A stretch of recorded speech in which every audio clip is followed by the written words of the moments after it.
He aced every single course at the Demon Lord Academy, played by the book flawlessly. And what did he get? Slaughtered by the very heroes he was supposed to crush. See, in this twisted world, demon lords aren't villains. They're glorified babysitters leveling up the good guys. Cushy dungeon floors, totally predictable booby traps. The whole setup is rigged. Just to hand-feed experience points to these so-called saviors. But after violently rewinding time back to the past, the entire Demon Lord playbook straight into the fire. Now he is drafting unhinged, lethal monsters, pulling the strings from the shadows and guaranteeing that absolutely no one leaves his dungeon breathing.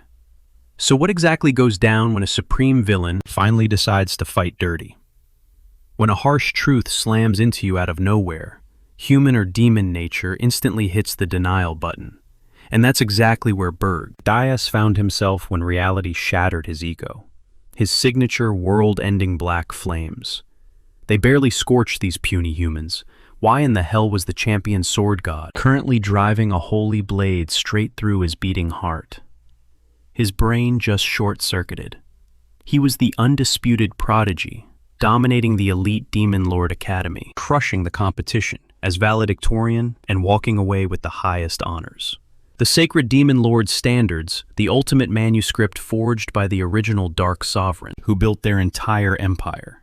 Burge had obsessively memorized every single syllable, executing its commandments to absolute perfection. Following the gospel word for word, he constructed an intimidating fortress, snatched a royal princess, and practically spoon-fed combat experience to the righteous fools rushing to save her. Their boiling fury and utter despair were supposed to be his ultimate feast. Slaughtering them too early, that was a massive rookie mistake. He graciously let them level up, patiently waiting for the perfect harvest, because a hardened, overpowered hero that yields the most intoxicating energy. He played the terrifying overlord role better than anyone in history. Utterly dominating this pathetic realm was supposed to be a guaranteed slam dunk, gorging himself on the agonizing grief and blind rage of countless mortals and warriors. He had ascended to the absolute peak of demonic power. So why the hell was he the one choking on his own blood?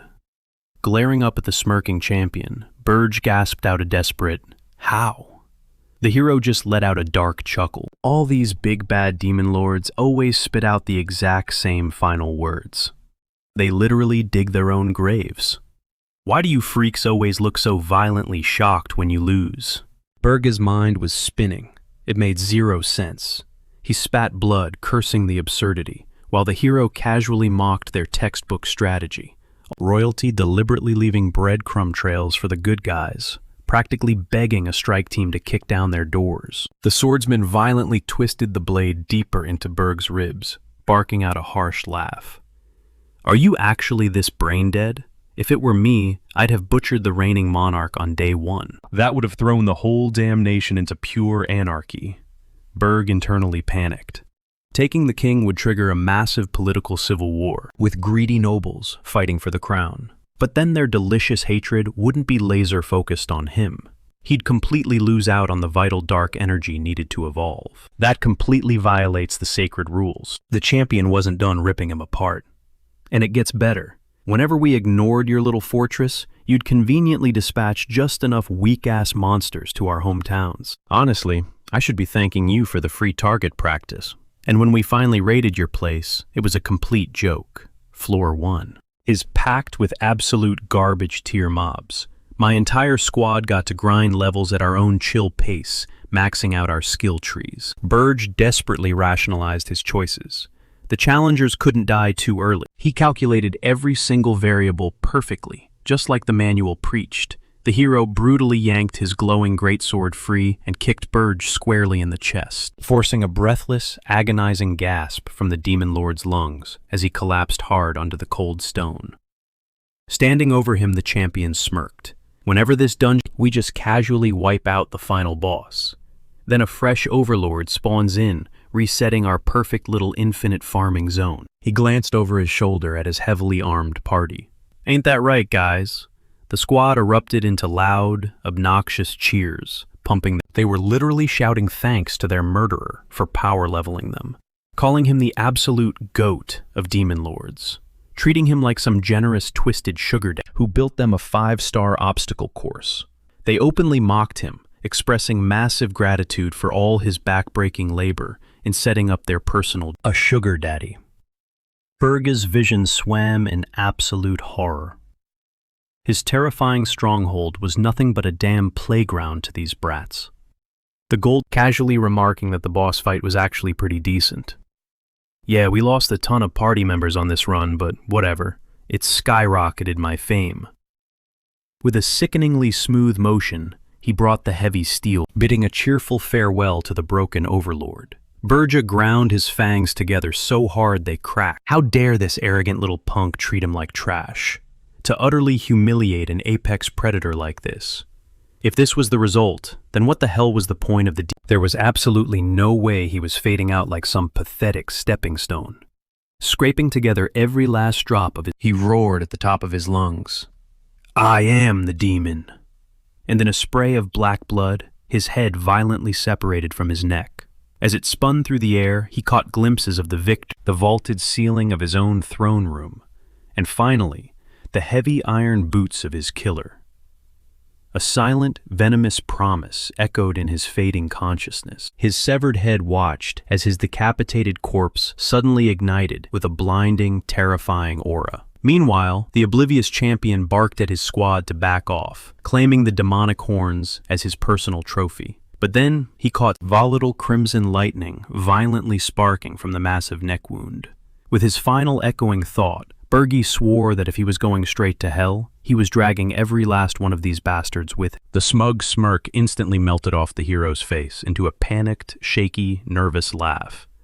The apocalyptic glow intensified with every tick screaming at the top of his lungs to run for their lives. A split second later, the Overlord's compressed, unstable mana detonated like a catastrophe, instantly incinerating everything within a massive blast radius into pure ash. In his final burning moment of consciousness, Berge finally woke up to the brutal truth. The sacred manual, if he had a second shot, he'd never bow down to those wretched demon kings again. He'd toss their precious rulebook straight into the abyss and let the orcs tear it apart. His own overwhelming magic had devoured him whole, scorching his flesh and obliterating the penthouse. Pitch blackness swallowed him. The reigning tyrant drew his final, but out of nowhere, a professor's sharp voice barked his name. His eyes snapped open, completely shell-shocked. He had absolutely zero clue what was going on. Miraculously, he was still breathing. The instructor hollered again, ordering him to step up to the podium immediately. Dazed, he stumbled forward. Scanning the massive hall, a haunting wave of nostalgia hit him. The sheer familiarity left him utterly baffled. The headmaster leaned in, visibly concerned, questioning why their most gifted prodigy was spacing out on graduation day. With a heavy thud, the old man pinned a crimson emblem onto his uniform. It was the ultimate insignia awarded to every cadet completing the elite Dark Lord Academy. The absolute mark of a true tyrant. In that split second, figured it out. He was standing at his own commencement ceremony, exactly 15 years in the past. As the entire class lined up under the blinding stage lights, his mind raced. He had no clue how he rewinded time, but this was his ultimate do-over. The Grandmaster announced that these rookies, destined to rule as terrifying monarchs, needed to. Since our guy crushed the rankings as the valedictorian, the staff demanded he lead the pledge for his entire generation. A massive, glowing rulebook, the sacred code of the Archfiends, materialized right in his face. Every ruler must construct a menacing spire in their conquered realm. Number 2. Abduct royal blood, preferably a prince or princess. Number 3. Embrace absolute villainy, trigger apocalyptic catastrophes, and intentionally leave a trail of breadcrumbs behind. Number 4. Nurture fledgling champions just to siphon their life force. Number 5. Scatter pathetic grunts and low-tier beasts across the bottom floors, deliberately leveling up those heroes until they breached the summit. He glared at the exact doctrine that had doomed his past life. He knew this wretched manual inside and out. Back then, he blindly followed every single decree to a T. But that garbage strategy just turned him into a laughingstock for the so-called good. He stared down the crowd of eager fiends, hanging on to his every breath. They actually expected him to read this trash, to publicly pledge his eternal loyalty to a suicide pact all over again. His jaw tightened as pure fury bubbled up. The announcer coughed awkwardly, nudging him to hurry up and read the sacred text. That tiny push was the spark that ignited his rage. "I absolutely refuse," he roared. The entire auditorium froze in dead silence. He blasted the microphone, screaming that he'd never chain himself to something so utterly brain-dead. Playing by those rules was an absolute joke. The sacred code was nothing but pure garbage. His explosive rebellion bounced off the high, vaulted ceilings. The dean, who had just been practically drooling over his star pupil, nearly shattered his spectacles in sheer horror. The principal and the elite faculty sat completely paralyzed. A suffocating shockwave swept through the whole academy. In a matter of seconds, the academy's golden boy plummeted straight to rock bottom. Unsurprisingly, they dragged him straight to a military tribunal. Grand Duke Alkin Blamf violently smashed the mahogany desk, bellowing that Burge deserved an immediate execution. Right on that stage. Yet thanks to his flawless academic record and monstrous potential, they offered him a tiny sliver of mercy. He needed to swallow his pride, take back every single word right then and there, and publicly beg for the underworld's forgiveness. One refusal, and he'd be banished to Arian. Frantic whispers erupted among the jury. Judging by their panicked tones, that realm was an absolute meat grinder. Dark Lords dropped like flies over there. Some even grumbled about why this traitor was getting a free pass anyway. Treason demanded blood. A simple apology wouldn't fix this mess.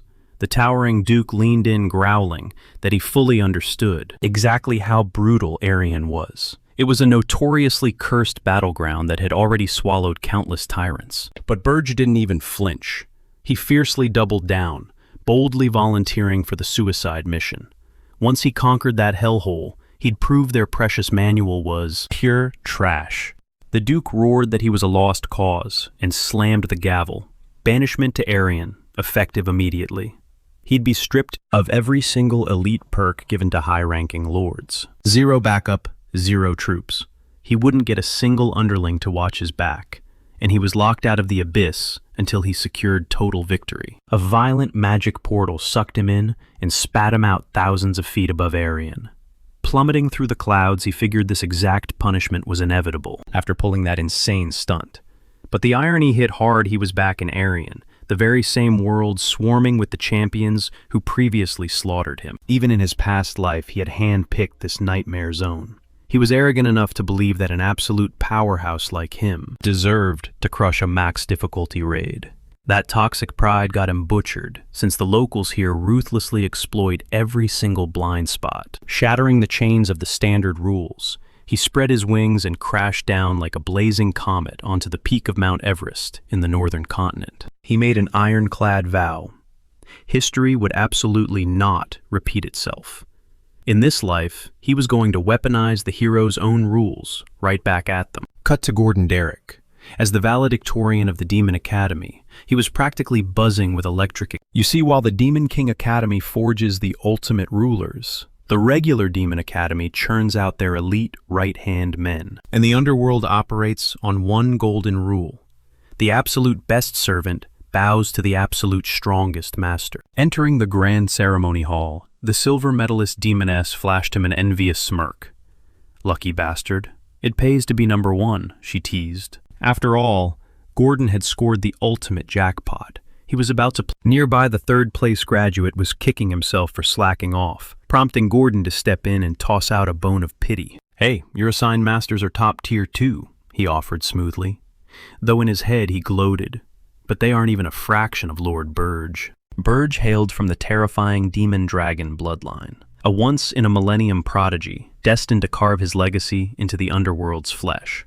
Simply existing in the same graduating class felt like divine intervention. Under Burge's banner, tearing through dimensions would be a complete cakewalk. Gordon could already picture himself standing tall at the apex as the king's most trusted lieutenant, and his eyes practically sparkled with greedy ambition. His name was going straight into the history books. But then reality hit like a freight train.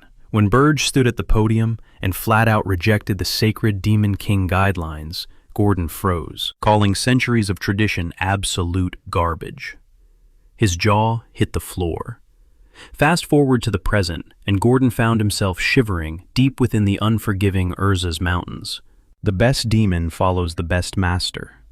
But he never, ever signed up for this frozen nightmare.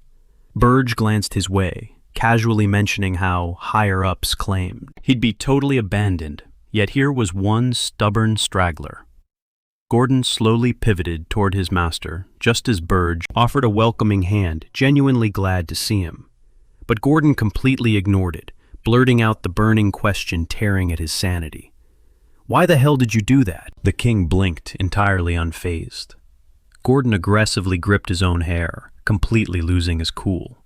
"The standards! The sacred rules!" he shrieked. "How could you just trash our royal code in front of the entire academy? And to drag us to Aaron, out of all the wretched places, we are literally going to die out here." Burge calmly advised him to chill before he ripped himself bald, but Gordon snapped back, screaming that his hairline was the absolute least of their worries right now. Watching this meltdown, Burge tilted his head, wondering if his lieutenant had always been this unhinged in his past. Back then, Gordon was the picture of icy composure. The king recalled their original post-graduation meeting. The demon had confidently promised that despite the rough road ahead, as a team, they were totally unstoppable. Honestly, if it wasn't for this death trap realm called Aaron, Gordon probably wouldn't be losing his mind right now. And Burge told the stakes were wildly different this time around. Still, if he confessed he was a time traveler trying to rewrite fate, his servant would definitely strap him in a straitjacket. Sucking in several ragged breaths, Gordon desperately wrestled his panic back into a box. He smoothed down his messy hair, coughing awkwardly to apologize for his pathetic outburst. Well, since he was stuck in this frozen hellscape, he might as well do his job. Quoting chapter and verse, he recited rule number 1. A ruler must erect a fortress, yet it absolutely cannot be concealed or placed in highly lethal environments. Otherwise, how are the flimsy human heroes supposed to find us? Gordon gestured frantically at the jagged peaks around them. This place was a geographical death trap. Humans will never survive the trek. Plus, high-tier beasts are actively prowling this entire zone. Setting up base here is suicide. We need to relocate immediately. But Burge just smirked. "Nope, we are building it right here." He casually dropped a glowing fortress seed straight into the frost.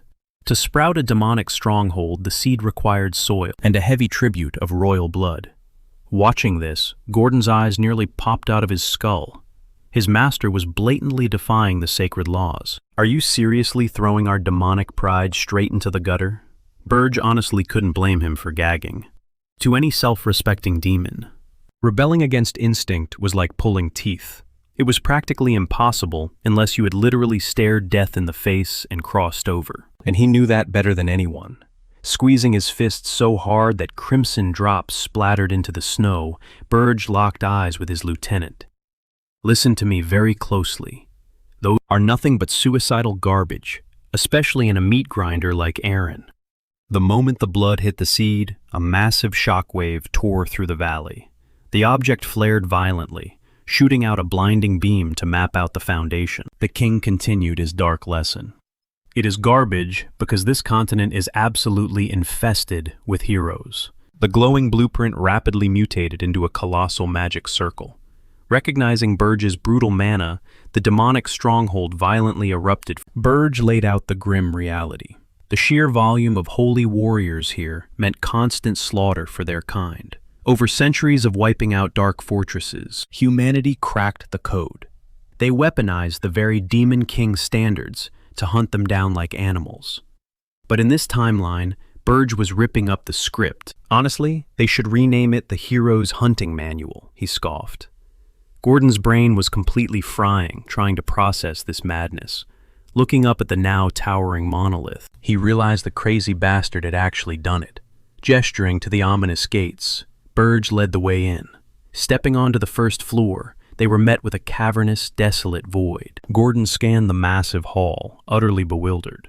A standard demon base was supposed to be a massive labyrinth, packed floor to ceiling with bloodthirsty guards.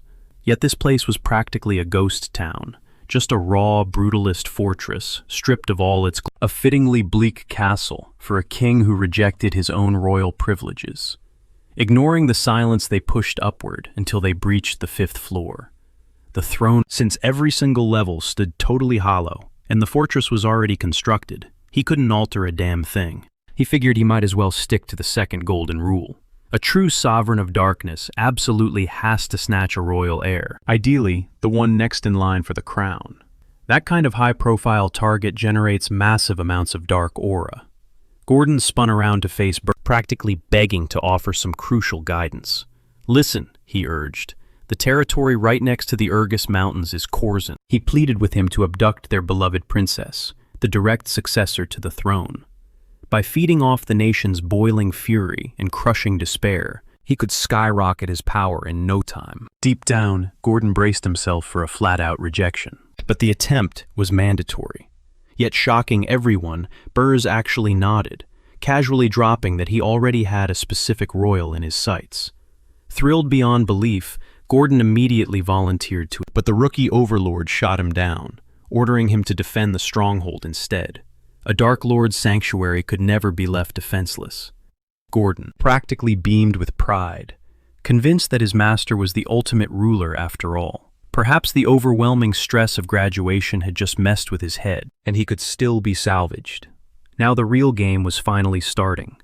As our dark lead vaulted through the window, his minion shouted after him, asking who his target was, and he declared he was gunning for the royal, hailing from the most distant land possible, all the way down in the deep south. The daughter of the Hilderin kingdom, specifically the most overlooked one of the bunch, the 13th princess. Once again, he completely shattered the sacred playbook. Without another word, he vanished into the shadows, silently slipping up to the young woman's balcony, just as she was winding down for the night. Yet surprisingly, she wasn't even slightly fazed when her eyes met his terrifying figure. He growled that he was there to claim her, to which she calmly tilted her head and asked for his name. Smirk destined to steal her away. Instead of screaming, she actually giggled, teasingly asking if he was entirely sure he could handle a girl like her. What an incredibly bizarre response. Did this fragile human think Dark Lords were just some punchline? He confidently fired back that he could easily manage her, and in response, she gently extended her delicate arms, completely surrendering herself to the shadows. It caught him totally off guard. Her eerie tranquility felt horribly out of place. Was she secretly plotting something? Reading his mind, she whispered that she had spent her whole life anticipating a moment exactly like this, simply because of her royal bloodline. Eyes narrowing, he warned her that if this passive act was meant to make him drop his defenses, she was sorely mistaken. He had his own desperate stakes to worry about, and he absolutely refused to be played for a fool. Flashing a sweet, innocent smile, she swore she wasn't plotting a single thing. How could she possibly rig an ambush without a single clue that the Sovereign of Nightmares was dropping by tonight? Her logic was flawless, yet a nagging itch of paranoia still gnawed at the back of his mind. Slipping out from under her silk covers, she reached out her hand and practically invited him to hit the road. In the blink of an eye, they had teleported deep into the jagged peaks, strolling right through the grand archways of his menacing stronghold. He was met by Gordon, who cheered wildly at his master's triumphant return. Burze gently set the girl down, and she cheerfully waved hello to the stunned minion. The Dark Sovereign, then, commanded his lackey to set up a living space for her up on the 4th floor. Gordon blinked in pure shock. Why not toss her in the freezing cells? The boss explained that since she tagged along without throwing a tantrum, he was willing to cut her some serious slack. So they escorted her up to the 4th tier, where Gordon urgently pulled his master aside, claiming he had crucial news. Meanwhile, the captive royal began exploring her desolate new sanctuary. Dropping to the ground, she felt the freezing, unforgiving stone beneath her, and finally accepted the reality she was officially a hostage. The place was an absolute void. 0 plush cushions, 0 warm quilts, no bowing maids, and definitely no blooming courtyards. It was a brutal contrast to her, yet surprisingly she didn't mind it one bit. Downstairs, our anti-hero discovered a formal summons waiting for him from the Beast Tower. Gordon hyped it up as a massive welcoming party for the newest ruler. Scoffing in disgust, Burrs called bull on that. He saw right through the pathetic scheme. It was clearly a cheap trick to disorient the newcomer and stroke their own inflated egos. He always figured that guys of his rank were way too arrogant to ever team up. But the absolute chaos currently tearing through Arene was basically twisting their arms, forcing these tyrants to swallow their pride and form alliances.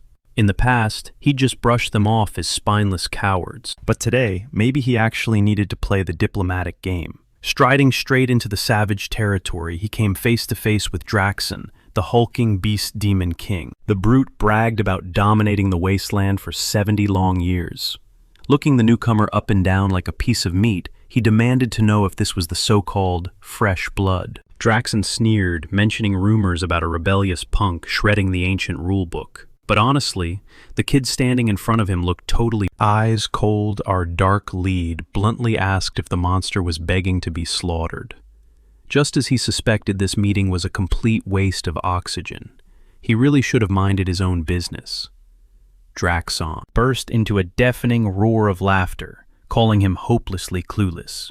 The savage revealed that Archduke Alkin had personally ordered him to monitor the rookie's every move, Burrs asking if he meant that obnoxious, blood-sucking fossil. Dumping him into Arene clearly wasn't enough for the old bat. Draxon instantly saw red, absolutely enraged that this nobody dared to disrespect the Archduke like that. The kid obviously had a terrifying lack of fear. Spitting out a half-chewed slab of raw flesh onto the dirt, the brute commanded him to get on his knees and lick it clean. Only then might he forgive the blatant disrespect. Unfazed, the Dark Lord asked if this idiot even grasped the beast spat that he wasn't a moron, and obviously knew the score, screaming that the rookie had blatantly spat upon the most sacred commandments of their kind. Smirking Burrs calmly reminded him that, according to those exact same laws, overlords were strictly forbidden from slaughtering one another. With a swift motion, he viciously booted the pathetic slab of meat, shattering the solid ground beneath them, and coldly demanded if the fool actually believed he would play along with such garbage. Trembling under his crushing aura, Draxon stammered that Archduke Alkin had ordered him to guarantee the princess was successfully snatched. Failing to report back within a month meant losing his entire rank. Strolling toward the exit, our guy scoffed, admitting he was curious what excuse the pathetic demon would spit out. He had already bagged a royal, all right, but only one who actually met his own elite standards. Back at their dark stronghold, Gordon hyped him up, praising his absolutely spectacular display of absolute dominance. Our protagonist brushed it off as total nonsense, noting that while his enemy was completely paralyzed for now, they still had to brace for the inevitable fallout. It was time to inspect his high-profile captive and figure out exactly how to milk her presence for maximum leverage. As Gordon scurried off to run some errands, our anti-hero gripped his head in utter frustration. This whole mess was a massive headache. If the rival demon lords held the exact same stance, things were about to get seriously ugly. The brutal backlash of shattering their sacred laws was way more catastrophic than he initially calculated. Yet, even if somebody handed him a massive do-over, he would not change a damn thing. Leaping up from his imposing throne, his eyes blazed with resolve. He would rather choke on his own blood than ever kneel to such pathetic. History definitely would not repeat itself. This time, he was constructing his empire right from the dirt up. Figuring he had snatched some bottom-tier royal, he expected a measly payout of maybe 200 demonic energy points. However, the second he pulled up his system window, his jaw practically hit the floor. It was not a pathetic 200 points. It was a staggering 13,000. Panic flared in his chest as he desperately wondered how on earth he scored such a colossal jackpot. Suddenly, a glowing video transmission popped up from the Beast Tower. Jackson's grinning face appeared on the screen, smoothly extending his warmest congratulations. Even though their initial encounter had been a total train wreck, he felt obligated as a veteran to tip his hat to the rookie's wild achievement. After all, Carving out any kind of victory in Aryan was far from a simple walk in the park. He was genuinely blown away, wondering if that previous disrespect for their rules was just a brilliant smokescreen. Hearing this, Burge's face drained of all color. He had colossally screwed up. Right on cue, Gordon burst into the throne room, frantically screaming about a massive emergency down on the 4th floor. Sprinting down to investigate, our Demon King was instantly paralyzed by the unbelievable sight before him. His grim, shadowy 4th floor had magically transformed into a breathtaking, vibrantly blooming valley that was literally terraforming itself right before his eyes. Sitting right in the center, the kidnapped girl was playfully hugging actual spirits of the 4 elements, flashing him a radiant smile. Utterly dumbfounded, his mind raced. Did this crazy girl just spawn an entire freaking ecosystem inside his dark stronghold? Only an absolute monster who fully conquered all 4 elemental forces could pull off a stunt like this. There was literally only one powerhouse on the entire continent with that kind of insane magic.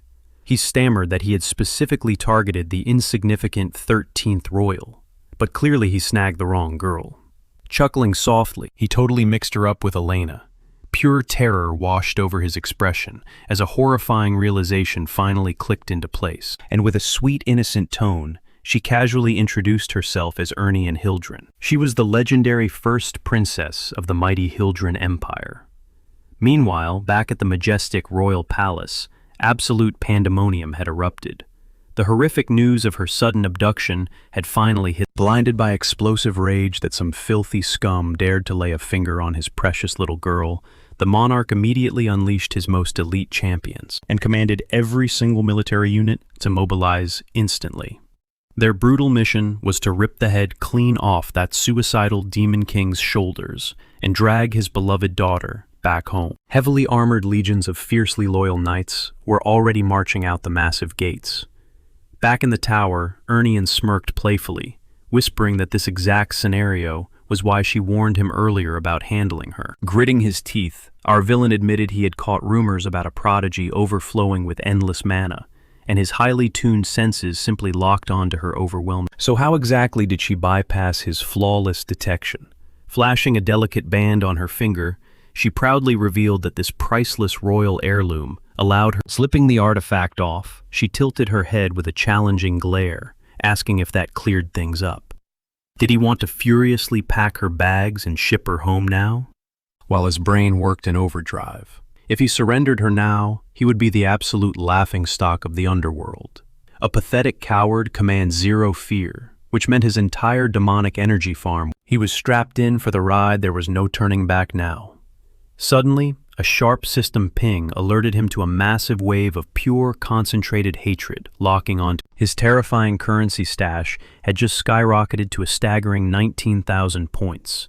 The terrifying reality hit him like a freight train.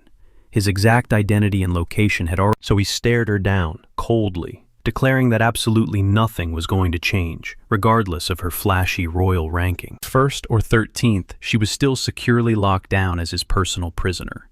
Meanwhile, miles away in the glittering capital, the king was relentlessly barking brutal orders at his trembling subordinates, screaming at them to drag his precious girl back this instant.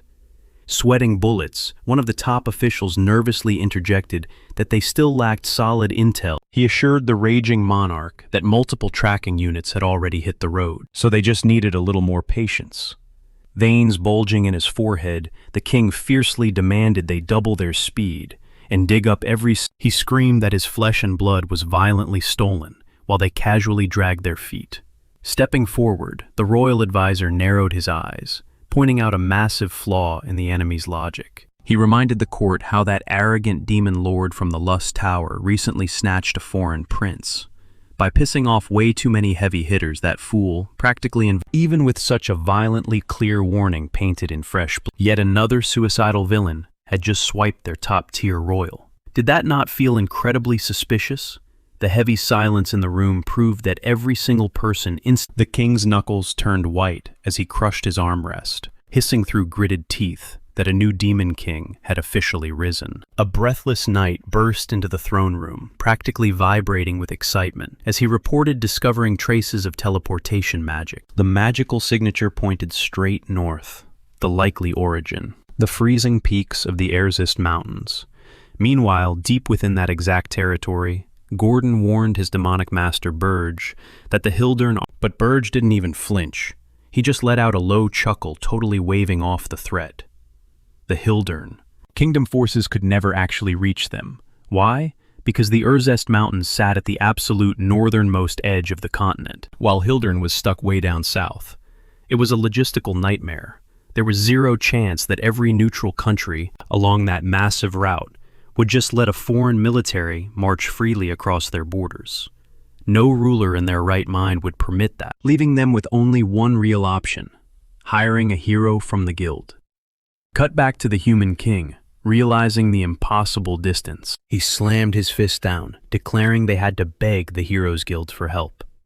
That mercenary faction operated out of a towering spire near the mountain range, and soon enough, a massive bounty for the missing princess was plastered on their request boards.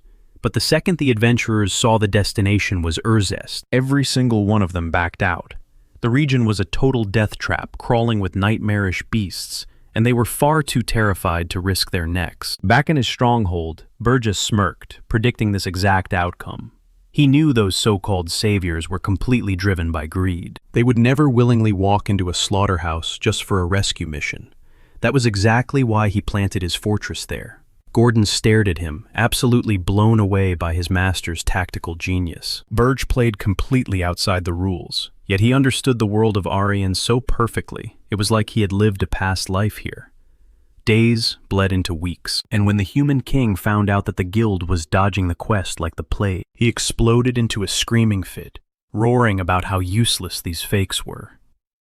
While the monarch rubbed his aching temples in despair, our boy Berg was already plotting his next move. He figured that since this world was overflowing with heroes, the market was saturated. They only cared about stacking gold, making them insanely picky about their bounties. It would take a serious amount of time for anyone to build a raid party strong enough to challenge him. But eventually they would come, and Berg knew his current energy wouldn't be enough to crush a full squad. He understood that ticking clock perfectly. So he ordered Gordon to get Draxen on the line. His wild plan: sell off his raw demonic energy and trade it for human currency. Gordon nodded at first, but then his brain caught up. He gasped in utter disbelief.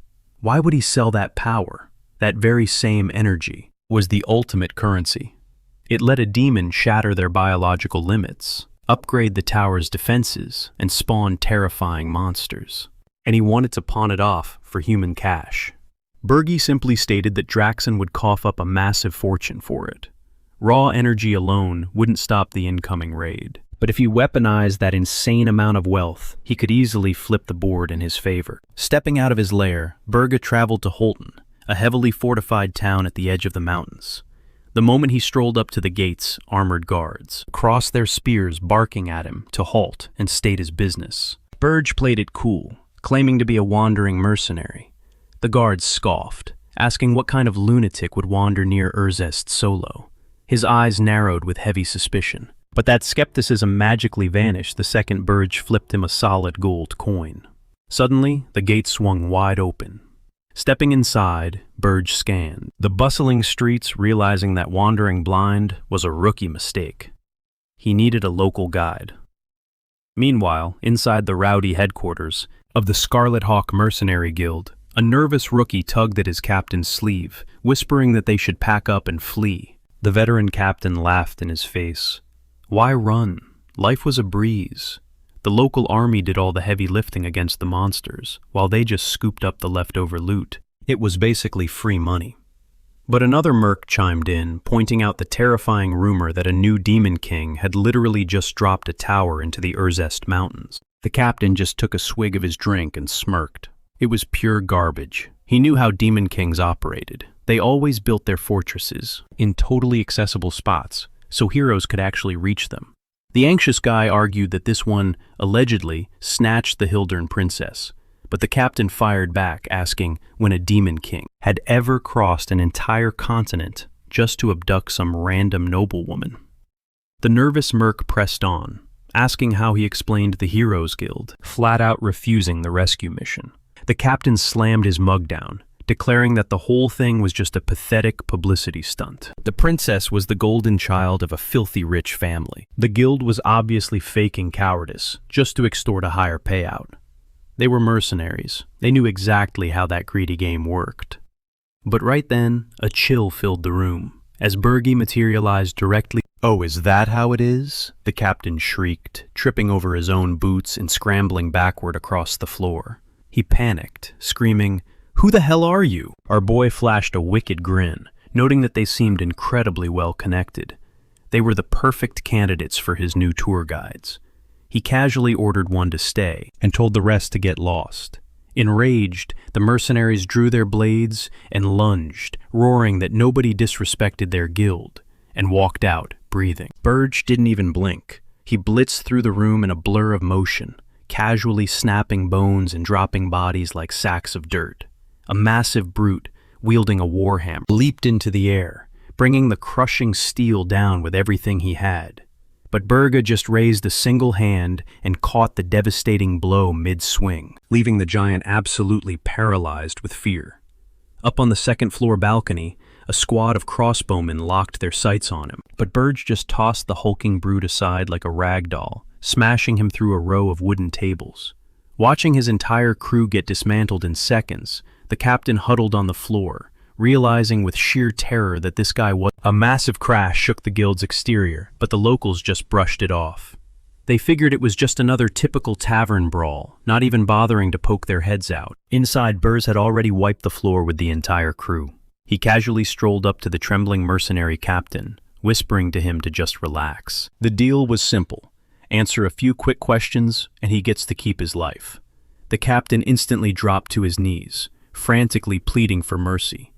Burz coldly demanded the location of the underground slave market. Without a second thought, the terrified captain escorted him straight there. As our Dark Lord scanned the gloomy facility, he quickly realized they were only stocking ordinary human captives. The mercenary flashed a frantic, nervous grin, sweating. Burz just tossed a heavy pouch of coins right at his chest, demanding to see their top-tier exotic stock. The second those shiny gold pieces clinked, the captain's face lit up with pure greed, eagerly guiding him deeper inside. Burz just shook his head inwardly. How could this rat smile so brightly after letting his own Then again, mortals crave cash just like demons crave dark energy. They really weren't so different after all. The greedy captain finally led him down into a damp, hidden basement. This triggered a quick memory of Gordon's advice. The old man had suggested purchasing non-human captives who had been dragged in by human poachers. An elf would be the absolute perfect catch, thanks to their hardcore loyalty. Burz's master plan: plant this elf as a double agent to completely sabotage the so-called. Cut to the royal capital. The legendary hero, Hillen Cargill, strutted right into the Hildren Palace.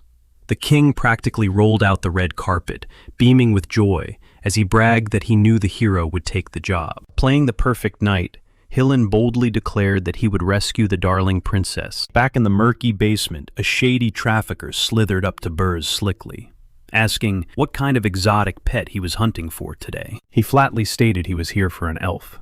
Then, pointing a thumb at the trembling Captain Burz, smoothly added that his new friend here was footing the bill. The captain's eyes bugged out in sheer outrage, but one deadly icy glare from our Dark Lord completely shut down any complaints. Swallowing his pride, the terrified man slowly pulled the massive stack of coins out of his own stash. With the transaction settled, Berze ordered both of the rats to clear the room immediately. He needed some privacy to test a little theory.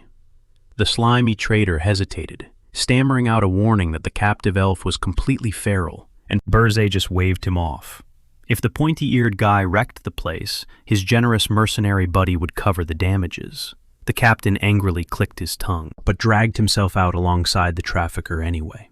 With the coast clear, Berze snapped the rusty cage door open and stepped right into the elf's person. He softly mocked how such a majestic, prideful being had been dragged down into absolute filth. With a simple flick of his wrist, the heavy magical shackles shattered into— Wait, is that dark energy? What the hell does a demon want from my kind? Berze smirked, offering him a golden ticket to unleash pure vengeance on the humans who ruined his life. The battered elf scoffed, admitting the revenge part sounded incredibly sweet. but he wouldn't trust a demon any farther than he could throw a human. Burrs calmly assured him that he wasn't like the others. If the elf pledged absolute loyalty for just 50 years, he'd be guaranteed total protection and a clean slate. 50 years was practically a blink of an eye for an immortal elf, and a hell of a lot better than rotting away in human chains. But the elf wasn't buying it. He spat out that demons existed solely to burn down the sacred world tree, effectively wiping out the very foundation of the elf's existence. Why on earth would he shake hands with the devil? Plus, it was bizarre for a creature of darkness to come crawling to a creature of nature for a favor. The captive had definitely struck a nerve, but Burze didn't even flinch. Instead, he threw down the ultimate wager. He offered to swear a blood oath on the legendary banner of the Demon King, swearing to keep his word, and never even touch a single leaf of the world tree. The elf's eyes went wide. In the demonic realm, swearing on that banner was exactly like an elf swearing on their sacred tree. In return for this massive guarantee, Burze demanded the elf swear his own soul on the world tree, binding himself as a loyal servant for 5 solid decades. A small, amused smirk crept across the captive's face. He called Burrs an absolute weirdo, but figuring he had nothing left to lose, he took the deal. Brushing off the dirt, he proudly announced his identity. He was Granada, a fierce warrior of the Maple tribe. He promised to officially bend the knee the very second he was dragged in front of the actual Demon King. He assumed Burze was just a low-level errand boy, but when our guy casually dropped the bomb that he was the reigning Demon King, Granada completely froze. Naturally, the elf burst into hysterical laughter. Why would the ultimate boss of the underworld be shopping in a dirty basement? Everyone knows Dark Lords bleed out their powers the further they... Why on earth would the Supreme Ruler run his own errands? Still laughing, Granada smugly bet that if this guy was actually the big boss, he'd willingly... Fast forward to their arrival at the Dark Stronghold, and the elf's jaw literally hit the floor. The guy wasn't bluffing at all. Burrs shot him a wicked grin, happily reminding him that he was now locked into a brutal 100-year soul contract. He really shouldn't have been running his mouth. Panicking, Granada screamed out in pure disbelief, "Holy crap, you actually are the Dark Lord!" But something was terribly wrong. He felt completely scammed. This place was a total dump. The 3rd floor was basically a ghost town, and the 4th floor was just an overgrown garden. What kind of evil lair doesn't have a single terrifying monster guarding it? At this pathetic rate, the fortress wouldn't survive a single season. The Holy Knights were going to utterly butcher them, Granada fiercely declared. He refused to clock in at such a doomed workplace. Instantly, Berze unleashed a suffocating... Did you seriously forget we just sealed a magical pact? The terrifying pressure instantly glued Granada's lips shut. As the elf gulped nervously, he realized something. Sure, the interior of the tower, but not a single apex predator from the deadly Urza's mountains dared to step foot near it. And those beasts were walking natural disasters. They were absolutely terrified of poking the bear, or rather messing with the monstrous king sitting on the throne. The raw power radiating off this guy was completely undeniable. Maybe, just maybe, this insane demon could actually hand him the revenge he craved. Swallowing his doubts, Granada dropped heavily to one knee, staring at the floor, pledging his absolute, unwavering obedience for the next 100 years. His mind raced with dark excitement. If the Supreme Ruler had personally dragged him out of the gutter, he was definitely being prepped for a massive, game-changing mission. As a key player in this villain's master plan, his bloody payback was practically guaranteed. Flashing a wicked grin, Burge casually commanded the guy to whip up a meal, leaving the pointy-eared warrior totally dumbfounded. The captive expected to spearhead some grand world-shaking scheme, yet here he is, dicing veggies like a lowly prep cook. Surprisingly, the hostage rolled, slicing away with shocking enthusiasm. Once the feast hit the table, the crew huddled up in the grand hall, where Granada nervously grilled the demon lord. "Wait, is this chick actually from the Tildren Empire?" he stammered. Burge coolly confirmed she was none other than Princess Ernie herself. The elf's jaw hit the floor in absolute horror. How could he snatch the actual crown princess? They literally had zero defenses in this dump. How on earth was he planning to hold off the elite strike teams when they stormed this place? Gordon bobbed his massive head frantically, seconding every single. The MC just shrugged and fired back, stating that was exactly why he bought the guy's services. He told him to just sit down and chew. With that, they dug into the grub. The green-clad hostage just gaped at him, totally bewildered, while Burge paused to genuinely. The princess proudly chimed in, bragging about her sous chef contributions, prompting the confused elf to mutter, wondering what in the world was happening here.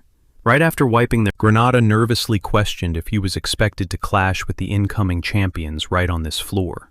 The Dark Ruler shook his head, warning that letting them push that deep would spell absolute doom, since breaching this far meant the intruders had already conquered the treacherous Regressed peaks. Instead, his real mission was to slip into the human realm and officially making him an undercover agent.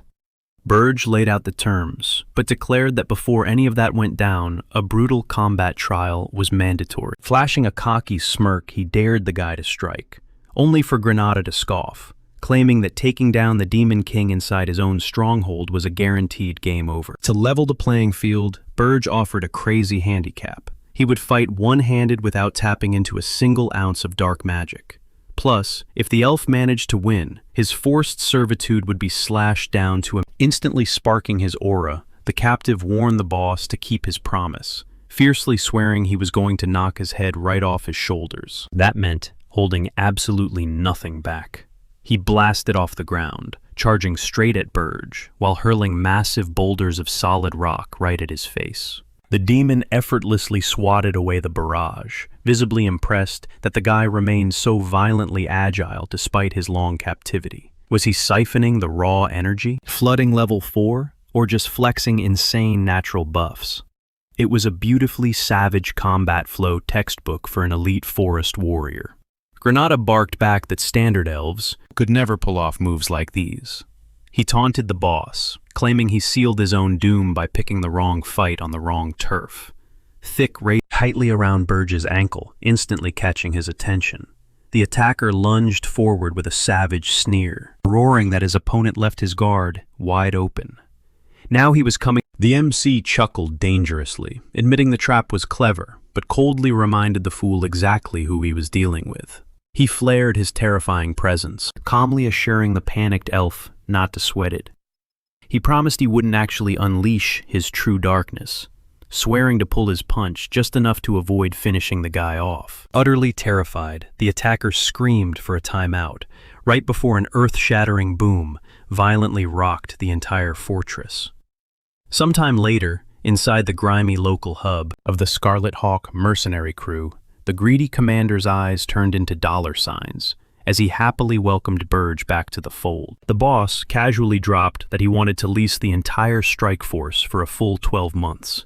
The captain instantly agreed, eagerly asking about the budget, while his battered crew grumbled in the background, totally disgusted that their leader was kissing up to the very monster who had just pummeled them halfway to oblivion, and finding a new gig.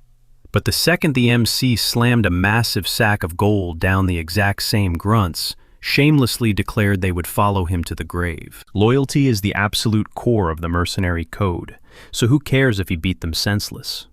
The baffled captain awkwardly thanked his lucky stars, secretly wondering if he needed to recruit a less pathetic squad. Burge cut to the chase, demanding to insert his own guy into their ranks to dish out commands on his behalf. The captain nodded, but the battle-hardened veterans immediately started whining about taking orders from some random outsider. That is when Granada boldly stepped out from the shadows, seeing the new guy looking just as bruised, battered, and utterly exhausted as the rest. The roughnecks instantly softened up and welcomed him with open arms. After all, he was clearly just like them. Scanning the pathetic bunch, the MC figured that even if they looked like total scrubs, they were seasoned grunts surviving near the brutal Regressed zone. Finding tougher meat shields around here was basically impossible. Not to mention these guys were incredibly easy to manipulate. At this specific time of year, the only champion capable of answering the Children Monarch's desperate summons is Helen Cargill, the legendary beast who literally obliterated the Demon King of... He handed down their very first mission: dig up every single piece of intel on this high-tier hunter contracted by the royals. Once the briefing wrapped, Burge warped back to his sinister lair, realizing that with the reconnaissance pawn now in play, it was finally his turn to massively buff his own stats. While dark currency points could typically be used to upgrade the stronghold's defenses or permanently boost the Demon King himself, since he had sold off every last point, his only shot at a massive power leap was hunting down a mythical spirit bloom.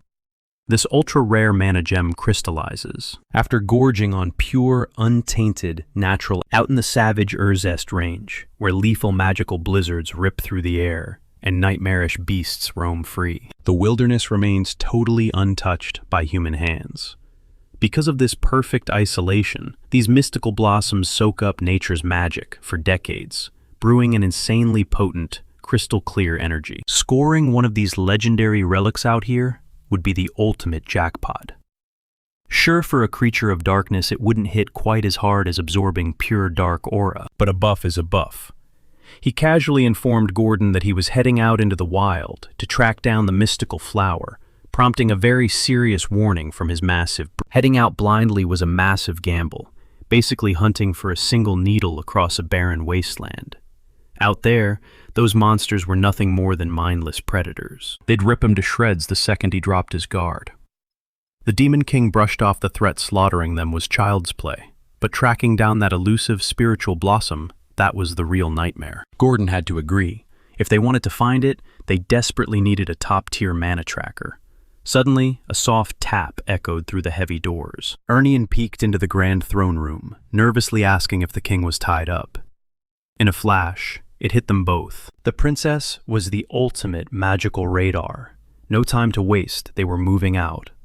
The moment they stepped past the tower walls, Ernian practically vibrated with excitement. She'd been losing her mind with boredom. "You're still keeping your word, right?" she chirped. "I get total control over designing the 4th floor." He gave a curt nod, but only on one condition. She had to locate that mystic bloom. Honestly, he figured she'd already pulled it off. Seriously, the mere thought of her wanting to give the Demon King's dark fortress a total makeover was absolutely absurd. A bright smile lit up her face. She honestly believed she'd be locked inside forever. Things were actually turning out pretty great. Burge effortlessly scooped her up, unfurling his massive, shadowed wings. "Brace yourself," he warned. Panic flashed in her eyes. "Hold on, wait, I'm not..." Too late. With a thunderous crack, he launched them straight into the stratosphere, leaving her shrieking in sheer terror. She squeezed her eyes shut, terrified. But the moment she peeked, absolute breathtaking beauty. She gazed down at the rugged, sprawling mountain ranges. It hit her then. During her kidnapping, the pitch-black night had hidden all of this. The world below was absolutely massive. Her past was just a crushing, endless loop. Spellcasting drills cramming political laws into her skull, studying, sweating, and repeating the same grueling cycle every single day. She always assumed that endless grind would be her entire existence until she dropped dead. Smirking, she nudged the Demon King. "Did you know I'm literally the first person to ever soar?" "Couldn't care less," he shot back coldly, steering the chat right back to their actual mission. But she boldly cut him off, demanding he drop the titles. "We're stuck together for the long haul, right? Just use my actual name." He glared down at her. He'd clearly let the leash out way too far. "You're overstepping your boundaries," he growled. Unless she preferred rotting in the underground dungeons. She instantly backpedaled, whispering a quick apology. Not wasting another breath, he barked at her to unleash her familiars to hunt down the bloom. Whispering a gentle prayer for their safety, she cast her glowing spirits out into the wild. The Demon King figured they'd be waiting around a while, but it sure beat him and Gordon blindly stumbling through the wilderness. Barely 10 seconds passed before the glowing wisps darted back. Ernian beamed. Bingo! They locked onto it. The target was surrounded by a massive, snarling pack of beasts. Spotting the ugly mob just ahead, Burge angled downward in a deadly dive. He landed with terrifying grace, his voice echoing with absolute authority. "You vile creatures, carry the tainted blood of those who abandoned the abyssal realm. If a single shred of... then bow to your true king. Step away from that bloom, and maybe you'll leave this valley with your heads still attached." The feral orcs just snarled, their bloodshot eyes burning with savage fury. The Demon King let out a dark, aggravated chuckle. "Looks like Gordon called it," he muttered. "Expecting a speck of brain power from filthy mutts? My mistake." There was only one language they understood: pure, agonizing heat. Black, searing hellfire. The horde charged like a raging tidal wave, roaring that this was their turf, and promising to rip his flesh from his bones. Burji unleashed a devastating torrent of infernal flames, instantly reducing the vanguard to smoking ash. Panicking, the surviving stragglers pivoted, lunging straight for the easiest prey, the princess. He didn't even bother looking. With a casual flick of his wrist, he vaporized the ambushers, ruthlessly melting the entire pack into smoldering puddles. Ernian watched in pure shock. Back home, a coordinated orc squad could easily take down a towering ogre. Here, they were getting wiped out before they could swing a club. So this was the ungodly might of the Demon King Burji. Crossed his arms, then violently swept them apart. Massive, roaring serpents of hellfire tore across the battlefield. It was an absolute massacre. By the time the sun dipped below the horizon, nothing but scorched earth remained. Ernian knelt by the delicate bloom, totally mesmerized by its flawless humming energy. It was a stunning, mystical hyacinth pulsing with raw frost and water magic. Reaching out her hand was slapped away by the Demon King. "Don't touch it," he ordered. She pouted instantly, her shoulders dropping. "Find a second one," he sighed, "and it's all yours." Her eyes lit up like fireworks. He smirked to himself. Humans really were that easy to manipulate with a shiny little bribe. Too bad her luck ran completely dry. Despite searching until she nearly collapsed, not a single extra blossom. Once back inside the gloomy fortress, a wicked grin crept onto his face. Snatching up the little royal seemed like a total disaster at first, but hell, she was actually pulling her weight. Gordon suddenly shattered his plotting, marching in with urgent intel straight from Granada. The legendary champion Helen Cargo, backed up by a massive squad of 32 elite warriors, had just marched out of the Hildren Kingdom's capital. But here was the kicker: they weren't beelining for the Urzest peaks. Instead, they were grinding out the classic, painfully cliché adventurer's route. You know the drill: building up their party and farming experience points by doing petty fetch quests for random peasant villages. They were slowly leveling up on the road. Gordon pulled out a stack of intricate battle strategies to ambush them along the way. "Review these tactical strikes immediately," Gordon insisted, puffing his chest with pride. But Burji didn't even blink, ruthlessly shooting down every single proposal. "Scrap it all," the king commanded. "This time we don't throw a single monster at them.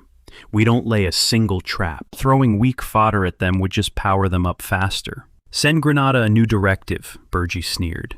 "Tell them to infiltrate their little heroic squad from the inside. Team up with the mercenaries, back them up, and earn their trust." Gordon sighed, grumbling that he should have seen this coming. Once again, the Demon King was tossing the rulebook out the window. But honestly, their current tower defenses wouldn't stand a chance against the hero, or would they? Burge flashed a confident grin, telling his minion to relax. He had a foolproof plan to beef up the fortress, and it involved recruiting some dwarves. Gordon threw a massive fit. Was a human and a high elf not crazy enough? Now he wanted to drag a dwarf into this mess? If the demon realm saw this bizarre mix of races defending their stronghold, they would be the laughingstock of the underworld. The Demon King simply flared his overwhelming, snapping Gordon right into terrified silence. Burge calmly clarified that the dwarves wouldn't be doing the actual fighting. Instead, they were going to build some heavy-duty magical hardware. Think about it. These heroes are so used to the classic cliché demon setups. They stroll through the first-floor doors, fully expecting a handful of low-level grunts. But what if they walk straight into a firing squad of magical cannons? Gordon paused, his eyes widening. The heroes would be completely blindsided. But he quickly shook his head, frantically arguing that this was way too unconventional. Yet the moment he blinked, his boss had vanished into thin air. Realizing the Demon King had already bailed, Gordon cursed up a storm, wondering if they were seriously about to commit another kidnapping. Meanwhile, deep within Wolfner, the sprawling subterranean dwarf city, the legendary blacksmith, Loder Friedrich, was hammering away at his forge. And yep, he was the next target on the kidnapping list. Burge casually strolled up to the massive stone gates. After getting cleared for entry, He reminisced. In his past life, he had clashed with legions of dwarven warriors, but he had never actually stepped foot in their capital. He ducked into a dimly lit tavern, flicked a few gleaming gold coins onto the counter, and smoothly mentioned he needed a custom weapon forged, but was totally new to town. Who was the absolute best smith in these parts? The barkeep happily jingled the coins, chuckling that for a human, this guy certainly knew how to grease the wheels. Burge smirked, noting he had heard dwarves loved their gold just as much as heroes did. The tavern owner grinned, confirming he hit the nail right on the head. He pointed him toward the city's inner sector, telling him to look for a massive chasm. Once he reached the lift, security would check his eye and escort him down. A solid two-step verification process to weed out trespassers. Naturally, Burge completely bypassed the elevator, plunging straight down to the lowest depths on his own. He just needed to reach the chamber at the very end of the hall. That is where the master smith resided. Landing silently on the rock bottom, the rhythmic booming strikes of a heavy hammer echoed through the caverns. Peeking inside, he spotted the craftsman hard at work. The legendary loader Friedrich. The guy's forging technique was absolutely mesmerizing, manipulating the glowing metal as if pure mana was dancing off his anvil. Was this really the pinnacle of dwarven craftsmanship? Burge slipped into the shadows, reaching a hand out to snatch him up without a fuss. But suddenly, Loader brought his hammer down with explosive force, unleashing a blazing shockwave of fire. Burge stepped back, genuinely startled. Wait, did this guy actually sense his cloaked demonic aura? Was this dwarf secretly awakened? Loader roared, lunging forward with a crushing hammer swing. Burge effortlessly deflected the blow, chuckling as he realized the truth. This guy was a hero. The dwarf bellowed his title with chest-puffing pride. He was Loader Friedrich, a master smith blessed with a hero's power. How dare a filthy demon step foot on sacred dwarven soil? He vowed to smash him into dust. Burge just gave a wicked sneer, mocking the tough talk coming from such a pathetic weakling. Dropping his disguise, he darted forward and hoisted the dwarf up by his throat. He wasn't just some random demon. He was the Demon King himself. Loader gasped for air, his heavy hammer clattering to the stone floor. Almost instantly, guards kicked the doors open, shouting about the racket. But the workshop was completely empty. Loader was gone. Panic erupted. Sirens wailed across the underground metropolis. Lockdowns were initiated and search parties mobilized. But the duo was already perched high up on the city rooftop. Burge pressed a blade to his captive, promising a swift death if he even breathed too loud. Loader trembled, demanding to know what the ultimate evil wanted here. Was he really after the dwarven princess? Burge flatly replied. He couldn't care less about some princess. But the blacksmith frantically called his bluff. Rolling his eyes, Burge brought up a rumor. He had heard elite dwarven smiths hollow out secret escape tunnels for absolute worst-case scenarios. He ordered the dwarf to show him the way. Loader gritted his teeth, sweating bullets. This bastard. He definitely came here to snatch the princess. Loader had purposely lived under the radar to avoid getting slaughtered by the demon army. Why was this happening to him? Sure, he had a hero's title, but his combat stats were garbage. Seeing the stubborn silence, Burge's smile turned utterly sinister. What if he just went ahead and kidnapped the princess anyway, and let Loader walk away scot-free? The cowardly hero trades royal blood to save his own skin. Once that juicy piece of gossip hit the dwarven taverns, his reputation would be in the gutter forever. Loader's face went pale. He screamed that he would rather die. He started cursing Burge out, calling him a twisted, manipulative. His mind raced in panic. The other dwarves already suspected he wasn't exactly a powerhouse. If that rumor got out, they would buy it in a heartbeat, and he would be subjected to a lifetime of shame and torment. Burge just tilted his head, giving a cold, deadpan throw the princess under the bus, or walk with the devil willingly. The choice was all his. Loader figured he would ditch the princess in a heartbeat, but getting tortured was definitely not on his agenda. Burge leaned in, promising that if the dwarf played ball, he'd walk away without a scratch. The demon swore it on the Demon King's standard. Loader's jaw practically hit the floor. That standard wasn't just some flag. It was a sacred relic every Dark Lord worshipped. Breaking an oath made on that thing was absolute suicide. The dwarf squeezed his eyes shut.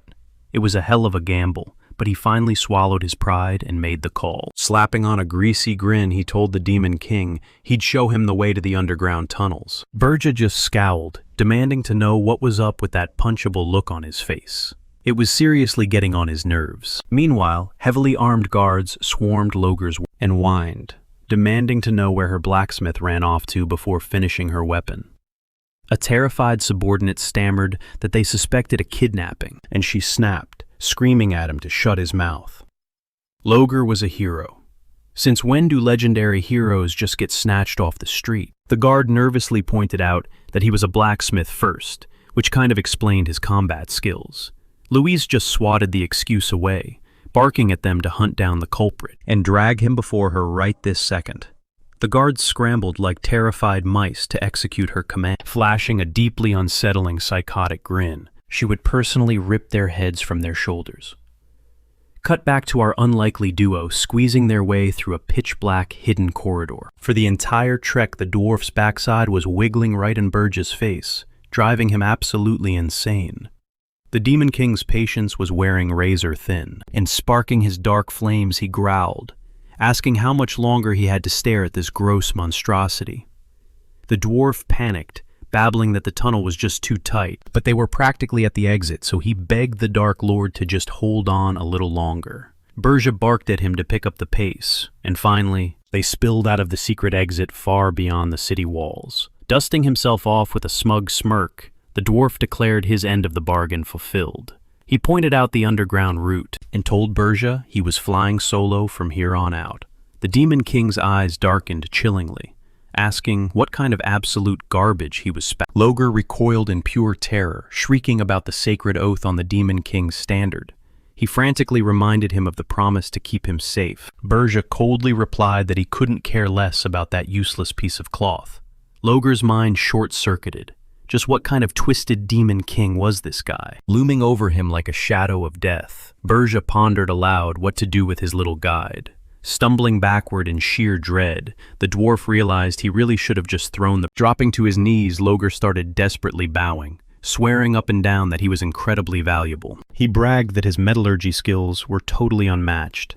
He could forge literally any weapon the Dark Lord dreamed of. Berja stroked his chin thoughtfully at, "Is a so-called hero really willing to become a Demon King's dog?"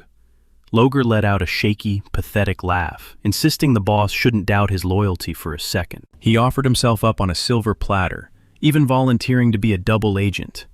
Surviving was literally all that mattered to this coward.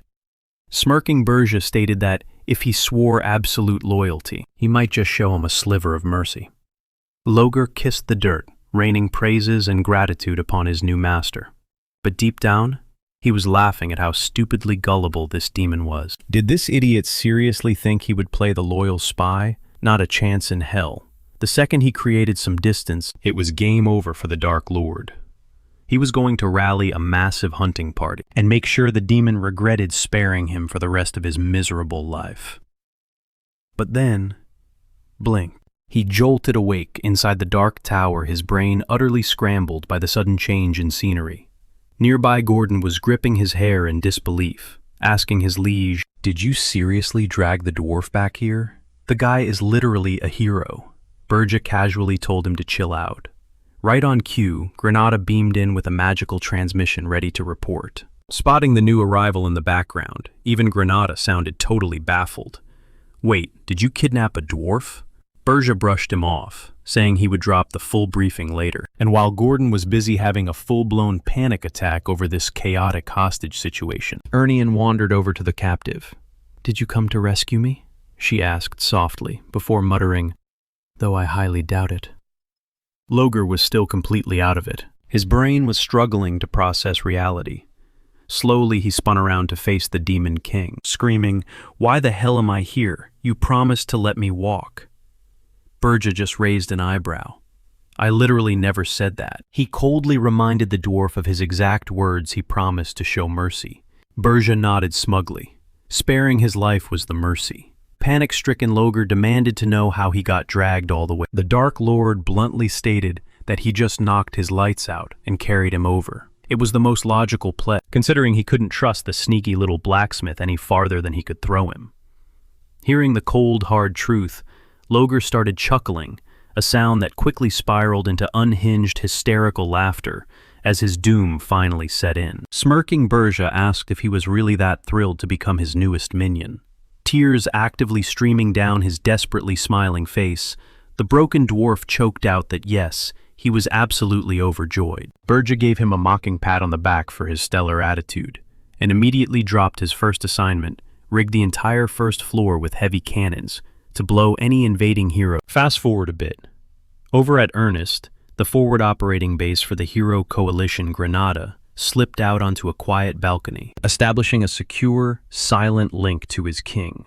He reported that a massive rumor was spreading like wildfire through the Crusaders' camp. Word on the street was that the new Demon King unleashed devastating black flames, sending the heroes scrambling to hoard fireproof gear. And the whispers didn't stop there. They were saying the Demon King, he isn't holding back his monstrous hordes out of fear. Our MC noted that the heroes seemed absolutely hell-bent on taking his head, but marching down the hero's path offers them absolutely zero reward. No battlefield glory, no overflowing coffers. Eventually, their drive will fade, and their growth will completely stagnate. It is just a matter of time making them a total non-issue. For now, he'll just keep watching from the shadows. Granada bowed reverently, declaring he grasped the grand design. By starving the heroes of monster encounters, the boss was actively crippling their growth. The Demon King was an absolute master of human psychology. Had history ever seen a ruler this brilliant? Granada shuddered silently, thanking the stars they weren't enemies. Down in the depths, Burge summoned Loger and laid down a single, absolute rule: 0 mana stones allowed. The king did not give a damn how the dwarf overhauled the first floor, as long as he strictly followed that condition.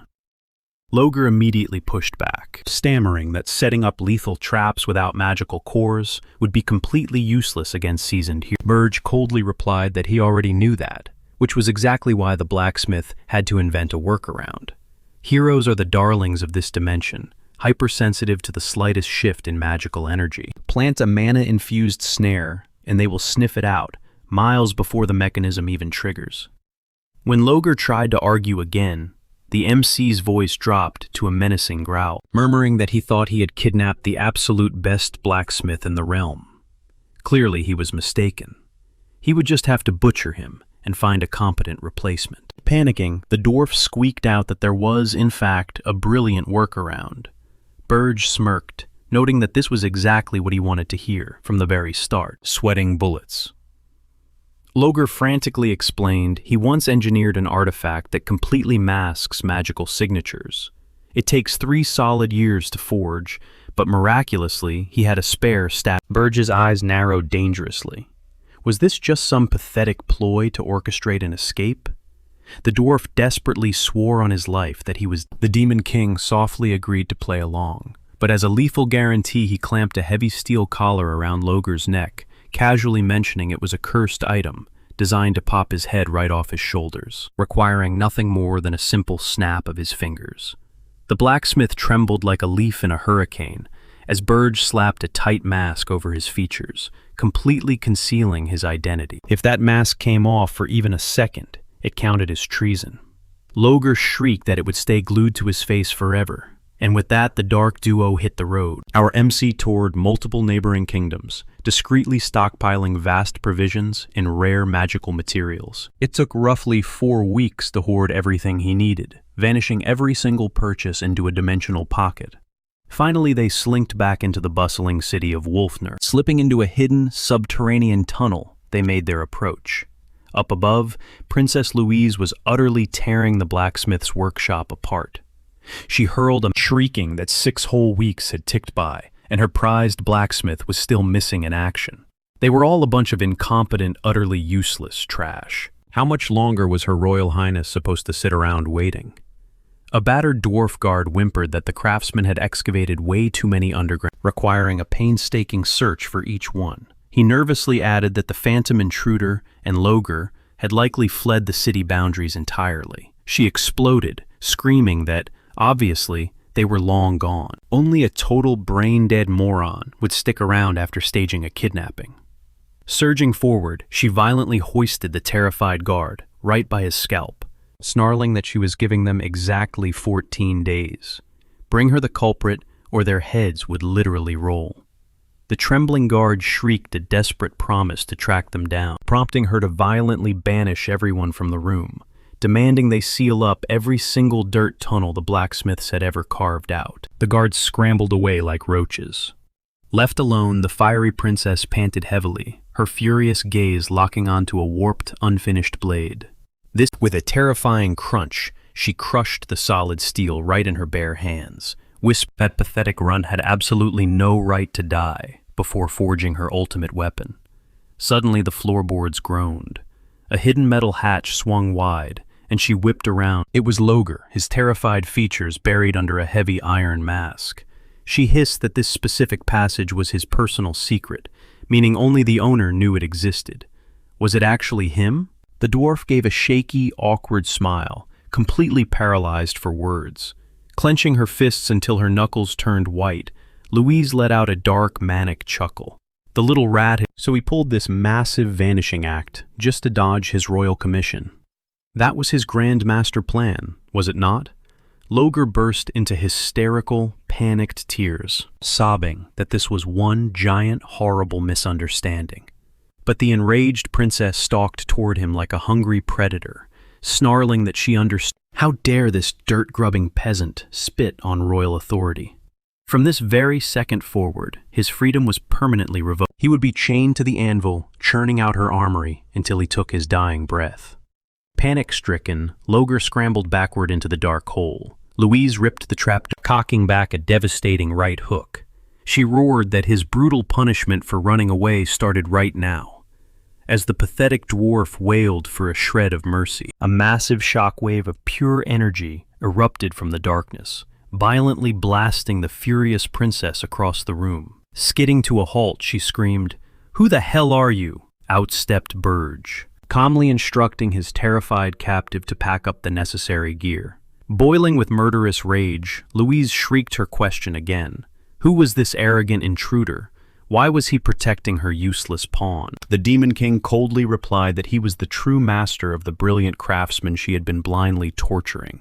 Completely unhinged, she launched herself at him, roaring that this was absolute garbage. Logar was her property, bound to forge her blades for eternity. Who gave this nameless stranger the right to steal her toy? She unleashed a blistering flurry of strikes, but our MC effortless, and at one crucial moment, he shifted his footwork in a blur, whipping a brutal kick right into her jaw.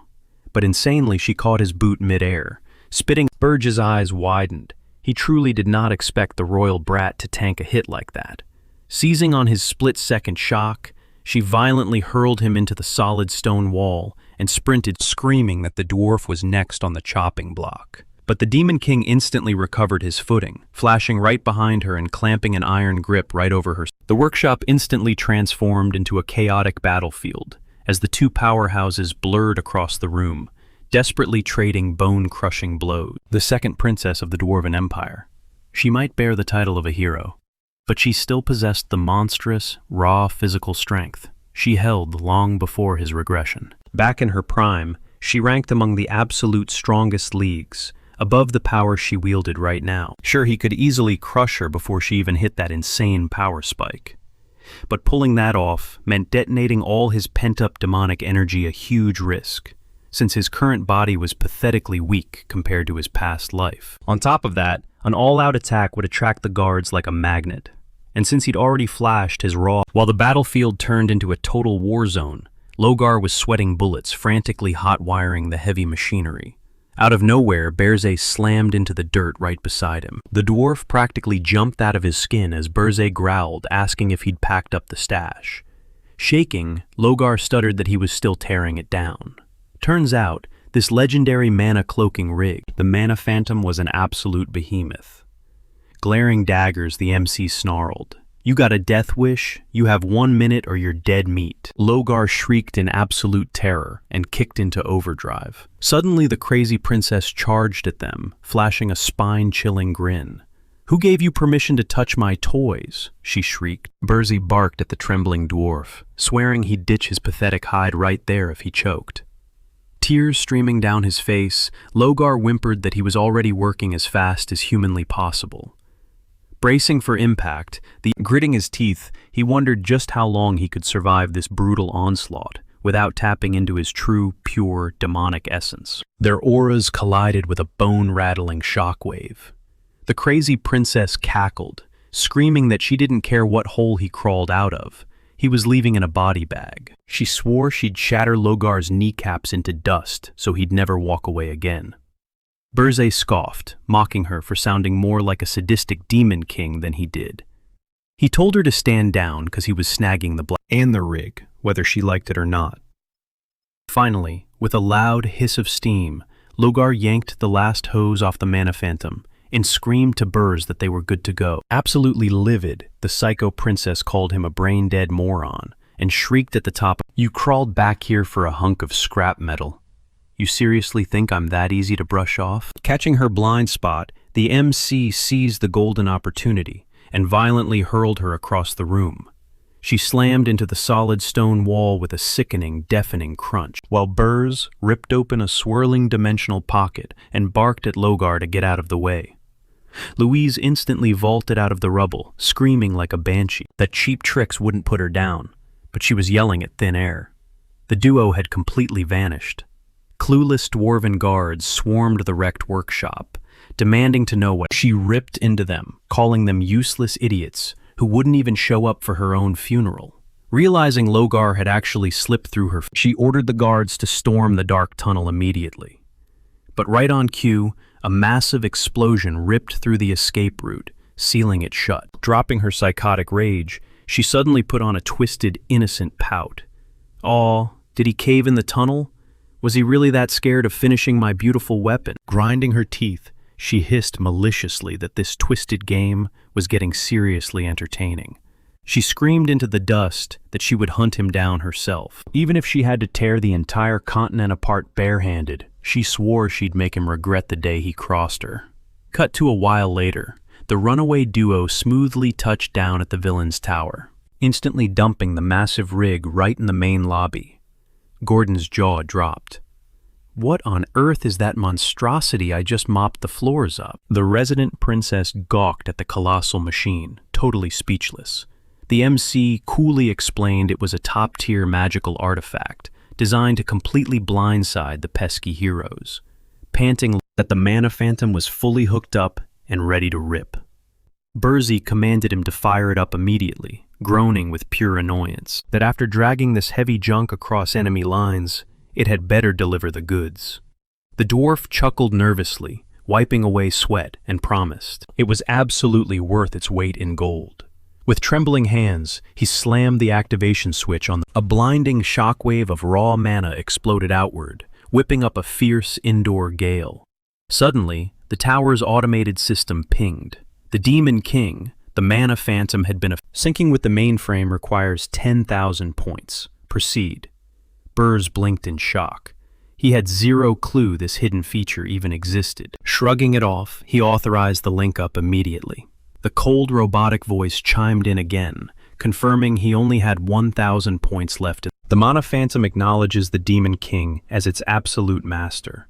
Power core fully corrupted, switching from pure mana to dark demonic energy. Completely stunned, the MC whipped his head toward Logar, demanding to know what kind of freakish glitch this was. But the dwarf was practically vibrating with pure ecstasy, screaming that this wasn't his doing at all. He couldn't even fathom that a machine could literally fuse its soul with a freaking tower. And the fact that the entire fuel source just mutated into pure evil energy. This is the absolute discovery of the century, Logar geeked out. Burzy smirked, wondering if even the original inventor was clueless about this insane hack. Striding toward the exit, he tossed a glance at the resident and told her to blast her strongest spell. She blinked, asking if he meant literally any spell. Giving her the green light, her face lit up, and she excitedly thrust her hand. As dark, magical energy crackled around her, Gordon lost his absolute mind.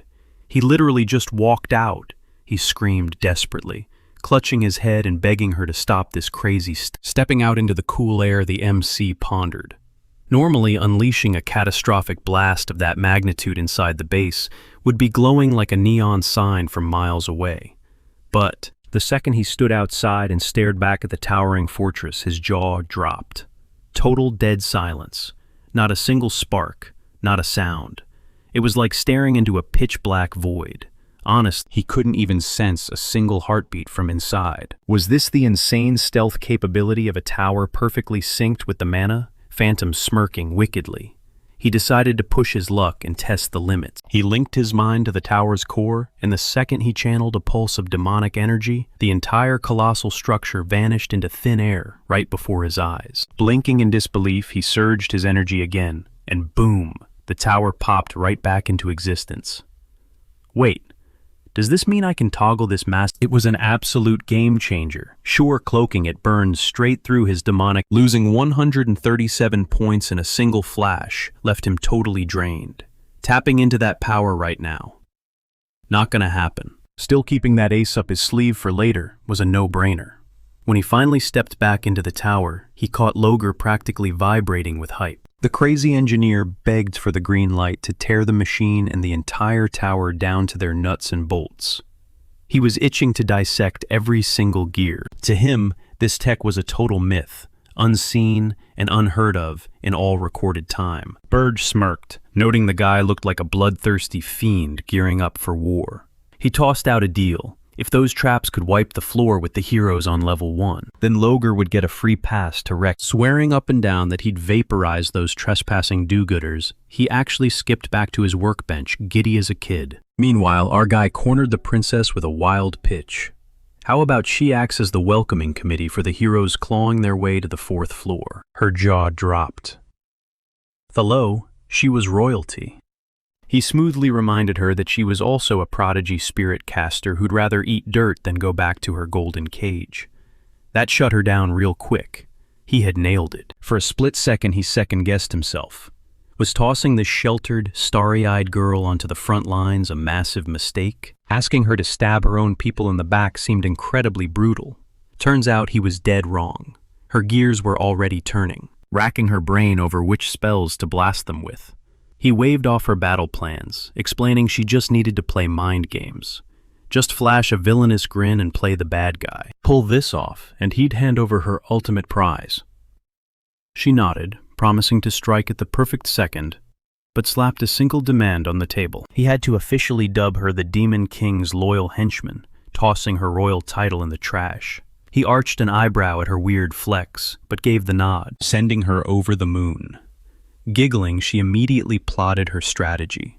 Should she bat her eyelashes and play the ultimate femme fatale? She claimed she was a total pro at it, shooting him a cheeky wink. He just sighed and told her to stick to the script. With that settled, he stalked back to the throne room to handle the heavy lifting. The board was practically set. Phase 1, shred the invaders' ranks using those factory-line mana cannons guarding the lobby. Phase 2, lure the survivors to the 4th floor and spring the princess trap. Still checking his own stats, a dark realization hit him. In his current weakened form, he couldn't even scratch half of that 200-man army. Was he seriously going to have to grind for raw power himself? Fishing out a spirit blossom, dripping with corrupt black energy, he stared at it. These tainted blooms were basically kryptonite for demonic entities. He desperately needed a stockpile. So he dragged the overly enthusiastic princess out into the freezing wastes to scavenge. Hours bled away, until they tracked a heavy, pulsating wave of mana to a... Ernian kicked the snow, groaning that the radar was a bust yet again. He grumbled back that this was strike 3. Their previous haul was pure dumb luck. The second he trashed her spirits as totally useless, the little wisps swarmed him, throwing tiny, angry punches. Suddenly, a massive orc lumbered out of the blizzard, weapons down. Assuming it was a bushwhack, Burge flared his dark aura, growling that he was completely out of patience. Instead of charging, the beast slammed his knees into the ice. Bowing deeply, he announced himself as Krutu, warlord of the Blue Frost tribe. Here to pay, he begged the tyrant to brand his people as official members of the Dark Legion. From the shadows, his entire warband dropped to their knees, echoing their leader's desperate plea in a thunderous chorus. Narrowing his eyes, our guy asked the chief to clarify they wanted to be fully corrupted. Krutu spilled their grim history. Eons ago, their ancestors turned their backs on the infernal realm. Dragging the weight of that ancient treason, they craved nothing more than the glorious redemption of serving the throne. Burge threw up a hand, snapping at him to cut the poetic garbage. He saw right through the act. The warlord just wanted a massive power-up by drinking from the king's dark well. Honestly, bathing in demonic aura beat chewing on ghost flowers any day. Busted Krutu flashed a toothy grin. Since the boss was a mind reader, he snapped his thick fingers and a grunt hauled over a heavy wooden chest, popping the lid to reveal a motherlode of tainted blooms. Everything suddenly clicked. No wonder the fields were picked clean. This giant was smooth-talking, fiercely organized, and packed a razor-sharp brain, a total freak of nature for a savage ice dweller. Krutu humbly confessed that out here in the frozen meat grinder, brain power kept you breathing longer than raw muscle. Smirking at his new allies, Burge shoved the treasure chest into Ernian's arms. He then locked eyes with the warlord. Was he begging for this dark baptism because he felt pathetically weak? A heavy nod sealed the deal, and a wicked grin stretched across the king's face. So much for brains beating brawn. Reaching out a glowing hand, he whispered a dark incantation. He liked the guy's hustle, but he was only marking the alpha. Pitch-black hellfire erupted around the warlord, searing the royal crest directly into his thick hide. Burge ordered him to scour the freezing wasteland, breed a massive army in the shadows, and stand by for the signal. Stick to the plan, and he'd gift them something way better than brute force. Absolute immortality for his entire bloodline. Sick, bulking his frame into an absolute nightmare of muscle and dark magic. Overwhelmed with his new monstrous power, he pledged his eternal soul to the king, backed by the earth-shattering war cries of his brutal pack. The pieces were finally in place. The tower was locked, loaded, and deadly. And prowling the perimeter, an unstoppable, blood-crazed legion of polar orcs. Logar and 60 mana cannons lock down the first floor, while Ernin Hildurin waits up on the fourth. The board is set. Every single piece is exactly where it needs to be. He's more than ready to welcome these so-called heroes. It's payback time for the agonizing humiliation they put him through in his past life. Cut to the freezing wastelands. A confident grin stretches across Hillen's face as he turns to Granada. They've finally made it. The towering peaks of the Urgist Mountains loom right in front of them. The army sets up camp in Holton to catch their breath before the ultimate showdown, and the locals throw a massive, lavish banquet just for them. Hillen and Granada grab a seat at the head table, right next to the fortress lord. The hero warmly thanks him for pulling out all the stops. Chuckling, the lord admits he's incredibly flattered by the praise. To him, sharing a page in the history books alongside such a legendary warrior is the ultimate honor. Hillen graciously nods, but then the lord throws a curveball. He practically begs the hero to give a grand speech. Hillen acts all flustered and tries to wave it off. But let's be real, this is exactly what the crowd is dying for. Plus, it's the perfect hype builder for the troops. Seeing no way out, Hillen caves. The lord enthusiastically clinks his glass, shouting over the loud chatter. He announces that their glorious leader has a few words to share. All eyes lock onto Hillen, beaming with pure admiration, as he awkwardly clears his throat. He looks out at his brothers-in-arms, knights, mages, gritty mercenaries, and wandering merchants. Their grueling, desperate crusade is finally crossing the finish line. He smirks, claiming that the Demon King must be shivering in absolute terror right now. After all, watching their massive army of justice march up to his doorstep broke his spirit so badly that he hasn't dared to send out a single monster to stop them. But he warns them not to get sloppy. Their weapons are sharpened, their strategies are locked in. Tomorrow is the day they've bled for. Tomorrow they drag that arrogant demon king out by his horns and make him pay dearly for snatching Princess Ernin from the Hildurin kingdom. He hypes up the crowd screaming, "Who are we? Who really runs this world?" It's time to carve that truth right back into the enemy's skulls. He raises his glass high, toasting to absolute justice. The massive hall erupts into a deafening, unified roar. But tucked away in the corner, Granada isn't feeling the vibe. Just like the Demon King called it. Their numbers haven't spiked, but they haven't lost a single man either. Hillen's sheer star power is the only glue keeping this massive army from falling apart. He somehow sweet-talked the wealthy merchant guilds into backing them, and strong-armed a bunch of sketchy mercenaries who were inches away from bailing. He dragged every last one of them into this suicide mission. Granada grinds his teeth. The last time he scoped out the Dark Tower, the place was a ghost. Could it seriously withstand an invasion of this scale? His hand twitches toward his weapon. Should he just stab these guys in the back right now? He aggressively shakes the insane thought from his head. What the hell is he thinking? If this crazy expedition actually pulls it off, he finally gets his sweet, sweet freedom. Sticking with the heroes is obviously his safest bet. He aggressively grips his head, desperately trying to keep his cool. Needing an escape, Granada slips outside into the freezing night air to make a quick status report. He secretly links up with the Demon King, whispering that the squad has touched down in Holton. Once they finish hoarding supplies tonight, they start climbing the deadly peaks at dawn. The boss flat out orders him to cut all communication the second they step out of Holton. He also drops a few cryptic warnings for the climb. Watch out for the snow. Keep one eye open when the sun goes down. And most importantly, when those massive iron gates to the tower finally swing, he needs to back the hell up and stay as far away as humanly possible. Sweating bullets, the elf stammers out a question, but Burge has already cut the connection dead. Suddenly, Hillen sneaks up right behind him, double-fisting 2 glasses of He casually asks why his buddy is hiding out here in the freezing dark. Granada violently flinches, quickly lying that he just needed some breathing room. Is everything okay? Hillen ignores the weird vibe, shoves a glass into his trembling hand, and tells him to drink up. It's a sweet, fruity blend crafted specifically for elves. Granada forces out a thank you, but the hero squints at him, sensing. Granada softly asks if they actually stand a chance against the monster on the throne. Hillen just chuckles, asking if the pointy-eared archer is getting cold feet. The elf admits he's absolutely terrified. Taking a long sip, Hillen drops his guard and confesses that, honestly, he doesn't know either. But launching a frontal assault on that dark tower is guaranteed suicide. Things never go according to plan.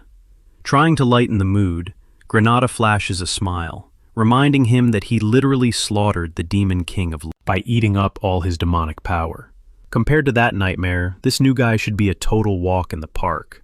But then he casually mentions that nobody actually knows the gritty details of that epic boss fight. Mind sharing the secret behind the legendary kill? Instantly, a heavy, suffocating shadow falls over Hillen's face. Slapping on a fake smile, he claims the miracle because of fearless, fiercely loyal comrades like Granada, he gives the elf a heavy, lingering pat on the shoulder, flashing a cocky grin as he orders him to watch his blind spots tomorrow. As long as they stick together, victory is practically in the bag. Granada forces a cheerful nod, playing along. With that, the hero guides him right back into the noisy banquet hall, joking that the fortress lord is throwing a tantrum to hear some war stories. As the elf walks ahead, Hillen shoots a chilling, demonic glare at his own glowing ring. A twisted smirk creeps across his face. Oh yeah, and just like last time, this naive little elf is going to make the ultimate sacrifice for him. Dawn finally breaks, and the massive crusade begins its brutal march. The locals cheer them on like returning conquerors. Within hours, they are marching straight through the jagged throat of the REGRESSED mountains. So far, the trek is terrifyingly quiet. One of the rugged fighters confessed he had been sweating bullets over navigating this treacherous mountain pass. But honestly, the trek was a total breeze. His buddy nodded in agreement, gesturing to the bone-dry trails and crystal-clear skies above. At this pace, they would secure the tower without breaking a single sweat. It genuinely felt like the goddess of victory was heavily favoring their squad. Chuckling, the first guy mocked the dire warnings they had received. Weren't disaster-class beasts supposed to be swarming this entire zone? What did the freaks go into hibernation? His partner smirked, bragging that even the deadliest predators were probably shivering in absolute terror just being near Helen. Then, drip. A glob of thick, Nauseating slime splattered directly onto his scalp. Frowning, he slowly tilted his head upward to pinpoint the source. His blood ran icy cold. Pure dread washed over him as the massive beasts loomed closer. But Helen didn't flinch, instantly barking orders to lock into battle formation. "Hold your ground, defend the man next to you," he roared to the knights. "This gorge is a bottleneck." He commanded them to shield the spellcasters and fall back. Chaos erupted as they clashed. These weren't ordinary ghouls. They were towering monstrosities. The sheer force of the horde was crushing their front lines. Cutting through the madness, the hero Wharton frantically pointed ahead. A colossal frost giant was blocking their path. Wharton screamed for an immediate tactical retreat, scrambling the troops toward higher ground. But Helen stood firm, locking eyes with the towering titan. "Evacuate the canyon," Helen commanded. "I'll handle this beast myself." Wharton's eyes widened in sheer disbelief. "Are you out of your mind? You're fighting that thing alone." With a confident smirk, Helen swore he had it under control. In a blinding blur of motion, he vaulted into the freezing air, eclipsing the giant's shadow. "You're nothing compared to the demon king of lust," he scoffed. The colossal monster roared, swiping a massive hand to swat him out of the sky. But the beast completely missed, shattering the cliff face, instead allowing Helen to land smoothly on its thick forearm. Enraged, the giant violently smashed its arm against the rocky wall, desperately trying to crush the hero. But Helen just surfed the creature's limb, closing the distance. Channeling his aura, he found the perfect opening and unleashed a blinding flurry of sword strikes. Hitting the frozen dirt, he spun around and yelled for his army to break through the opening right that very second. The mages laid down heavy covering fire, giving the knights the exact window they needed to surge past. Behind them, the Titan's eyes rolled back, and its massive body slammed into the snowy earth with an ear-splitting tremor. Bursting out of the death trap, the survivors finally collapsed, violently gasping for air. Panting heavily, one warrior stared back in horror. Dozens of elite ghouls, and a frost giant literally taller than the canyon walls. This is absolute suicide. Mortals aren't meant to survive this hell. Beside him, a veteran soldier trembled, admitting even the last dungeon wasn't this terrifying. But another scout chimed in, realizing an impossible truth. If Commander Helen wasn't leading us, it would have been an absolute slaughter. They whispered rumors that he had completely obliterated the demon king of lust and absorbed the monster's raw essence. "Do you think his power actually rivals the demon kings themselves?" a soldier murmured. "Well, he already killed one. He's got to be on a whole different level now, right?" Nods of agreement rippled through the ranks. As long as they followed this unstoppable hero, victory was totally guaranteed. Eavesdropping on their blind faith, Granada swallowed hard, thinking to himself, maybe Helen really possessed the sheer might to crush this current demon king. Pushing forward, their relief was instantly shattered when a brutal ambush of Wharton cursed under his breath. There wasn't a second to breathe. Helen narrowed his eyes, tracking a foul demonic aura in the wind. The demon king's brutal vanguard Cruto sneered down at the battered expedition. Pathetic human trash. Welcome to the icy graves of the Urzest Mountains. Helen barely flinched. "Don't sweat the small fry," he told his squad. "I'll wipe them out in a heartbeat." Suddenly, a deep, ominous rumbling echoed in Granada's ears. The Demon King's cryptic warning about the snow violently flashed through. His heart pounded against his ribs. Wait, did he actually mean this? He panicked silently. Crudo barked a cruel laugh, vowing they just as the summit shattered apart. A catastrophic wall of white death thundered down the slope. Granada's eyes widened in sheer terror. How the hell do you block a mountain falling on you? That absolute maniac of a demon king actually did it. Blind panic erupted across the battalion as the avalanche roared closer. "Run for your lives, scatter!" Granada screamed desperately, scrambling for cover. Miles away, resting comfortably on his dark throne, our main character watched the whole disaster unfold. Seeing the invaders get buried alive, a wicked grin spread across his face. "This time," he whispered, "I'm the one hunting you." He had given Granada exactly 3 warnings. Rule number 1, fear the snow. Once the deadly powder finally settled, the frantic survivors began digging for their buried comrades. Seeing the devastating toll, Helen ordered them to pitch camp right there and rescue whoever was still breathing under the ice. Rule number 2. Never, under any circumstance, drop your guard when the sun goes down. The moment the pale moon crept over the peaks, nightmare fuel materialized from the shadows. Hulking giants deliberately herded right to their doorstep by the scheming orcs. Swinging his weapon frantically to stay alive, Granada mentally cursed that sadistic demon king into oblivion.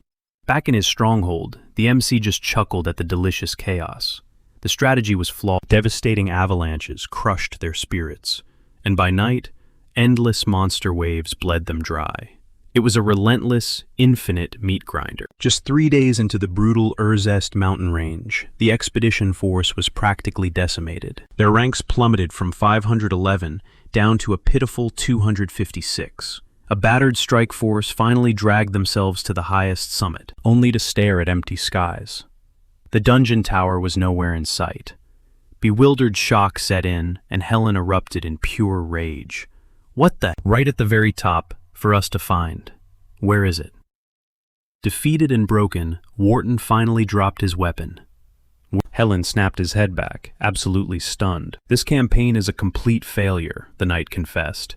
I'm sorry, Commander, but our lives actually mean something to us. Disgust flashed across Helen's face, yet he couldn't force them to march into certain death.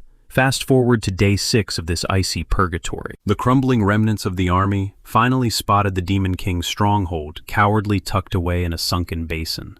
With only 52 survivors remaining, the bloodthirsty heroes stormed the first floor, desperate to unleash their fury on the monsters inside. Oh, and rule number 3. Bergie had explicitly warned Granada to stay the hell away. The moment they breached the heavy doors of the first floor, a relentless barrage of mana cannons ambushed them. They never saw it coming. In a single devastating blast, the artillery obliterated the strike team, brutally slashing their numbers from 52 down to just one lone survivor. Watching the dust settle, our main character cracked a wicked grin. He realized that even a point-blank bombardment wasn't enough to wipe out the legendary hero Helen Cargill. Helen had miraculously tanked the fatal strike and smashed every last cannon to pieces. Completely baffled by the tower's insane defenses, he roared in sheer frustration. What the hell is wrong with this Demon King? Nothing makes sense anymore. Just then, Granada materialized inside the stronghold and called out his name. The elf frantically asked if he was all right. Helen gasped that he had barely scraped by that lethal ambush, letting out a heavy sigh of relief. "Thank God you made it," Helen breathed out, immediately declaring they were heading straight for the second level. Granada blinked in total bewilderment. Wait, just the two of us? The so-called hero smugly reminded his companion that he was the absolute powerhouse who had butchered the Demon King of Lust and stolen his dark energy. To him, this brand new ruler was nothing but a minor roadblock. He confidently claimed he was more than enough to finish the job alone, prompting Granada to trail close. As they ascended to the second floor, a chilling silence greeted them. It was completely deserted. And surprisingly, the third level offered the exact same. Helen ground his teeth, a bead of sweat forming on his brow. He muttered that this entire fortress was supposed to be swarming with blood, yet not a single shadow stirred. The whole vibe of this dungeon was terribly off, making them realize a deadly trap could spring out at any given second. Granada's expression darkened with deep suspicion. He silently calculated that if the lower levels remained this suspiciously vacant, they'd waltz right into the throne room without breaking a sweat. But the moment they stepped foot onto the fourth floor, he wildly scanned his surroundings, his voice sure the lower levels were basically ghost towns, but this place. The entire fourth floor had somehow morphed into a massive, sprawling forest. "Are we even inside the Overlord's stronghold anymore?" he sputtered. Granada cursed under his breath, letting out a heavy, exhausted sigh, as he admitted it completely defied all logic. Out of nowhere, Ernian's crisp voice echoed through the ancient trees, sarcastically praising them for finally making it this far. She boldly introduced herself as one of the 4 heavenly kings, sworn to protect the Dark Ruler. This dark spirit summoner declared she would be their final hurdle. Meanwhile, Granada winced, visibly cringing at her incredibly dramatic monologue. He seriously wondered who this crazy girl thought she was. But Helen's eyes went wide. He instantly recognized the royal princess and desperately shouted out, flustered and breaking character for a split second. She awkwardly fired back that she wasn't some damsel in distress, but a terrifying Brushing off the awkwardness, she thrust her hands toward the sky. Seamlessly weaving the raw magic of all four elements, she commanded the intruders to tremble before the true power of the abyss. Helen's jaw practically hit the floor. He stammered that this was an absolute top-tier spirit invocation, a sacred spell exclusively locked to Princess Ernian's bloodline. He knew damn well that mind control magic couldn't pull off something this complex. His brain, the crushing avalanche, the ruthless midnight ambushes, this bizarre stronghold buried in a hollow crater, the heavy artillery rigged at the dam front door, the completely desolate middle floors, and now he burst into a fit of hysterical, unhinged laughter, openly admitting his brain had completely given up on trying to make sense of this madness. Spitting out a string of vicious curses, he screamed that the plot had completely lost him. The very princess he had bled to protect was now trying to murder him. The shining hero was getting played. "Screw it then," he roared, vowing to just slaughter everyone in his path. He ripped his glowing blade, fully prepared to unleash absolute hell. But before he could swing, our main character phased out of the shadows right behind him, chillingly whispering, "You honestly think I'll—" The violent explosion tore through the forest floor. As the smoke cleared, the Overlord smirked, mocking the hero that he finally got to see his pathetic face. Snarling like a cornered beast, Helen spat that the boss had finally shown his cowardly self. He couldn't believe this so-called king had resorted to a cheap sucker like a filthy rat. Knowing his stamina was dangerously tapping out, the hero desperately needed a quick recharge. His frantic eyes darted, but to his absolute horror, the elf was already trapped. Helen blitzed across the clearing in the blink of an eye, slamming his hand onto the elf's shoulder under the guise of an alliance. Granada blinked, utterly confused by the sudden contact. A split second later, a horrific sensation washed over the elf. His life force was being violently siphoned away, his vibrant skin instantly turning gray and hollow. A twisted, sadistic grin stretched across Helen's face. "Didn't I promise you?" he sneered. "As long as you stuck by my side, I'd easily handle any obstacle." The dark secret lay wrapped around his finger. Our main character's eyes narrowed as he instantly recognized the cursed jewelry. Basking in his newfound power, that it was an ancient black market taboo, the infamous, a parasitic artifact designed to forcefully drain an elf's seemingly limitless lifespan and instantly convert it into raw, combat-ready mana. The only tiny drawback to this monstrous trinket, the host suffers a violently rapid and agonizing death. Disgustingly, Helen planted his heavy boot square on Granada's dying face. After all, it's a necessary sacrifice to save the world. Coughing up blood, the fading elf used his final breath to curse him as a filthy, hypocritical parasite. Watching the gruesome betrayal unfold, he casually admitted he actually respected how genuinely scummy and unapologetic the hero was. But he pointed out one massive flaw if that shiny little ring got stripped away. Helen's face twisted into a maniacal, arrogant laugh. He barked that the boss was a total idiot, daring him to come and snatch it if he felt lucky, could possibly pry this legendary artifact off his finger. But the second Berg nonchalantly uttered Gordon's name, a bloody blur sliced the air, and the hero's entire— For a split second, confusion completely paralyzed him. Then absolute agony ripped through his body, and he unleashed a blood-curdling shriek. "How is this possible?" he gasped, realizing he hadn't sensed a single trace of an aura. Gordon just scoffed, muttering that for a puny human, he sure made a lot of noise. Helen immediately leaped backward, desperately creating space between them as panic set in. Could this guy actually be a high-ranking demon? He thought frantically. Even equipped with a sacred artifact, some random monster had completely overpowered him. But before he could even blink, our main character materialized right behind him, gripping his shoulder with crushed— "You are not going anywhere," he growled with pure malice. Helen whipped around his instincts, screaming at him to dodge. But the moment he locked eyes with the Demon King, a suffocating wave of sheer, unadulterated terror washed over him. Just who the hell was this monster? Our guy channeled a massive surge of dark energy into his fist and pulled back, coldly declaring it was payback time. He unleashed a devastating punch that violently rattled the entire tower from its foundation. brutally crushing the so-called hero. Miraculously, the guy was still breathing. The MC stared down at the broken body, smirking as he admitted that surviving that strike was actually pretty impressive. Turning to his minions, he barked in order to bind the hero and drag his pathetic body down into the dark. He told them to toss him in with the rest of the miserable captives lined up at the entrance, locking them all away together without an ounce of mercy. Meanwhile, Granada was knocking on death's door, literally 1 foot in the grave.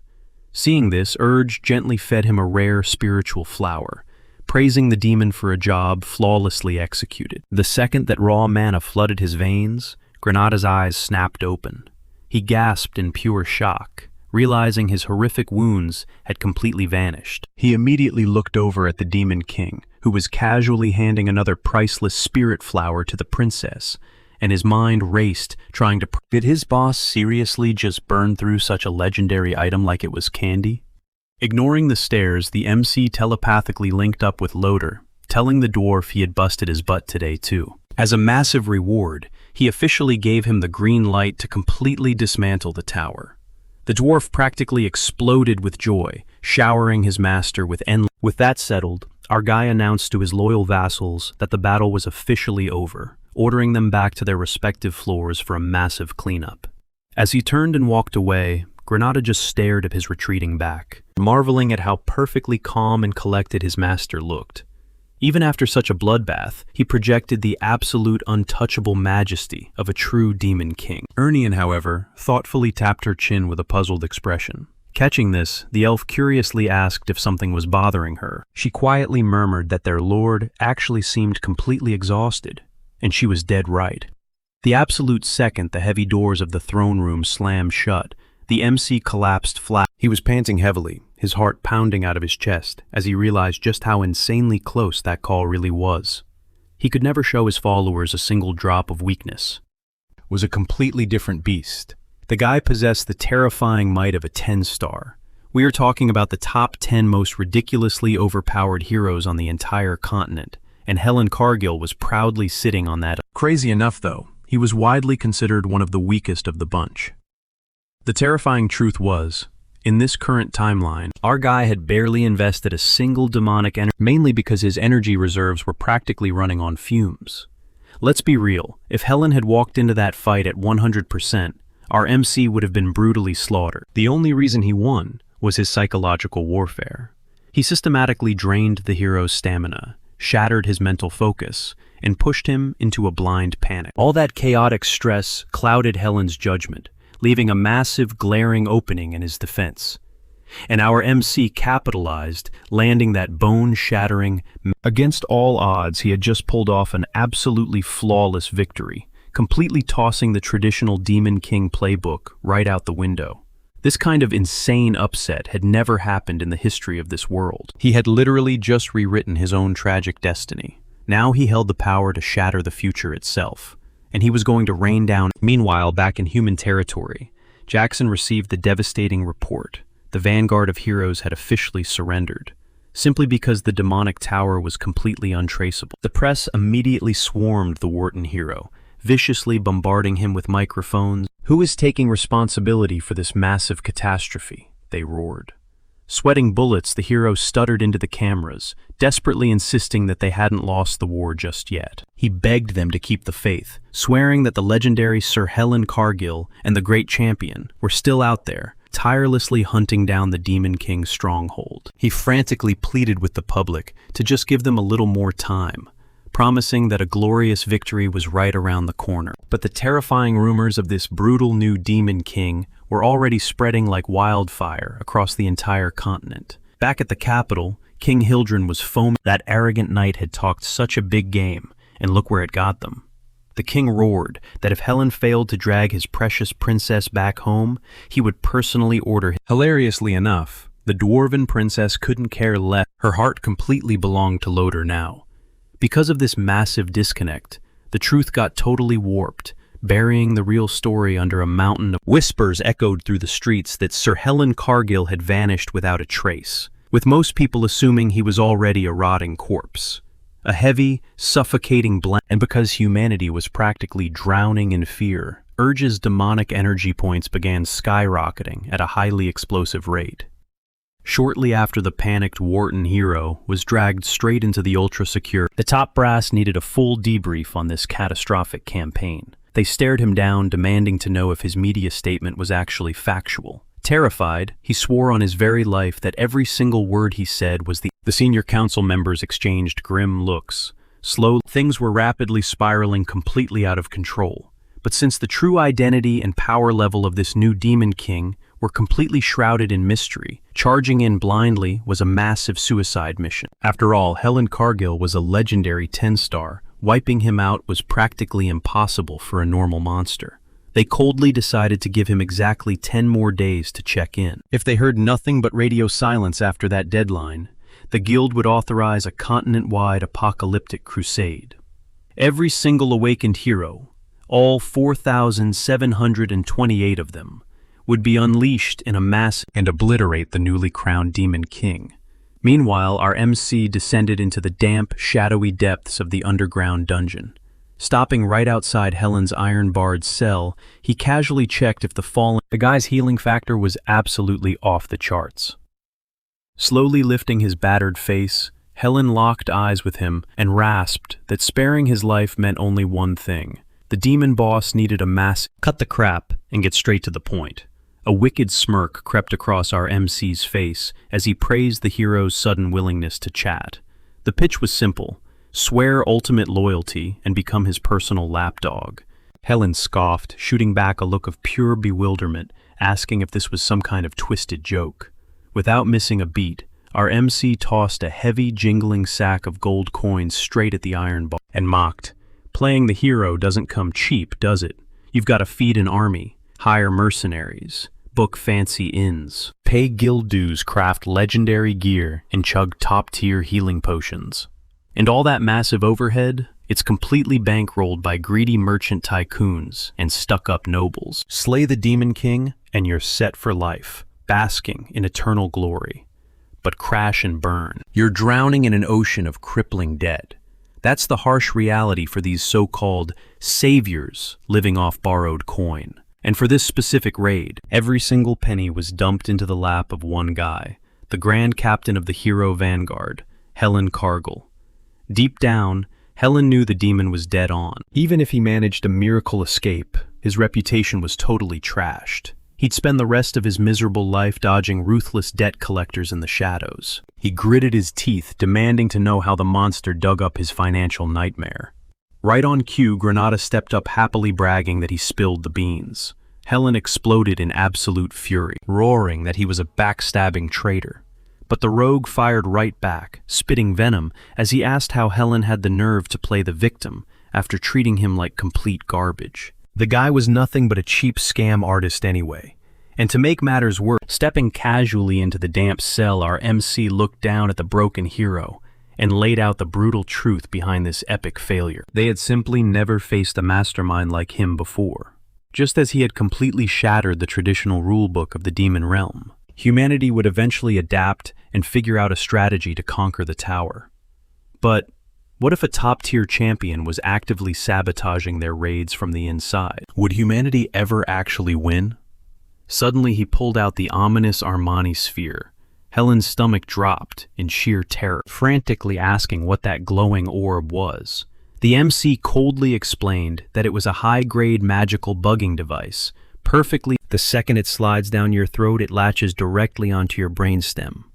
Any treacherous thoughts or sudden hostility, he'd sense it in a heartbeat, and could violently detonate his skull into a million fleshy pieces with a snap of his fingers. And if the artifact somehow failed to bond with his nervous system, that meant the job offer was declined, and he'd just slaughter him on the spot. After all, there was a whole lineup of desperate heroes waiting to take sweating bullets. Helen begged him to hold on a second. Brawler-class champions like him possessed a natural immunity to brainwashing spells. The instant that thing went down his gullet, it would just fizzle out, and he shouldn't be blamed for it. But Granada flashed a sickeningly evil smirk, gleefully exposing that top-tier warriors could actually drop their mental shields whenever they wanted. Burja chimed in, making it clear they weren't falling for his bluff. Furious and backed into a corner, Helen screamed at the psychotic elf. "Have you absolutely no shame?" The rogue snapped right back, yelling that Helen was the only one who should be embarrassed. Scrambling for excuses, Helen warned that shoving it down his throat would just waste a priceless artifact. He swore on his life he would never bow to the darkness. Done playing games, our MC brutally pried the hero's jaws apart, commanding him to shut his trap and swallow, before violently jamming the glowing orb deep down his windpipe, instantly knocking the guy out cold. A little while later, Granada scoffed at the captain's ridiculous stubbornness. What was the game plan if the idiot actually chose the graveyard over servitude? The boss just waved them off. A greedy, who happily threw his own teammates to the wolves for a quick buck, was far too cowardly to ever choose death over cold hard cash. And he nailed it. Helen's body fully absorbed the parasite, officially binding him as the ultimate demonic spy. Our MC swaggered back into his grand throne room. Gordon stepped up, pointing out a major flaw. Sure, they owned the Vanguard captain now, but the guy was functionally useless on the outside because of that crushing 100,000 gold coin bounty on his head. Back in the day, the boss had traded roughly 2,000 gold pieces just to stack up some demonic energy. A massive fortune that could literally fund an entire small nation for a year. So where on earth was he going to dig up the rest? Leaning back in his chair, he smirked, stating that it was finally time to check his dark mail. He was plotting a little trip to the annual summit of the demonic lords, a massive gathering hosted every single year at the legendary Unity Tower. Thinking back to his previous timeline, he realized he had completely ghosted this event, finding the entire concept of monsters holding hands and playing nice absolutely repulsive. But these ancient lords had been hoarding power in Ryan for centuries. Their vaults had to be overflowing with unimaginable mountains of gold and artifacts.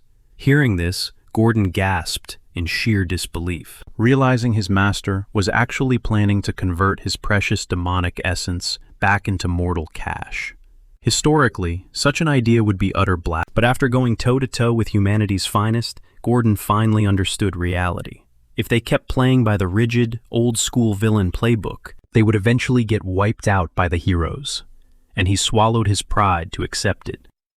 Suddenly, a dark system prompt popped up, and the aide announced that their golden ticket to the Unity Tower had officially dropped. A wicked ear-to-ear grin stretched across our MC's face as he ordered immediate departure. They were going to ruthlessly extort his so-called demonic peers. Gordon was completely drinking the Kool-Aid, now blindly trusting his boss, despite him totally rewriting the laws of evil. In a flash, they touched down at the infamous Tower of Lies. Burja strode straight up to the 13th floor's VIP demonic lounge, instantly noticing that the heavy hitters were already kicking off the party, even though he was perfectly on time. Were these chumps seriously trying to hold a secret meeting without him, Draxen Doldorf, the almighty Demon King? The heavy hitters had gathered for the summit. We are talking the Demon King of Beasts, Reyna Saldane, the Frost Demon and Queen of Winter, alongside Titan Ugar Belva, the Demon King of Invincibility, and the infamous Demon King of Lies, Jason Cogmando. Whispers immediately broke out, sneering at the MC for tossing their sacred traditions right out, but he just flashed a dangerously polite smile. Unfazed, the MC looked around at the room, labeled them all absolute clowns, and practically spat. "So you guys actually teamed up? Do you have zero pride left?" Deep down, though, he totally got it. With Aaron falling into chaos, grouping up was just smart business. But his little jab hit its mark perfectly. Ugar slammed his fists down, veins popping, and roared that the MC was the real idiot here.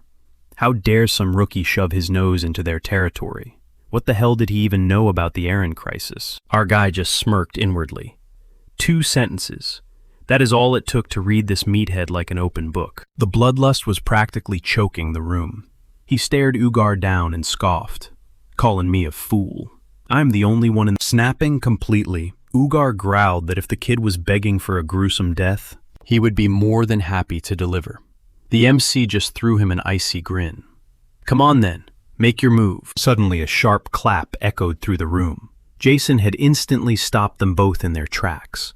His tone was smooth, reminding everyone they were here to join forces, not waste precious time painting the walls red. The MC shot Jason a wary side-eye. The guy literally just snuffed out the raging, murderous intent of two demon kings in a split second. But how? There was not a single drop of Was that his raw strength? Or was the fortress amplifying him? As everyone slowly took their seats, the MC's gears kept turning. Could it be some twisted phantom magic? No. Assuming things without proof was a rookie mistake. He had to stay sharp and watch his back. Taking control. Jason kicked off the summit, inviting the room to lay their cards on the table. Burge immediately clocked the vibe, realizing this meeting was going to be a giant waste of time. Breaking the silence, Draxon stepped up, deciding that since no one else was talking, he would take the floor. He locked a dead stare right on Burge and demanded, "Where the hell is Helen Cargo?" A heavy shadow fell over his face. And then he spilled the whole story. Cut to the Minion Lounge. The lesser demons had cornered Gordon, aggressively grilling him about the chaos back home. One of Jason's underlings leaned in, desperate to know the hero's fate. Had he finally flatlined? Sweating bullets, Gordon stammered that he was totally clueless. The hero had not even stepped foot inside their fortress. Honestly, the guy was probably still lost out in the frozen wasteland of the Urza Mountains. So they really needed to get off his back about it. But Ugar's minions scoffed, telling him to cut the garbage.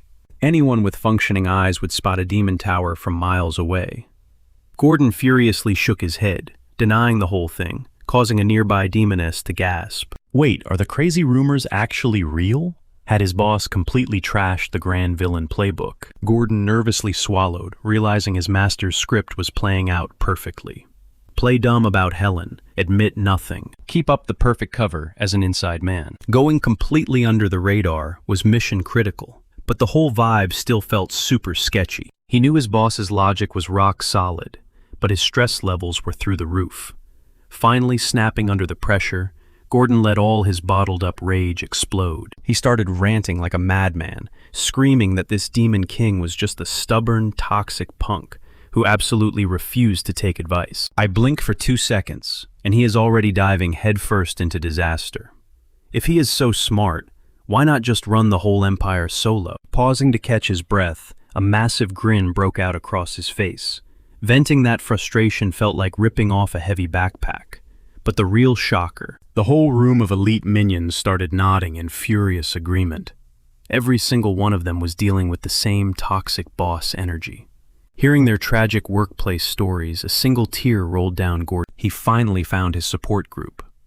Meanwhile, back at the big boys' table, the MC wrapped up his wild tale.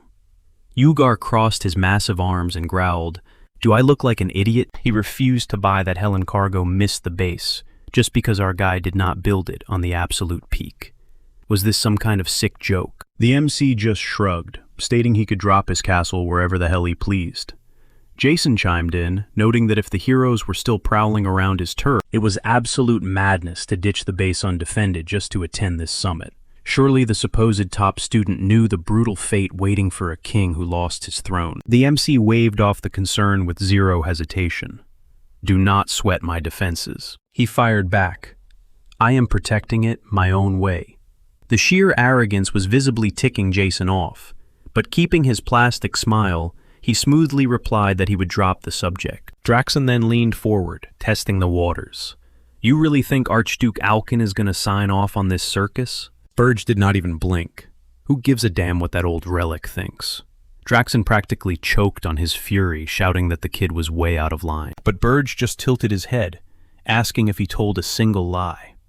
Draxon wisely backed down, while our MC smirked internally.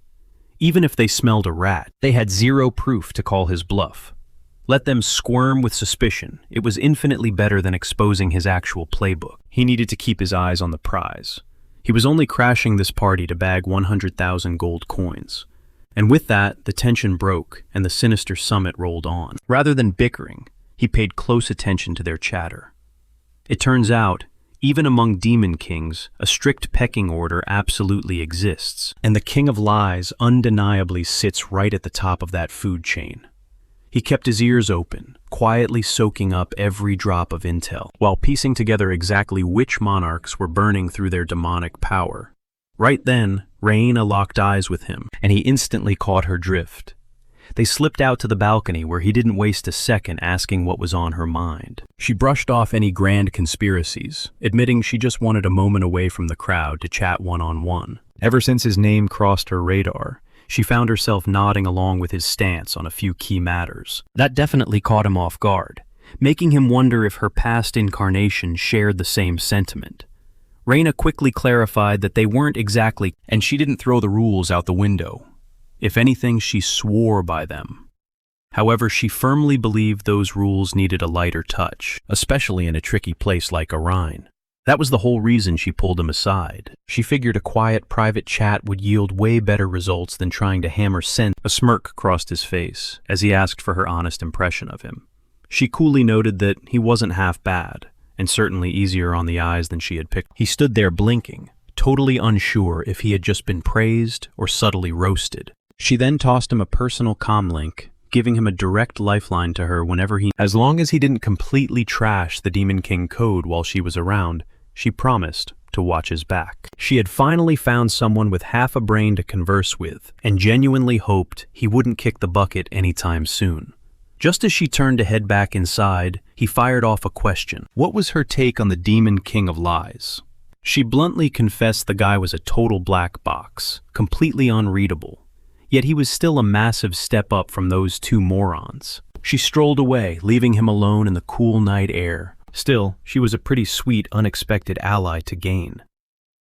Meanwhile, back at his fortress, Ernyan bounded down to the ground floor, eagerly pushing a fresh batch of her handmade cookies toward Logger for a taste test. His eyes widened in absolute shock, wondering how on earth she managed to pull off baking inside this dreary tower. Puffing out her chest, she beamed and explained that the Demon King had snagged the ingredients, so she whipped them up using a little spirit magic. He chuckled, remarking that being a prodigy spirit summoner definitely had its sweet perks, right as she urged him to take a bite. Flashing a warm, secretly moved that this royal princess, a girl who had never lifted a finger for chores, actually baked these treats just for him. Even if they tasted like cardboard, he vowed to praise them to the high heavens. But the instant the crumb hit his tongue, a mind-blowing wave of flavor exploded in his mouth. The taste was so phenomenally rich that it literally jump-started his mana core. He had absolutely never If heaven had a flavor, this was undeniably it. She nervously asked for his verdict, and he, looking completely spaced out in pure bliss, mumbled that he couldn't stop eating them if he tried. What kind of divine sorcery did she mix into this batch? Flashing a triumphant grin, she revealed her secret ingredient. Just a tiny pinch of a rare spiritual flower, and she was absolutely thrilled that her baking experiment was a match. She casually brushed it off, fully expecting her treats to be top tier.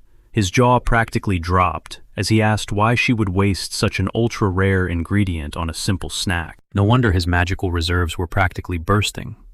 She softly replied that it was meant to be a special present, a little something to forge a tighter bond, considering the insanely long road they still had to travel together. Her unexpected sentiment left him a bit flustered, but then she cheerfully wondered aloud if Granada might enjoy a bite too. He quickly assured her that the guy would probably go even crazier for them than he just did. Bubbling with excitement, she then asked about the Demon King himself. Would his dark majesty approve of the sweet? Our MC strode back into the grand meeting hall. Spotting only Jason left, he asked if the rest of the crowd had already cleared out. Jason smoothly confirmed the meeting was totally wrapped up, gesturing to a fresh cup of tea, just in case he had any lingering business to hash out. Dropping into a chair, the MC shot back a thoroughly confused look, wondering what on earth the two of them needed to discuss in private. A cunning smirk crept across Jason's face as he casually dropped a bomb he knew all about: the desperate need for human cash. That revelation hit like a truck. Treading carefully, he demanded to know what the guy was playing at.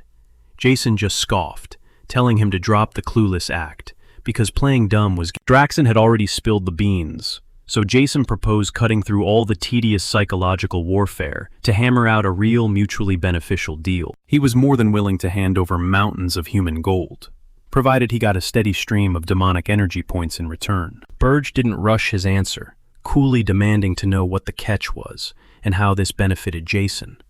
The guy just burst into laughter, playing innocent and asking what he possibly meant. Claiming they were practically on the same team, Jason proposed wiping the slate clean and kicking off a genuinely friendly partnership.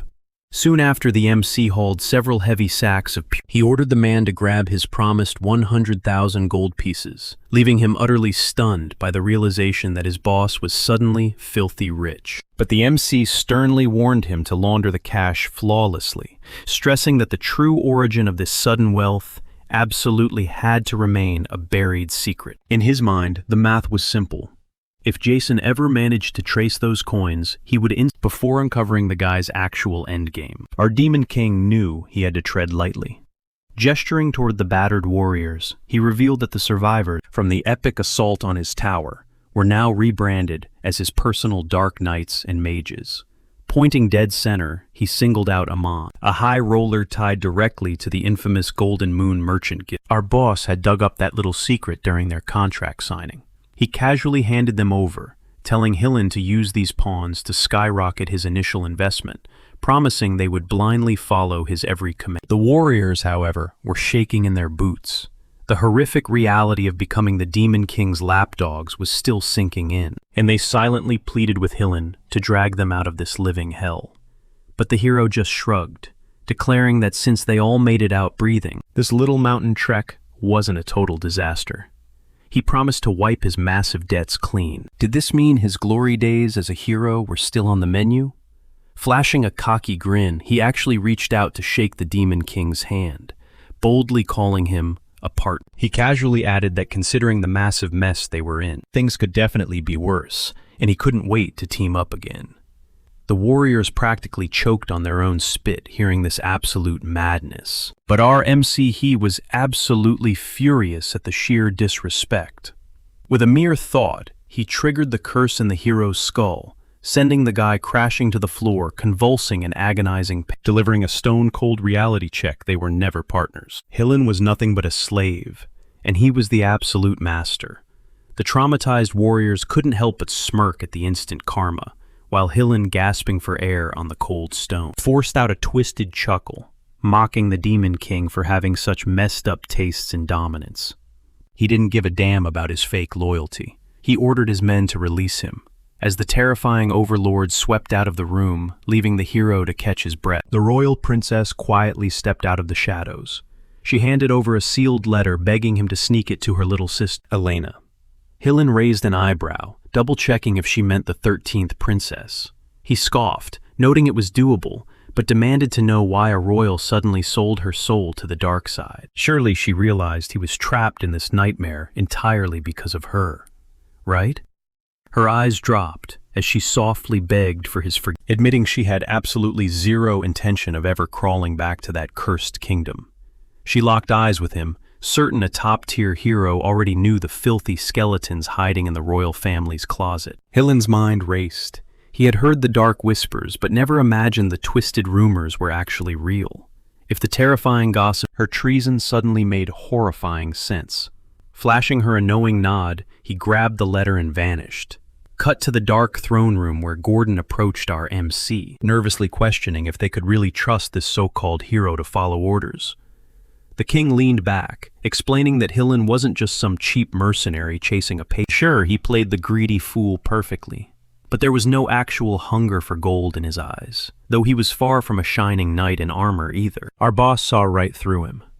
Hillen was an attention addict, craving massive popularity in the blinding spotlight, far more than actual honor. The guy was a total go-getter, always leaping straight into the center of the cake. If they could pull his strings perfectly, using Amon Katrash as leverage, that fame-hungry hero could easily transform into the most lethal spy they could ever imagine.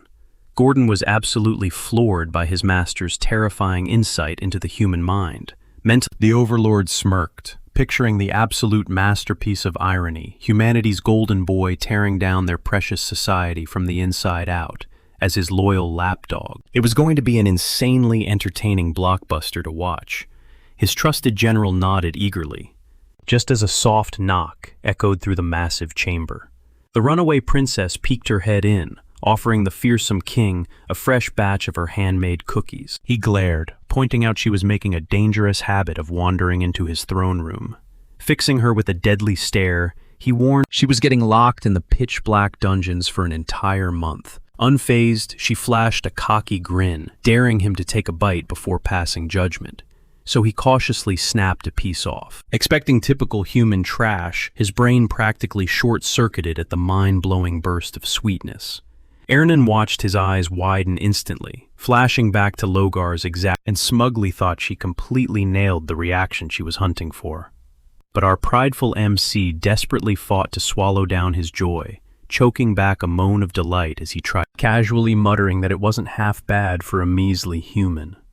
Her smug smile faded slightly at his stone-cold poker face, right if the little chef had secretly ground up a precious spiritual flower into the batter. Her face lit up instantly, cheering that she knew his refined palate would catch the secret ingredient. Smirking, he asked if this was her way of tossing back the reward he had gifted her. It was blatantly obvious she was buttering him up for a favor. She burst into a light-hearted giggle, brazenly. She definitely wanted to cash in a favor. Cut back to the outside world, where the traumatized survivors of Hillen's doomed party finally dragged themselves down the treacherous peaks, completely shielded by Krutu's overwhelming power. The second their boots hit the dirt in Hotenwalk, they didn't waste a single breath, sprinting straight back toward the Hilderin King, relying entirely on a teleportation magic circle to escape. Meanwhile, Granada stomped straight into the chaotic headquarters of the Scarlet Hawk, mercenary guild ready to crack some skulls. He brutally beat the living daylights out of his own men to teach them a savage, as he demanded to know why they cowardly bailed at the first snowflake, abandoning their own captain to freeze in that death trap. Coughing up blood, the battered former squad leader stammered in pure panic, swearing it wasn't a betrayal. He cried out that they were marched into the Urgus Mountains, a literal graveyard, where even legendary heroes get slaughtered. How the hell were they supposed to hold out in a bloodbath like that? As cheap mid-tier grunts, staring death in the face, running away, was their only ticket out alive. Desperation or not, they had completely abandoned their captain to save their own skin. Granada seethed with absolute rage. And just as he pulled his fist back to pummel them again, a sweet voice cut through the tension. He whipped around, locking eyes with a girl who beamed, and declared that this was Katie, a self-proclaimed hero. While some personal baggage had kept her from joining the last massive expedition, she had trekked across the continent to snatch up this golden opportunity, completely unfazed by her previous tardiness. Would he let her tag along? Granada blinked in pure disbelief, but the greedy mercenary quickly chimed in, practically drooling as he bragged that this girl had been covering their massive bar tabs. Want a free drink? Granada instantly slammed a heavy hand on the fool's shoulder, ordering him to freeze right there. Composing himself, he stepped toward the girl, politely thanking her for the generous drinks, but breaking the harsh truth. Hero Hillen's legendary quest was already wrapped up. The main squad was already back at the royal capital. The news hit her like a truck. Her jaw dropped, refusing to accept that it was totally over. Grasping at straws, she begged him to at least spill the gritty details of the epic raid. With a heavy sigh, he agreed to throw her that tiny bone, carefully calculating in his head how to weave the exact cover story the Demon King had strictly authorized. As the epic tale wrapped up, Katie's eyes sparkled with sheer awe. So the Dark Lord's fortress wasn't actually perched on a hill. Realizing this town held no more secrets, she figured it was time to pack up, deeply thanking the elf for the massive lore drop. Sliding a hefty stack of shiny gold coins across the wooden table as a parting gift, she spun on her heels and vanished. The sleazy mercenary wasted zero time snatching up the glittering loot, snickering that you could smell the clueless rookie on her from a mile away.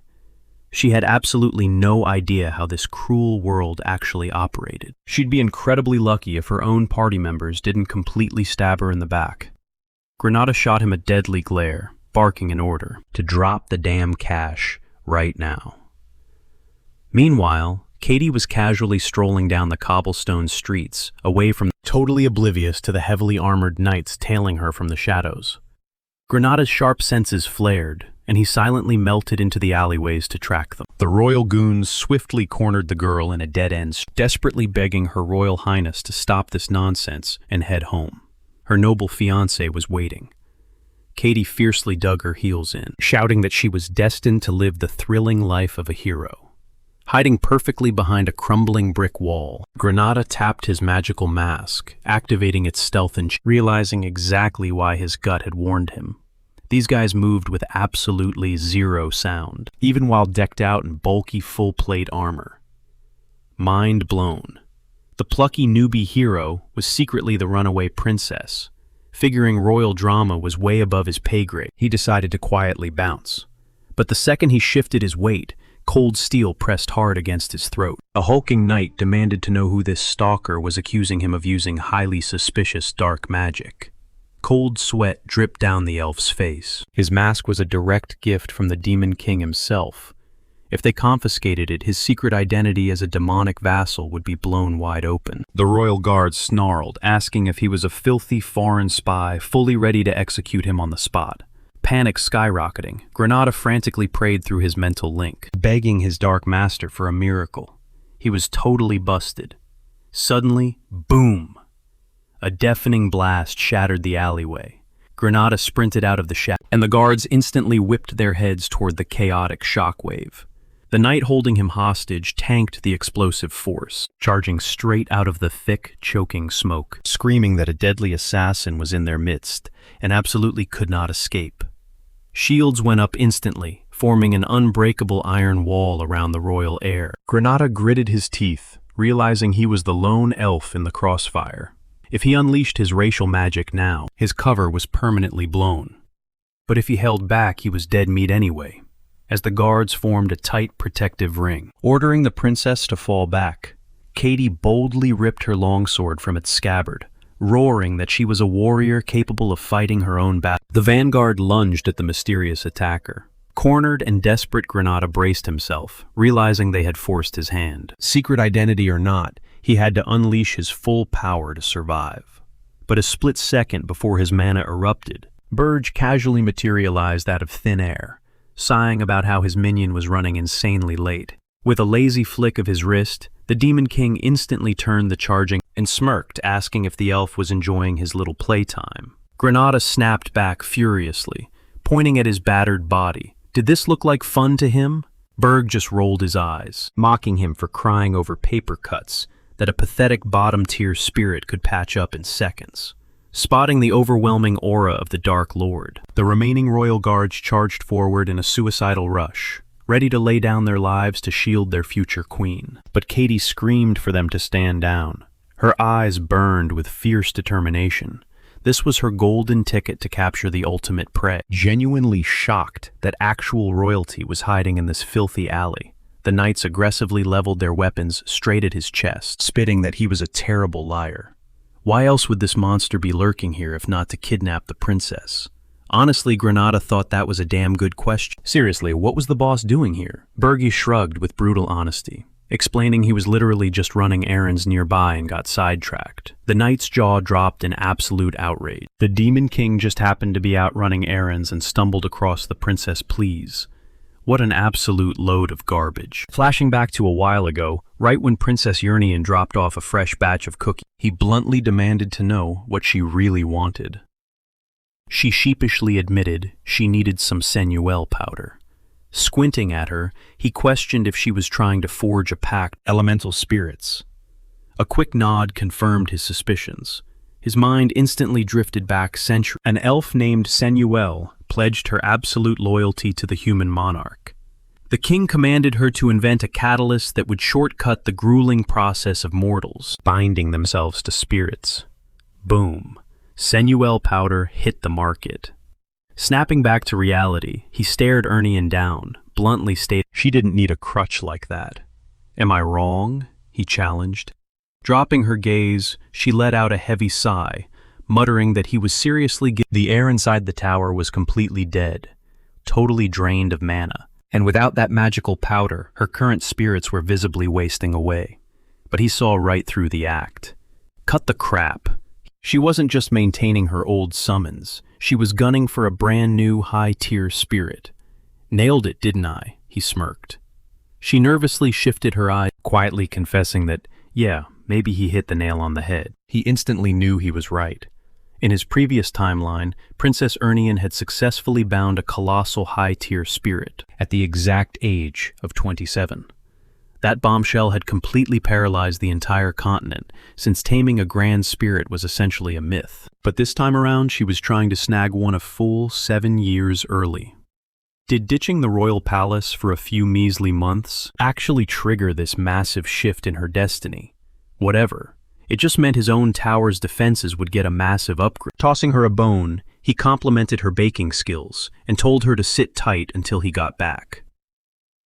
Smashing, he unleashed a terrifying wave of dark energy straight at the armored guards. Mumbling about having real work to do, he decided to wipe the floor with them and wrap this up fast. His brutal shockwave violently ripped a steel helmet right off the princess's head, triggering a massive, ear-splitting detonation. Through the thick smoke, he spotted her completely unharmed. Raising an eyebrow, he had to admit, a true hero always survives the blast. Katie firmly held her ground, shielding her battered men. She boldly declared that a hero's pure aura is specifically designed to absolutely obliterate demonic magic. That makes her kind the ultimate apex predators against demons. Out here in the dirt, she wasn't suffocating inside some gilded royal birdcage. Out here, she was a fierce warrior commanding the front lines. Gripping her massive blade, she launched a ferocious, unleashing the absolute pinnacle of Zespin House martial arts, the lethal crescent strike. In her mind, this legendary move blasted out a concentrated wave of energy, guaranteed to shred any target into absolute confetti. This insanely classified fighting style was strictly reserved for royal blood. But since she was practically dead last in line for the throne, her title as a princess made her completely worthless to the empire. A sickening image of her arranged fiancé flashed through her mind, and her blood boiled. She furiously refused to be treated like cheap livestock, tossed away to some wrinkly old creep. There was zero chance she was walking down that aisle. That burning hatred drove her to literally beg the royal drill master to beat combat skills into her from dawn until dusk. She grinded until her bones ached, desperate to carve out a legacy as a hero, not a helpless royal. And if she could just drag this demon king back in chains, the entire world would be forced to respect her terrifying power. She'd finally crush her father's suffocating decrees and dodge his sickening arranged marriages forever. She would write her own destiny. But reality hits hard. With zero effort, the Demon King violently crushed her ultimate attack and her hopes along with it. He casually flicked the residual energy away, tossing out a lazy compliment about her decent blade aura. Her jaw basically unhinged, horrified that her supreme, unbreakable strike was swatted away like a pesky mosquito. Suddenly, a gargantuan glowing magic array erupted, vomiting pure, pitch-black hellfire. A sickening wave of dread washed over Katie. She was entirely outclassed. Flashing a wicked grin, he casually mentioned he already had a dozen twisted plans for her. Pure terror flooded her veins. Her loyal guards desperately lunged forward to shield her, but they were instantly swallowed by agonizing screams. The massive shockwaves sent terrified locals sprinting straight toward the apocalyptic crater. Choking on the lingering miasma of dark magic, the crowd was completely dumbfounded. How on earth did literal demons breach the safe? Peering into the smoking ruins, they spotted the scorched armor of the royal guard. Miraculously, chests were still rising and falling, prompting panicked villagers to scream for combat. Coughing up blood, a half-conscious soldier grabbed a civilian's collar, hoarsely gasping that the demon lord had just abducted the princess. The villager shrieked in absolute horror. He was but the battered knight completely blacked out. Staring at the sinister burning black embers scattered across the streets, the terrified crowd whispered if this nightmare was truly spawned by the infamous overlord, straight out of the deadly Urzes Mountains. Meanwhile, snapping back to the dark citadel, our ruthless protagonist finally touched. He unceremoniously dumped the unconscious princess straight into a damp, subterranean cell. Glancing down at the knocked-out royal, Ernian tilted her head confused. "Nope," the MC casually corrected. "You're looking at the Empire's official 9th princess, Katie Zespin. She's moving into the 4th floor permanently. She's a little banged up from the fight, so go patch her wounds. If we groom her the right way, she's going to be an insanely valuable asset." Ernian simply nodded, agreeing to play nurse, though deep down she seriously questioned why this guy. He brushed her off, claiming he merely snatched her up while passing through the area, plus to rack up his demonic points. Kidnapping a royal now and then was just part of the job. She stared blankly, completely lost on the whole point system. He opened his mouth to break it down for her, but snapped his jaw shut just in time. What in the world was he doing, spilling top-secret intel to a captive? Without another word, he spun around, marching out of the cell while tossing back a quick promise. "Forget I said anything. I'll get you that Senuel powder." Once outside, he cursed under his breath. Spending too much time around her was making him soft, dulling his edge. He had to snap out of it. She was a hostage, nothing more. A few days rolled by, and the shockwave of the 9th Zespin princess's abduction rippled across the entire continent. Deep inside the Heroes Guild headquarters, the brass dragged Helen in for a harsh interrogation. They demanded he swear on his honor that his report was accurate. Bowing his head, he confessed his deep shame, swearing he never caught a single glimpse of the Demon King's tower. He stood tall, offering his own neck to take the fall for the botched mission. But a fellow hero quickly waved off his guilt. If the guild started punishing their best fighters for coming up empty, nobody would ever dare march into the unknown again.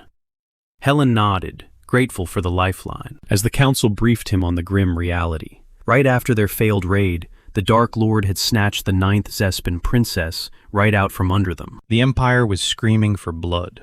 Since Helen had already braved the Urzest Mountains, the High Command leaned in, desperate for his tactical read on launching a second wave.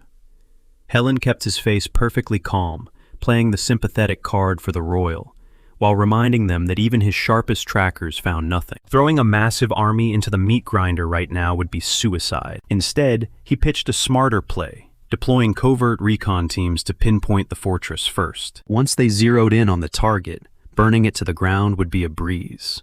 He planted a seed of doubt, pointing out that a truly terrifying Demon King wouldn't cower in the shadows, hiding his stronghold from the world.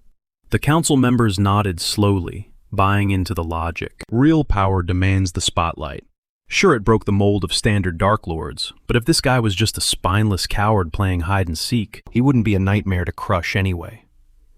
At the head of the table, the Grand Master stroked his beard in heavy silence. Weighing the options, the old veteran finally slammed his gavel, officially backing Sir Helen's strategic delay. He issued a strict lockdown.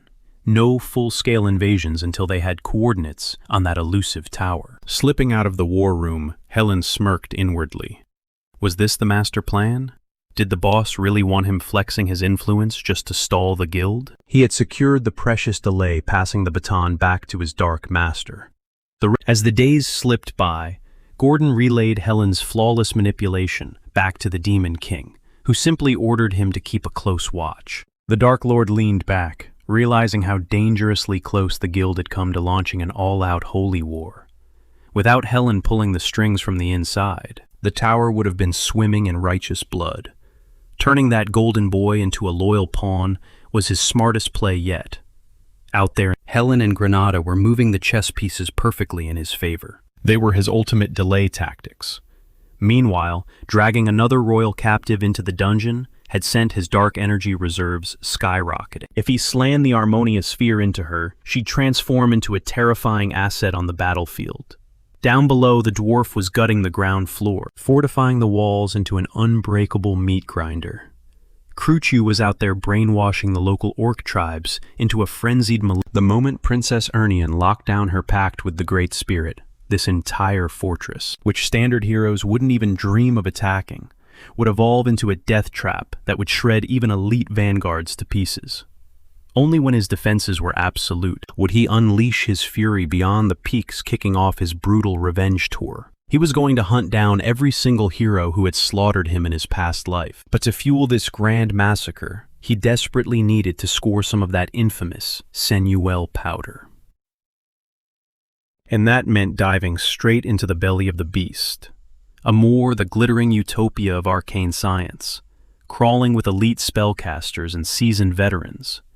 Standing at the edge of the sprawling metropolis, glaring up at the massive shimmering ward dome, he muttered a vicious curse. sneaking in and grabbing the stash without triggering every alarm in the kingdom. The risk factor was absolutely insane. Deep within the neon-lit alleys of this magic hub, tucked right beside the kingdom's busiest arcane bazaar, sat a cramped little joint called Jetson's Paradise. Behind the counter, the owner angrily crumpled his morning paper, furious over the headlines screaming about the missing royal and the guild's pathetic fumbled raid on the Dark Lord's territory. To make matters worse, bounties were now flying around for the rogue dwarven hero Lodger. The old man scoffed, wondering if the whole world was going up in flames. Suddenly, our protagonist casually strolled inside. Jetson instantly tossed the depressing news aside, pasting on a slick retail smile to welcome his new customer. He cut straight to the chase, demanding the Senuel powder, while his eyes darted around the incredibly sketchy, cluttered interior. Amor was the absolute peak of magical innovation. A magnet that dragged in heavy-hitting heroes, grand warlocks, and crazy alchemists from every corner of the map. Which meant stepping into literally any storefront was playing Russian roulette with a high-level magic user. Even if he shoved his dark aura completely underground, one wrong move in this place, and his cover would be blown to pieces. Since he was a wanted man, he purposely hunted down a tiny, run-down shop to keep a low profile. Jetosin slammed 2 vials of glowing purple dust onto the counter and bragged that our guy had hit the absolute jackpot, claiming that once he shopped here, he'd never need to set foot anywhere else. He offered a supposedly exclusive deal on Seneal dust for just 1 gold coin, calling it an absolute steal. Berze snapped at him to keep his voice down, flat out rejecting the price and pointing out that authentic Seneal dust is supposed to be green, not purple. The shady merchant didn't miss a beat, claiming it was a brand new hybrid. He spun a wild tale, whispering that this specific batch was secretly manufactured in the shadows of the magic tower, completely off the black market, making it a one-of-a-kind artifact. He warned that if he walked away now, he'd be throwing away a once-in-a-lifetime opportunity, claiming that half the city's underworld was already hunting for this exact variant. Behind a greedy smirk, the shopkeeper sized him up as a desperate nobleman, clearly hiding some dirty little secret, and decided he was going to milk this rich kid for every last penny. Berze was boiling with rage. He immediately clocked the scam, realizing the merchant knew he couldn't exactly go window shopping elsewhere. For a split second, he seriously debated just snapping the guy's neck.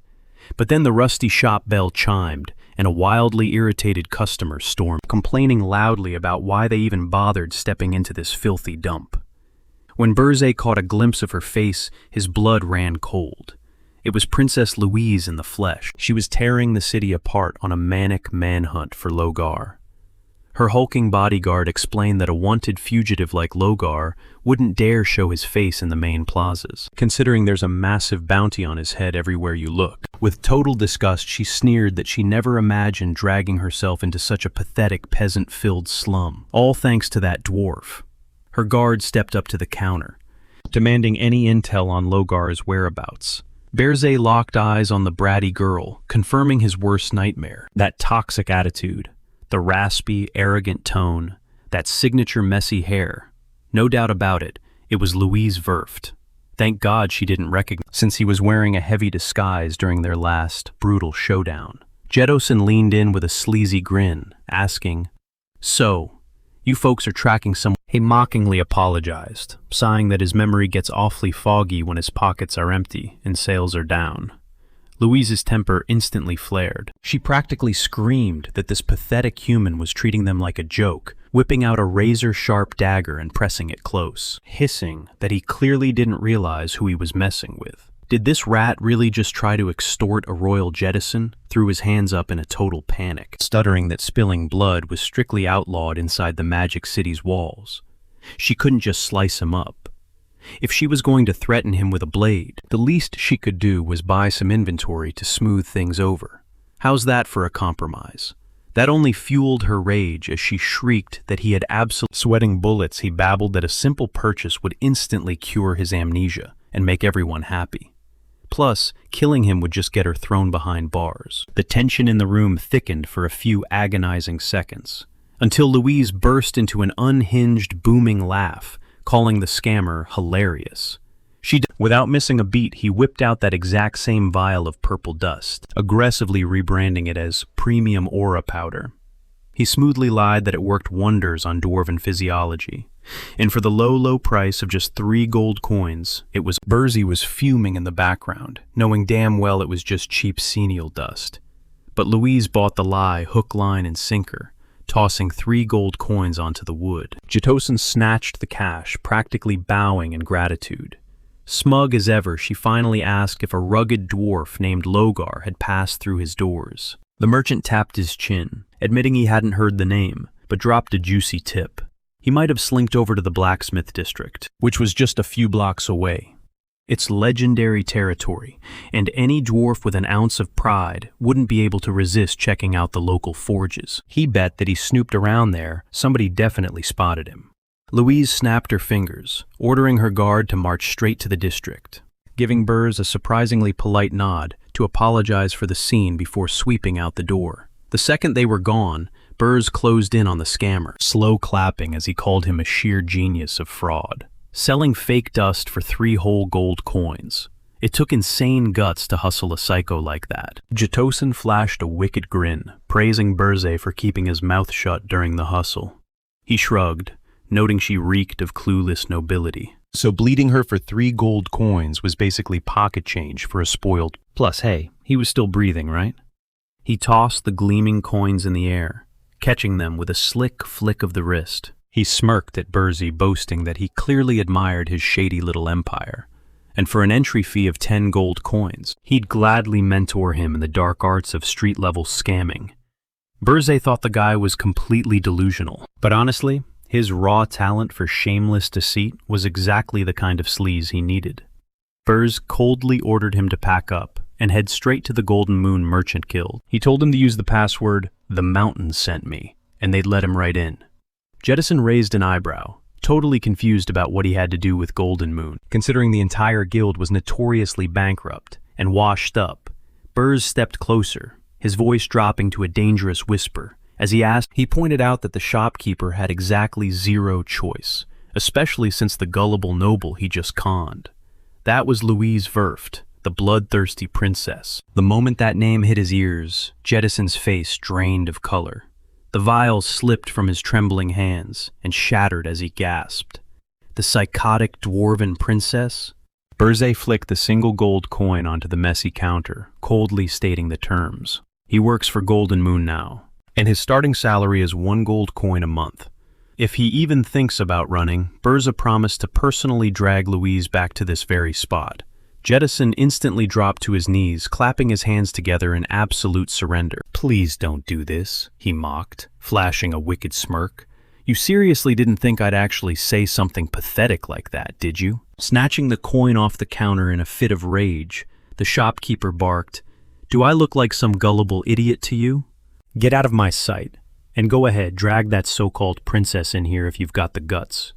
As if royalty would ever step foot in a dump like mine." Burz casually stepped out, and mere seconds later, he waltzed back inside with a furious Louise in tow. The blood drained from the merchant's face. He knew he'd messed up big time. After the scammer received a brutal reality check, Burze secured the goods and strolled out. He mused to himself that even standard merchants only carried basic Senuel powder. Louise marched up to him, visibly relieved he hadn't left. She thanked him, glad they could finally return that garbage counterfeit. Flashing a polite smile, he claimed he was always thrilled to help. But he just had to ask, what exactly did she do to that shady shopkeep? Her knuckles cracked as she balled her fists, her eyes burning with pure rage. She growled that since foreign laws applied in this territory, she only gave him a tiny, harmless lesson.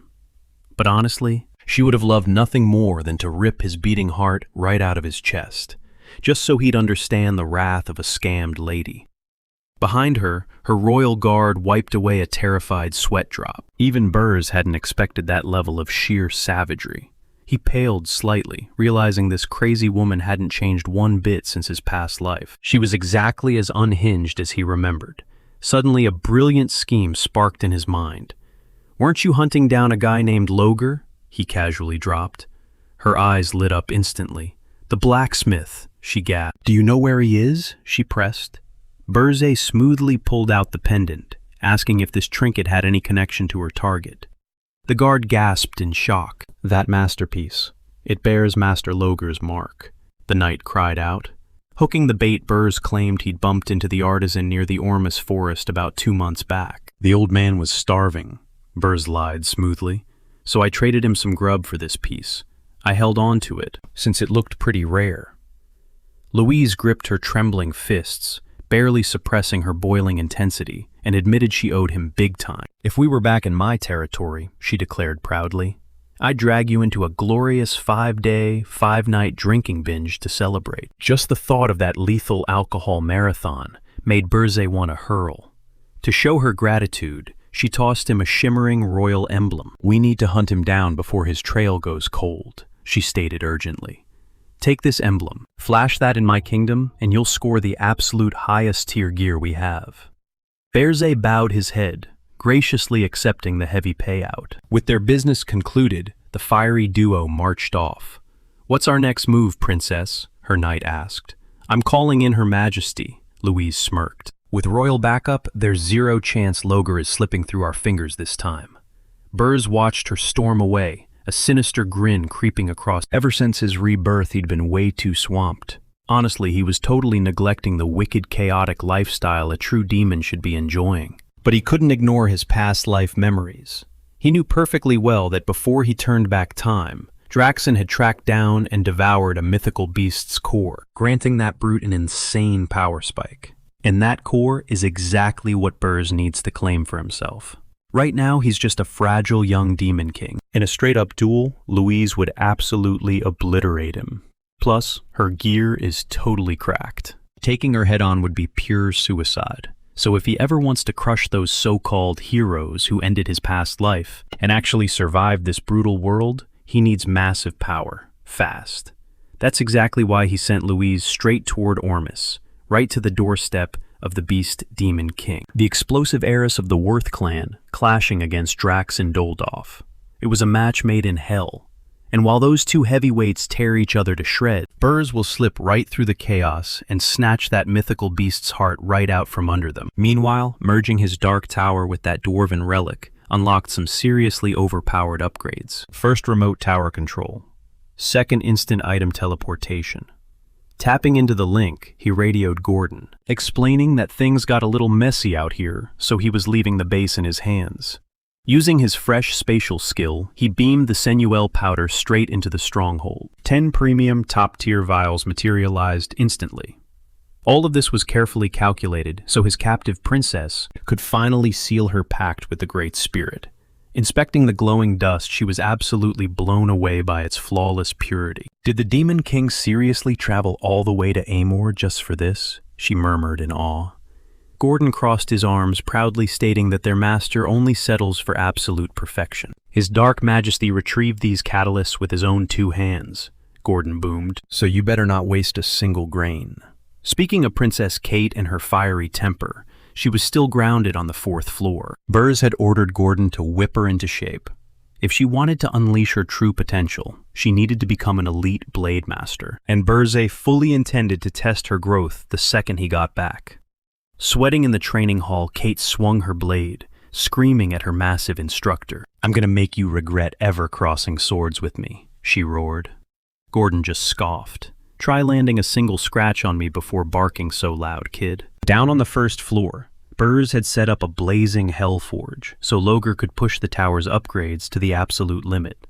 Staring at his brutal new workshop, the old dwarf looked like a kid in a candy store, swearing to forge absolute masterpieces. Off in the wild, the Pole Orc Krutu had just pulled off a miracle, crushing 3 separate tribes into one massive banner. His dark army had instantly doubled in size, giving them more than enough raw muscle to start slaughtering the apex predators of the Urgist Mountains. The demonic empire was rising. Slicing the connection with Gordon, our guy smirked. Remote tower management. Now that was a serious upgrade. No more tedious commutes back. Talk about a game changer.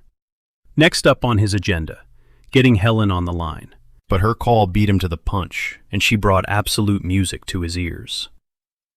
The Golden Moon Trading Guild, completely under their thumb, effective immediately. Aemon, alongside the Black Knights and the Black Mages, held the reins of the entire operation. As one of the 10 legendary heroes, he'd throw his full weight behind them, ensuring the leadership throne would eventually slide right. He expertly smoothed things over, making sure a single screw-up didn't taint the spotless reputation of the 10 heroes.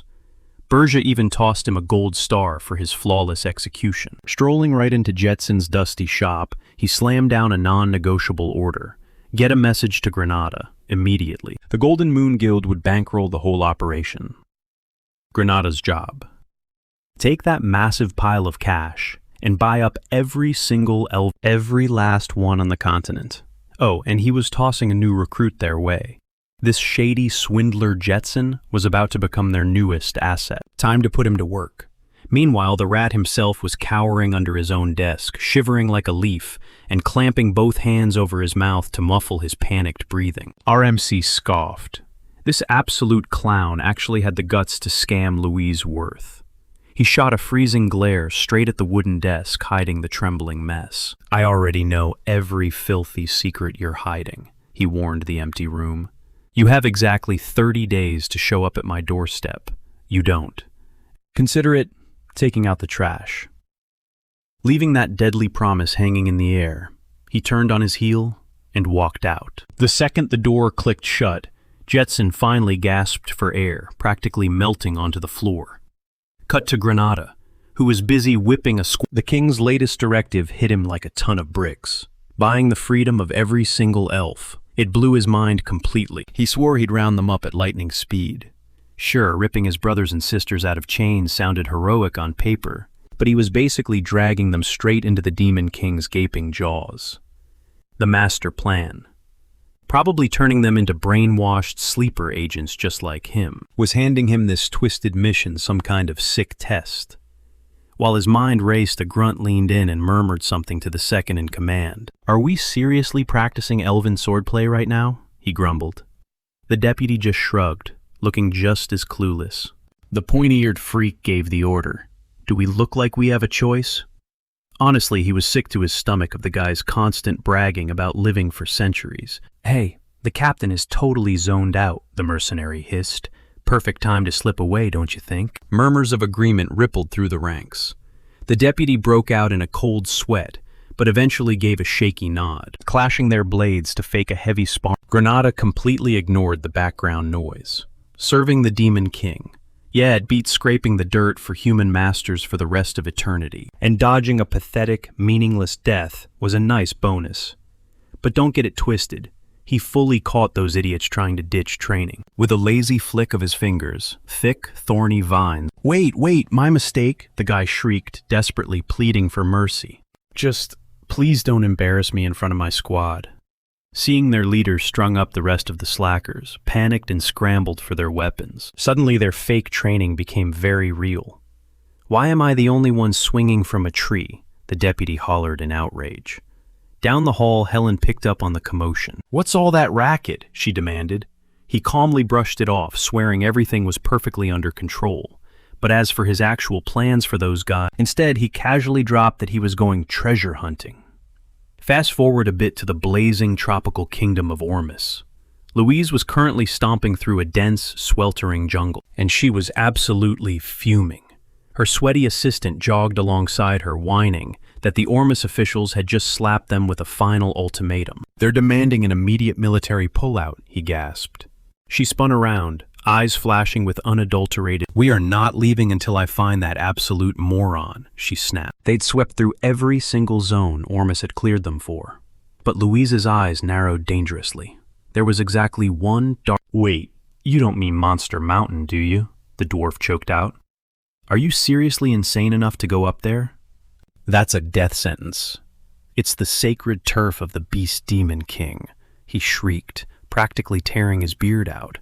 Louise just rolled her eyes. Relax. Those filthy beasts wouldn't dare lay a claw on me. If the demon horde was stupid enough to scratch a member of the dwarven royal bloodline, they'd be declaring all-out war on the entire freaking continent. Why? Because dwarves forged the weapons that kept every kingdom alive. She smirked, remembering the history. 2 centuries ago, some arrogant demon lord tried to mess with a dwarven prince. The result? He got completely wiped out in a single, brutal raid. It set a terrifying record, and since that bloodbath, no one had the guts to look at a dwarf the wrong way. But Roger might not even be hiding up there, her lackey argued. That scammer probably played us. But Louise's gut told her differently. She was dead set on him cowering on that peak. "March now, or I'll mount your heads on pikes," she roared, driving her troops forward. Meanwhile, miles away, locked high inside one of Draxon's sweaty lackeys burst in with a massive crisis. Princess Louise of the Dwarven Kingdom was currently bulldozing her way straight up their sacred mountain. Draxon's jaw dropped. "What in the hell is that lunatic doing on my turf?" he barked. But slowly a wickedly brilliant idea began to What if she sniffed out the mythical beast's heart, hidden in this territory, and came to steal it? But no one is supposed to know about that pure mana sleeping deep beneath the volcano's bubbling magma.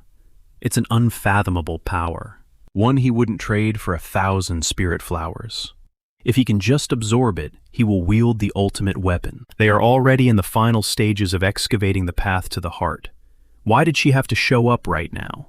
He barked orders at his henchmen to intercept her, keep her out of their territory at all costs, but strictly forbid anyone from laying a finger on her or killing. The demoness swallowed hard, stammering that holding her back without causing harm. He exploded in indignation, demanding to know what she just said.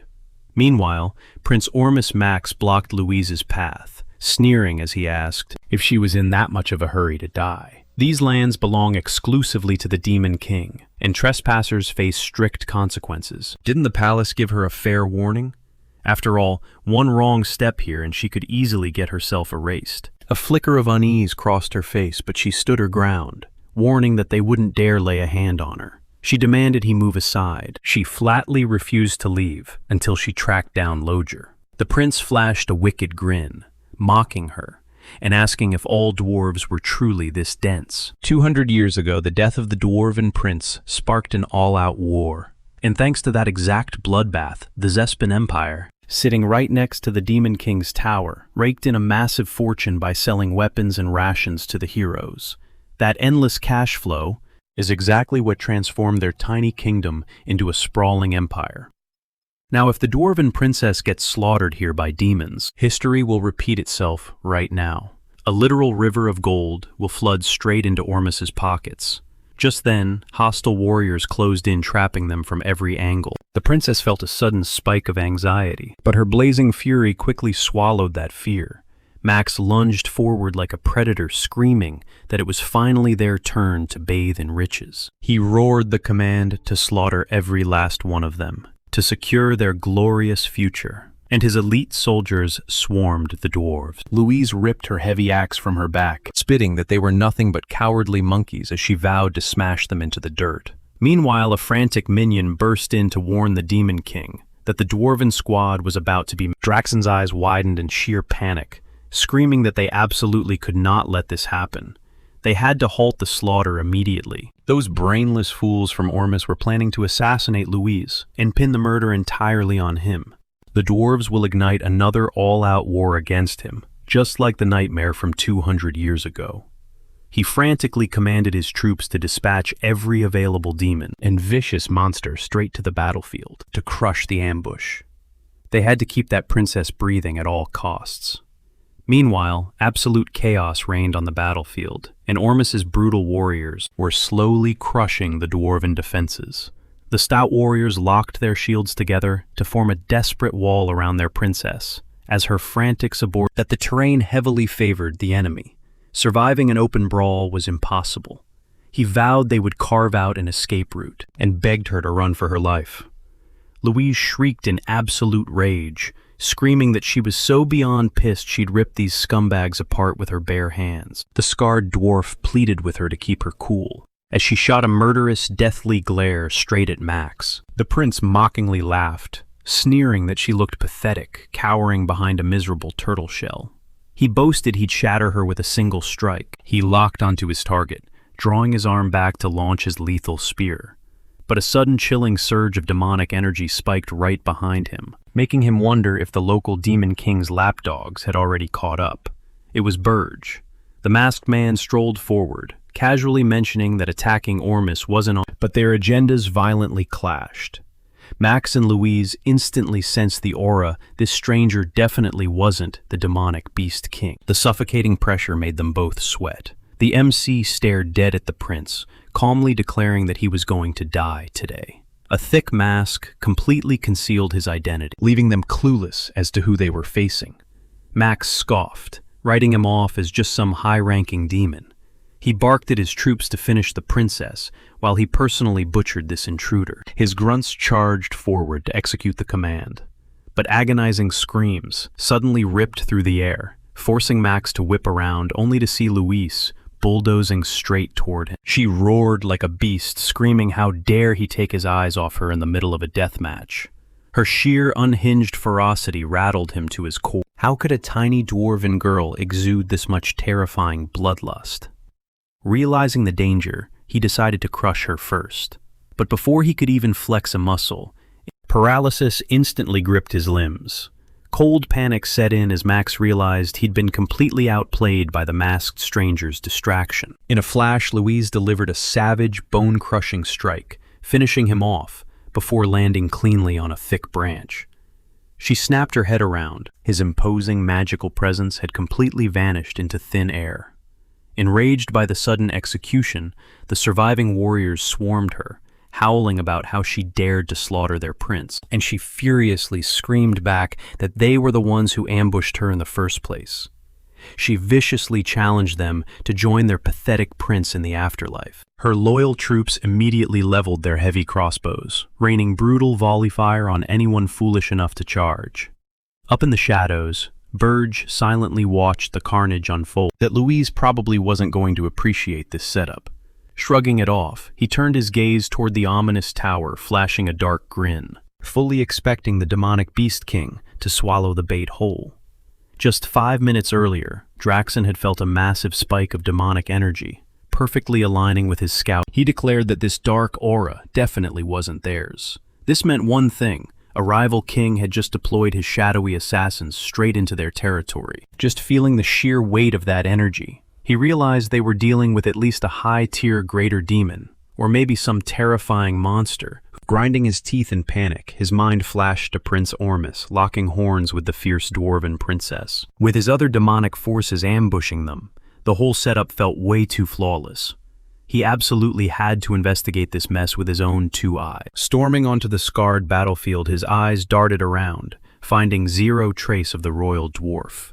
He barked, "What the hell is going on here? Where did she— and where are those invading freaks who were just here?" His trembling underlings immediately dropped their heads, desperately begging for mercy. They stuttered that by the time they showed up, Ormus's elite guard had already boxed the princess in. Draxon's stomach tied into anxious knots. Was history seriously about to repeat the exact same disaster from 200 years back? He stood zero chance of stopping this nightmare from unfolding again. The beastly wolf explained that the royal girl was entirely cornered by enemy blades, and they had scrambled to bail. But the badass princess completely slaughtered the opposition solo, leaving the wolves zero room to actually pitch in. Draxon practically suffered a massive heart attack on the spot. He ruthlessly disciplined the pack for feeding him garbage intel before his lackeys dragged a group of shivering hostages directly to— They delivered the shocking news. The dwarven warrior had utterly executed Prince Ormus. They needed orders. What should they do with the surviving grunts? Draxon calculated the risks.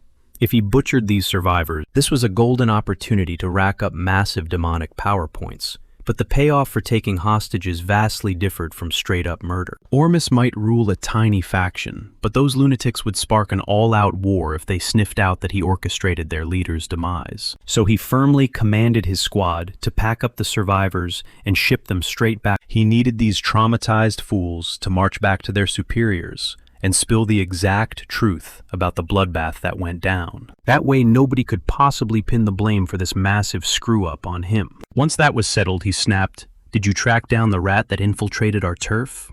His men meekly admitted they came up totally empty-handed. He fiercely slammed them as worthless morons. Why the hell couldn't they engage their tiny brains and actually tap into their feral instincts to hunt the intruder down? They whimpered out rapid apologies.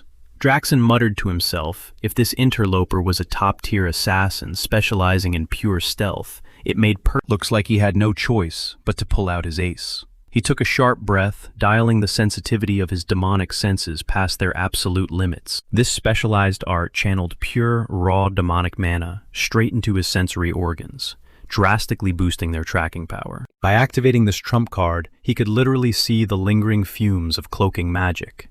Instantly, a faint, glowing trail left by the mysterious infiltrator materialized right before his eyes. He figured if this suicidal fool came hunting for the Dwarven Royal, the glowing footprints would definitely lead straight to. Instead, the sinister trail snaked entirely in the opposite direction, pointing directly up the jagged mountain. They pointed completely away from the peak.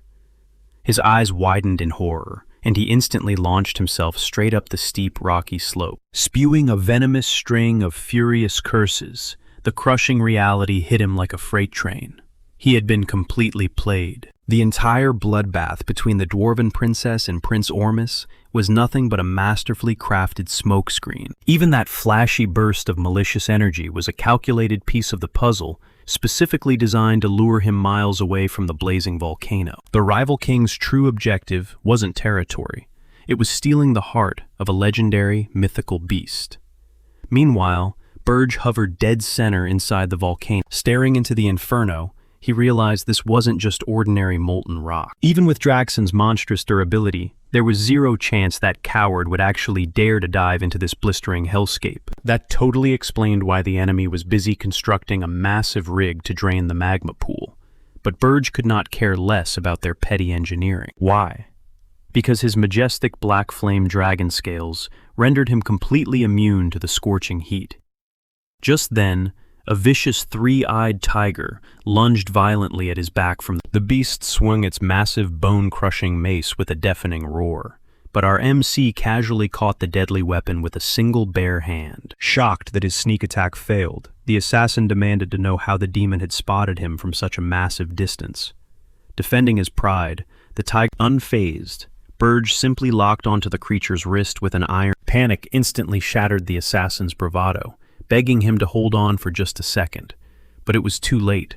The tiger screeched in pure agonizing terror as they both plummeted straight into the boiling. Within milliseconds, the beast's flesh completely disintegrated, melting right down to the skeleton. Yet our MC floated there, perfectly untouched by the blazing inferno. It hit him in his previous timeline after Draxen consumed this exact beastly core. He had always racked his brain, wondering what kind of legendary creature possessed that kind of magic. And the answer was staring him right in the face. It was a freaking phoenix. Back during his grueling academy days, he remembered reading ancient texts documenting that these mythical flame birds actually existed in reality. Explorers had supposedly spotted them soaring across multiple different universes. The insane truth was worshipped across the cosmos as literal gods. These majestic creatures easily dominated entire realms, reigning supreme at the absolute pinnacle of the universal food chain. A phoenix's power might come in many forms, but every single one of them shares one legendary trait. Any demon lord who fully consumed a phoenix's essence gained enough raw, devastating strength to carve their name. He approached the blazing creature, silently thanking Jackson. After all, the only reason he knew about this prize was because he had claimed this exact heart in his previous life. The single devastating ability he had always coveted was finally within his grasp. He reached out his hand toward the fiery beast, and a blinding flash erupted. Meanwhile, Jackson was sprinting desperately toward the towering volcano, pushing his legs to their absolute limit. His mind raced in sheer panic. Who the hell had uncovered his ultimate secret about the Phoenix? Could it actually? No, he thought. That absolute fool had shown up completely empty-handed. Plus, aside from his right-hand man, he didn't command a single high-tier demon. Still leaving his tower was a massive mistake. A complete rookie just couldn't orchestrate a heist like this. He had locked down the security flawlessly. So how the hell was this happening? Reaching the cavern entrance, his guards desperately asked what was wrong, but he completely ignored them, charging deeper inside. He shoved aside anyone blocking his path. His mind frantically searched for a culprit. Was it Reyna? Or maybe Yugar? No, neither of them made sense. Ugar simply didn't have the brains to pull off a master plan, and Reyna belonged to the Frost clan. The intense heat of a phoenix would be pure poison to her. That left only one possible mastermind. Bursting into the molten cavern, he frantically yelled out, "The phoenix is, the body's secure." His confused subordinates quickly assured him that absolutely nothing was wrong.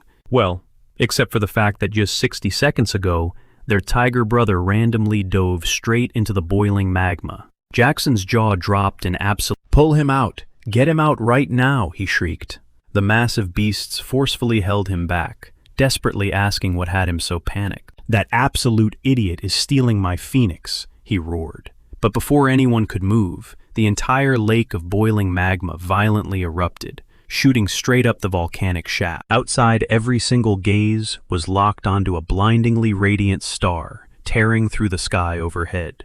Jackson screamed Jason's name in pure blood-curdling rage. Above the blazing crater, a colossal, fiery phoenix materialized into reality, stretching out a pair of flaming wings that completely eclipsed the heavens. Sometime later, our guy finally regained consciousness, completely disoriented.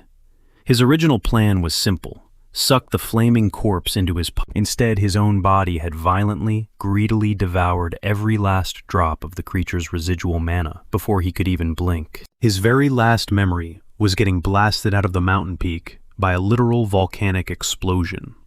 And wait, another thing. He was a terrifying— So why the hell were a bunch of random woodland critters violently snuggling up against him, like he was some kind of Disney princess? He aggressively— As he stood up, a deeply unsettling sensation washed over him. Something felt— Spotting a rushing river nearby, he leaned over the muddy bank to check his reflection, and found a complete stranger staring right back at him. Meanwhile, deep within the grand halls of the Ormus Palace, Louise kneeled before the reigning monarch. She reported the tragic events of the battle, though she twisted the truth. She dramatically claimed that the heroic prince and his valiant warriors had rescued her team from the devil's jaws, tragically sacrificing his own. The grieving king raised a trembling hand, quietly stating he had heard enough. His boy was born a true warrior, destined to bleed. Giving his life to protect the weak was the absolute highest honor any royal could achieve. But it was time to end this. Tears of pure, unadulterated grief streamed down his weathered face as he violently smashed his armored fist against the gold. He furiously ordered his elite commanders to contact the powerful Heroes Guild immediately. They were going to launch an all-out extermination campaign against the demonic Beast King. Cut back to our guy, where Helion was desperately trying to establish a magical link to deliver an urgent report. But the second the visual connection sparked to life, Helion completely froze. Who the hell are you?" he blurted out. Our guy casually shot back that it was obviously his. He quickly explained that his physical form had just suffered a temporary glitch. "Don't sweat the details," he ordered. "Just give me the damn report."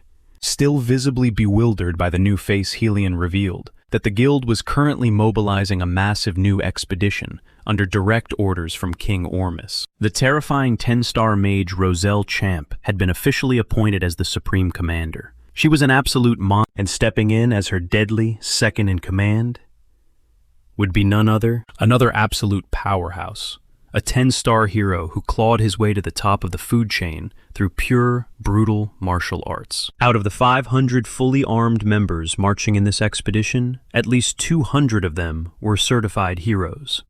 And every single one of them had a massive target locked onto the Beast Kings. Their strategy was brutally simple.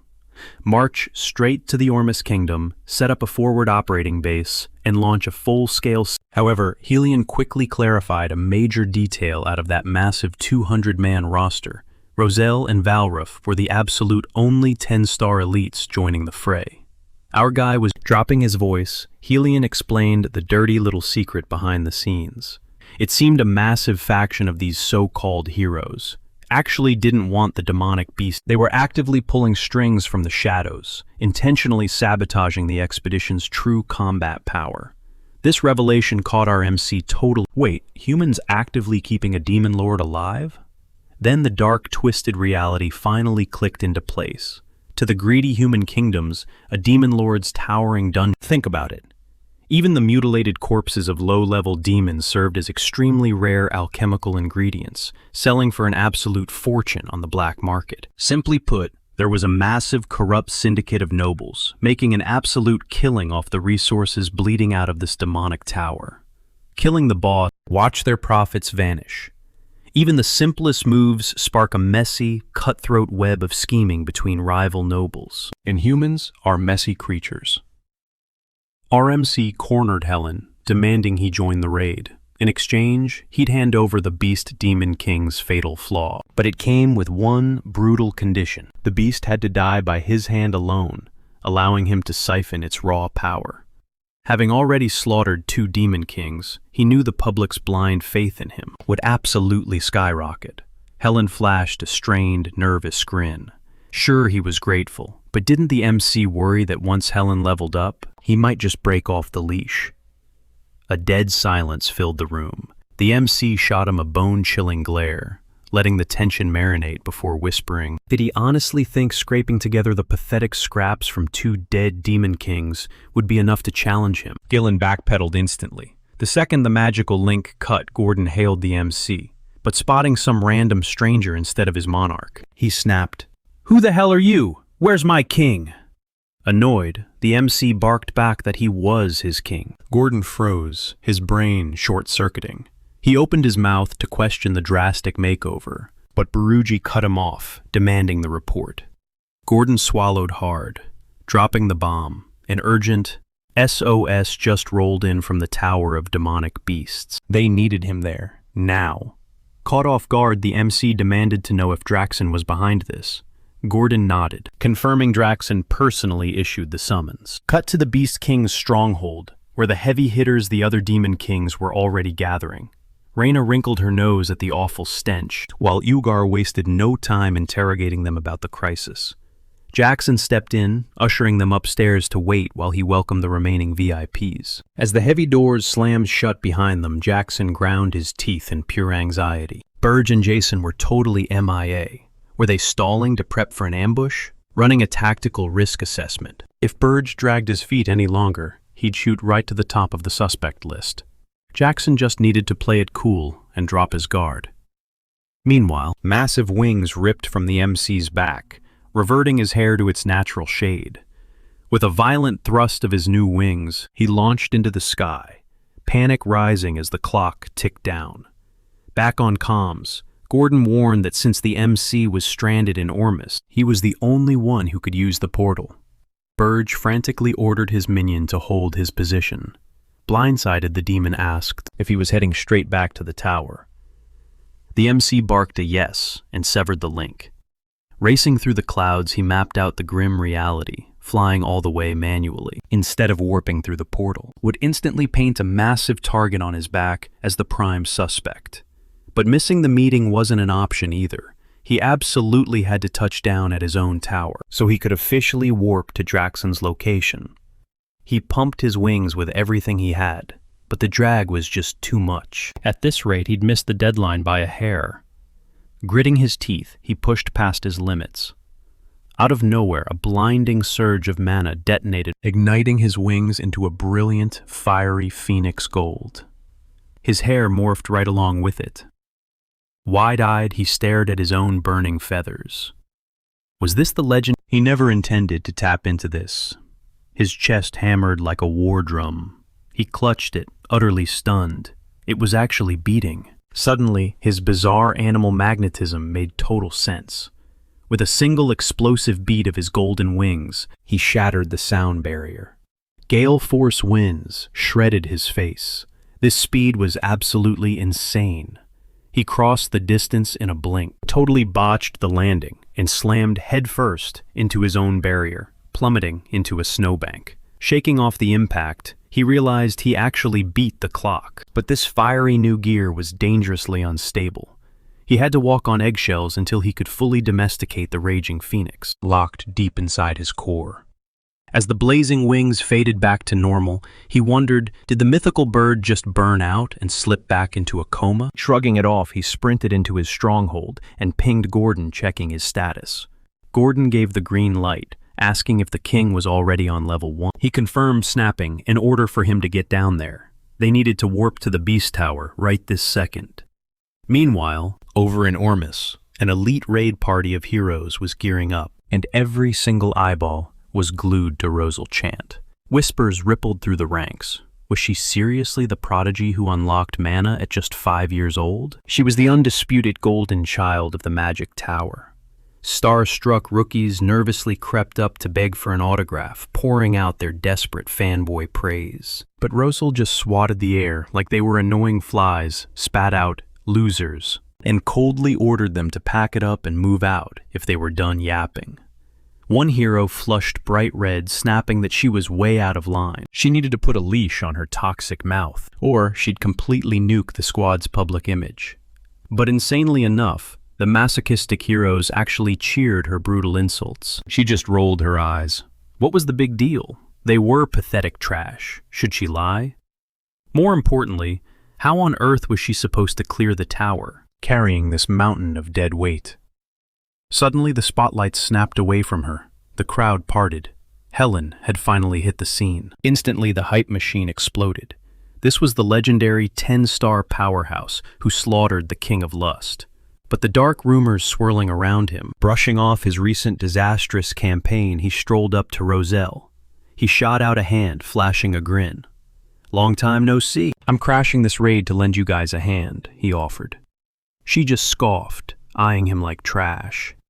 "Look at this pathetic loser," she sneered.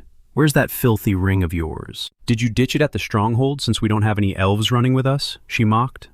A tight, nervous smile crept across his face. "Let's catch up on that later," he stammered, a cold sweat breaking out. Damn it, he realized. She knows exactly how I slaughtered the King of Lust. If this psycho opened her mouth, his legendary status would crash and burn. Honestly, if the Supreme Demon King hadn't laid down an absolute order, he wouldn't be caught dead sharing a battlefield with this lunatic. Roselle rolled her eyes. "Fine, tag along if you want," she spat. "But listen closely. The king of demonic beasts. He belongs. I'm tearing his throat out myself. Keep your filthy paws out of my fight, or I'll end you too."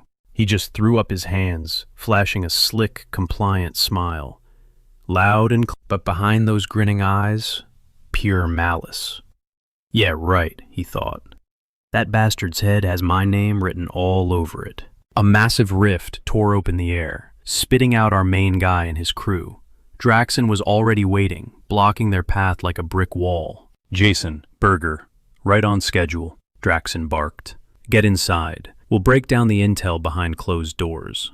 The MC let out a heavy breath. "Well, at least we didn't miss the party," he muttered internally.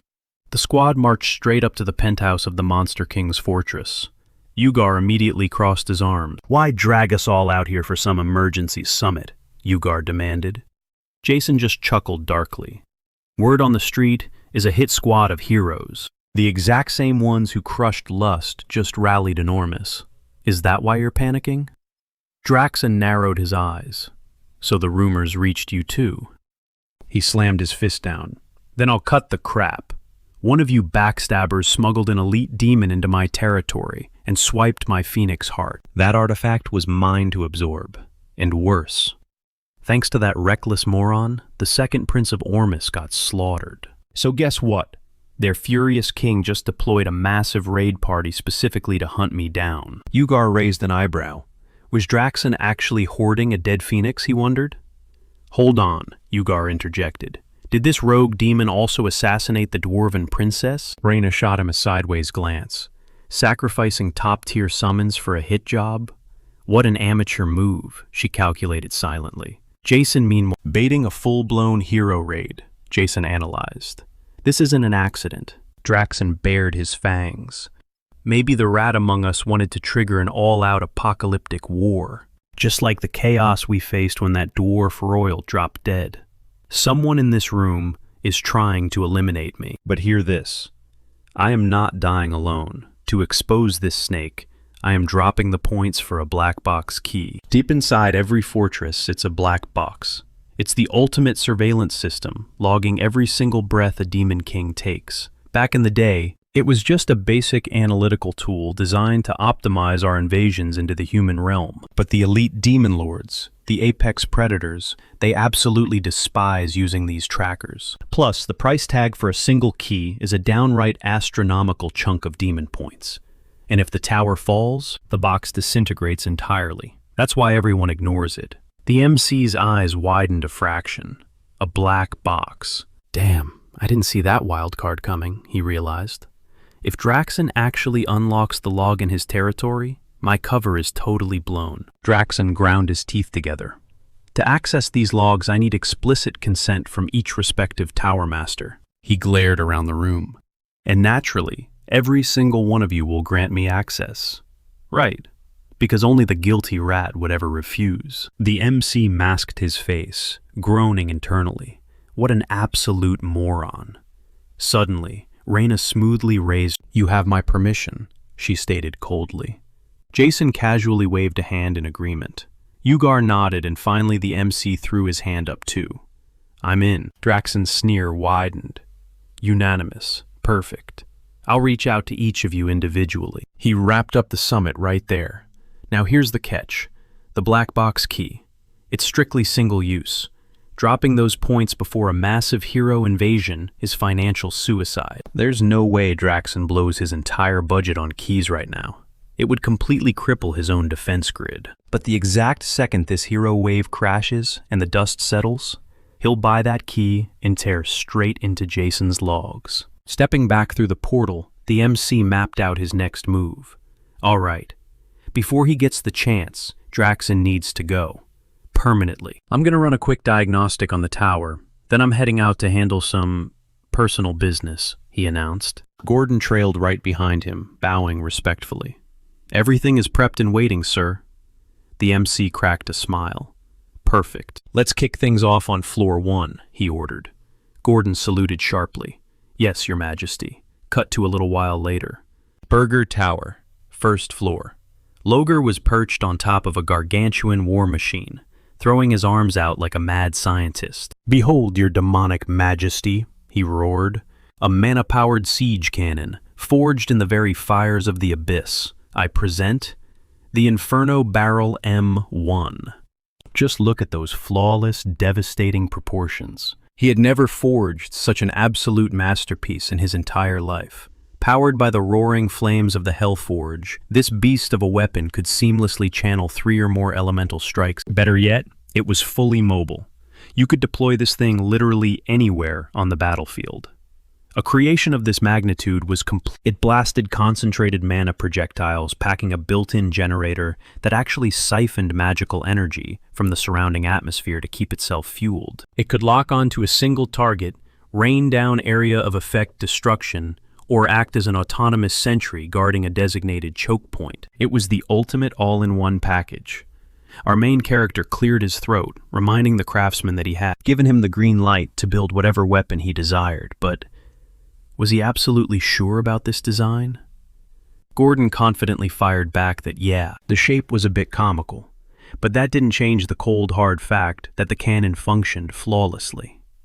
If the boss hated the look of it, he was free to strip him of the Hellforge. But the Demon King simply waved it off. Nah, keep it.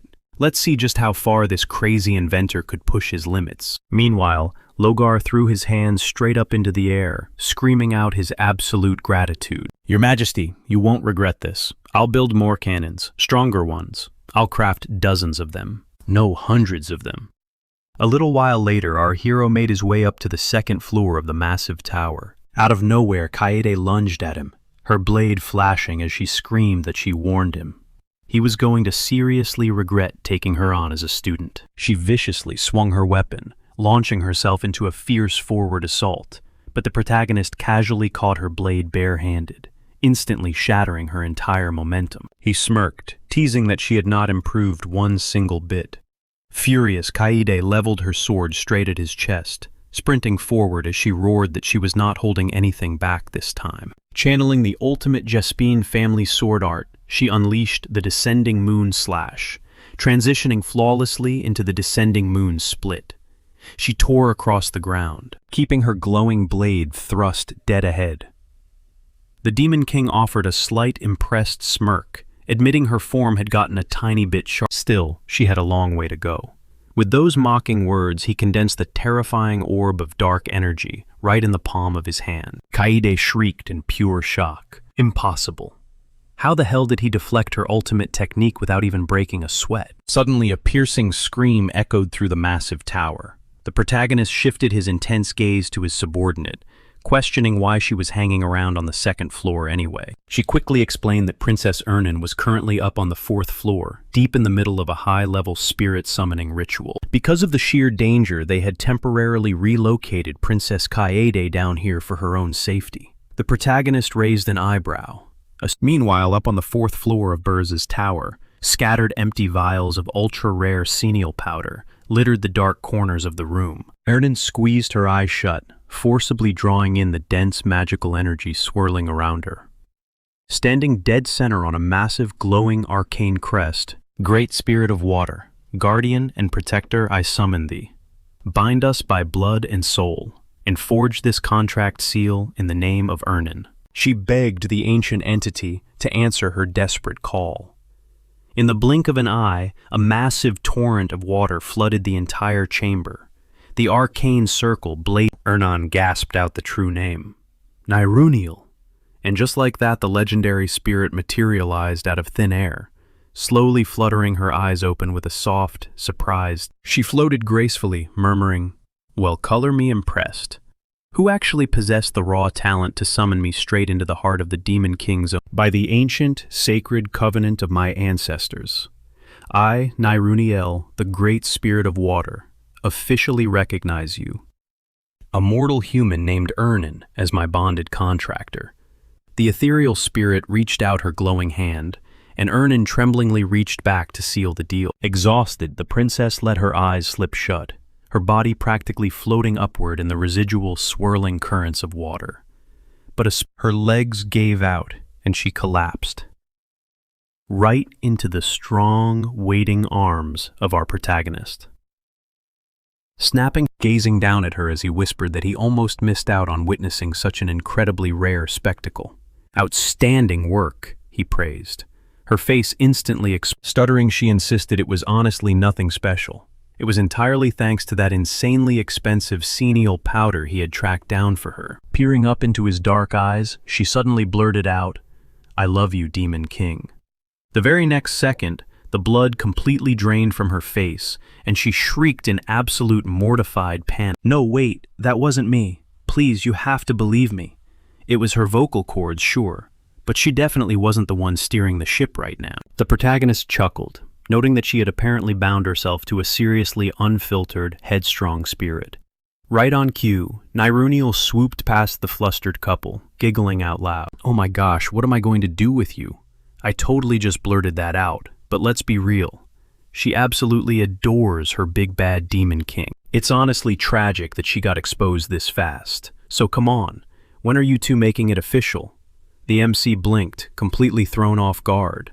What kind of romantic nonsense was this spirit spout? Hearing the commotion, Kaede stormed in, her jaw hitting the floor as she shrieked. "Wait, what? What the hell is—" Ernin furiously slapped both hands over her burning cheeks, while Niruniel just laughed gleefully, dropping another bomb.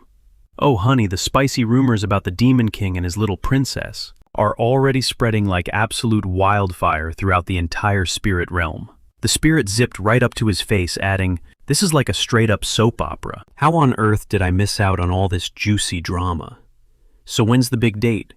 Or are you two still stuck in that cute, awkward honeymoon phase?" Practically radiating heat from embarrassment, Ernin aggressively ordered her spirit to dispel. Niruniel gasped in dramatic fake offense. "Wait, this is the very first time I've been summoned to the physical realm in literally years." But the protagonist raised a hand, commanding her to wait. He stared at Niruniel, demanding to know exactly how she perceived him right now. Floating back a bit in surprise, the spirit looked him up and down before cheerfully declaring, "Well, the Demon King is a devastatingly handsome hunk who is absolutely destined to tie the knot with my—" He fired back, echoing the question as his hair shifted shades. A blazing aura of raw heat erupted around him. "And now," he pressed, "what do you see?" She just stood there, studying him with narrowed eyes. "A second ago," she murmured, "you were practically burning with pure demonic malice. But now this mana is crystal clear. You don't feel like a demon lord anymore. You feel like a spirit." Staring at his own glowing palms, our guy smirked. "Think about which means those other demon lords and so-called heroes won't suspect a thing, setting me up to personally butcher the Beast Demon King." Ernian gasped. "Wait, a demon lord assassinating another demon lord?" Cut to later. Gordon's face popped up on a communication crystal, clutching his hair like a madman as he shrieked, "Your Majesty, are you out of your mind? Since when does a demon king go on a suicide mission to whack one of our own?" Our MC casually glanced at the glowing system prompt hovering in midair. "I thought I made myself perfectly clear," he sighed, flashing back to their brief chat earlier, where he casually mentioned taking a trip. Gordon had demanded, "Going where?" And our guy just deadpanned, "To slaughter Draxon." Back in the present, Gordon was losing his mind. "Careful. What the hell kind of explanation is that? This makes zero sense," the subordinate howled. The MC just rolled his eyes. "I figured you were done questioning my orders, Gordon." The guy was practically frothing at the mouth. "This is completely different. Bending the demon code is one thing, but murdering your peers. What happens if the others find out?" Gordon pleaded. Ignoring the panic, our hero kept blasting through the sky. "That's exactly why I'm handling this personally," he countered. "If we don't take Draxon out before he unlocks that black box, we're the ones getting scrapped." "I get that," Gordon hollered back. "But isn't this basically a death wish? You haven't even adapted to Aaron's dimensional pushback yet. You know how spatial energy works. Every realm violently rejects outsiders. The world itself is trying to crush you into dust right now. Any demon crossing over gets their power severely choked off. And those local heroes, chosen by the dimension, they are literally designed to slaughter weakened invaders. That's just the natural order. But the demon lords, they engineered their own twisted loophole to survive the dimensional pressure. The King's Tower. It's not just some fancy fortress. It's a massive power relay. It anchors the demon's home realm straight into whatever territory they invade. By pumping dark energy points into the structure, the boss can siphon massive amounts of raw power straight from their homeland, clawing their original strength back. Bottom line, the taller the tower, the deadlier the king. Gordon hammered his point home. And the further you stray from your own tower, the less juice you get. You're fighting with a handicap. Worse yet, that Beast King's tower sits at 13 stories high. Yours, you're stuck at a pathetic 5 floors. I hate to say it, boss, but going into his territory, you'd get absolutely shredded. I know, our guy replied coolly. I swallowed the Phoenix Heart, but my body hasn't fully digested that kind of firepower yet. Right now, any top-tier demon could wipe the floor with me. A wicked grin spread across his face. But that's assuming I go in solo. Are you seriously going to? Gordon gasped. Cutting him off, the MC dropped the bomb.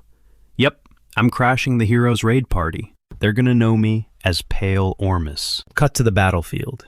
Bleeding warriors stared down a horde of monsters. Damn it, they pushed us all the way back here, one yelled. Looks like only the trash mobs are left. Hold the line and cover the retreat. The main target is slipping away. Get the medics over here now. Amidst the chaos, Helen shoved a healing vial into a battered soldier's hands. Drink this. Stay with me. Right then, our disguised MC strolled up to the carnage. What kind of nightmare did you guys run into? You look like ground meat. Helen blinked up at the stranger in shock. He flashed a quick smirk. Just call me Pale. Pale, she echoed. Her eyes dropped to the blood-soaked dirt. We thought we had enough firepower. We grouped up and charged straight in. The goal was to wipe out the tower. We followed the intel perfectly, zeroing in on his critical blind spot, that massive tail. It actually worked. We broke his defenses. But then, in a sudden flashback, Helen spun around, screamed, Roselle, it's your turn. Hit him. But the MC spotted the mage, collapsed in the mud, white-knuckling her staff and gritting her teeth in agony. A hulking, nightmarish Draxon was already casting a shadow over them. Snapping back to the present, Helen choked back a sob. So we had to pull out. The raid was a total disaster. Staring down at the broken survivors, our guy hid a devious smile. Bingo, he thought. Now it all makes sense. He is absolutely spent. Helen chimed in, admitting their bitter defeat, but emphasized they had landed a crippling strike. That freak is going to need some serious downtime to bounce. On top of that, they had slaughtered a massive chunk of his demonic horde. Catching this, our guy's gears started turning. The clock was still ticking in their favor. All they had to do was mount a fresh assault right before Draxon could patch up that dark stronghold. But then he hit the brakes. Hold up.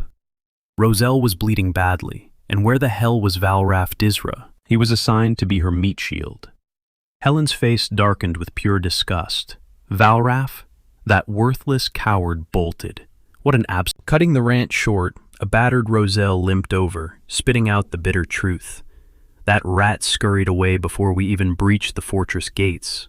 His filthy rich backers actually want that cursed spire left standing. They are nothing but a bunch of greedy, twisted psychos. Our hero blinked, sizing her up. So, you are the famous Roselle? She shot back, warning him he had totally missed the boat. Just look at the butchered mess their vanguard had turned into. Unfazed, but you are itching to storm that spire one more time, aren't you? Instantly she snapped, practically roaring. What? Hell yes, I am going to slaughter that mangy, demonic bastard even if it kills me. That monster had gouged out her eye, a debt paid only in blood. Helen cast a heavy, sympathetic gaze her way, sighing. Look around. Half our squad is bleeding out, and our healing supplies are completely bone dry right now. Mounting a second offensive, it is just suicide at this point. A smirk crossed the protagonist's face. That is barely a hiccup. If it was just elixirs they craved, he was completely loaded. With a flick of his wrist, he gestured toward a tear in reality, spilling over with a massive mountain of glowing vials. Listen, these will not magically regrow a missing limb, but they will patch up your front line fast enough to swing back into the fray. Roselle's single eye narrowed, scanning him top to bottom. Just who the hell are you? And why bend over backward to save our skin? Deep down, a bizarre, comforting heat washed over her just from hearing his voice. In all her years of bloodshed, she had never basked in an aura this intensely pure. Just how did this stranger forge such a blazing inferno deep within his very soul? Without missing a beat, our guy pressed a hand firmly over his heart, delivering his pitch. But then, his eyes drifted across the battered survivors, realizing a bitter truth. Throwing healing juice at a shattered battalion was not going to magically fix their crushed fighting spirit. If he was going to drag this bruised militia back into the meat grinder, they needed a god-tier spectacle. So he unleashed the ultimate flex, manifesting the legendary, I just need you all to fall in line and watch my back. Immediately, every single battle-hardened vet froze, jaws dropping, staring blindly at the blinding, majestic radiance. A spark ignited in Roselle's mind. No way. This is it. Leaning into the hype, the protagonist smirked. I am Pale, the Lord of the Phoenix, and I am here to mount the Demon King's head on a spike. Roselle's breath hitched in utter shock. The mythical Firebird. Was this seriously the exact same divine entity that had suffocated her with its crushing aura, soaring high above the capital skies?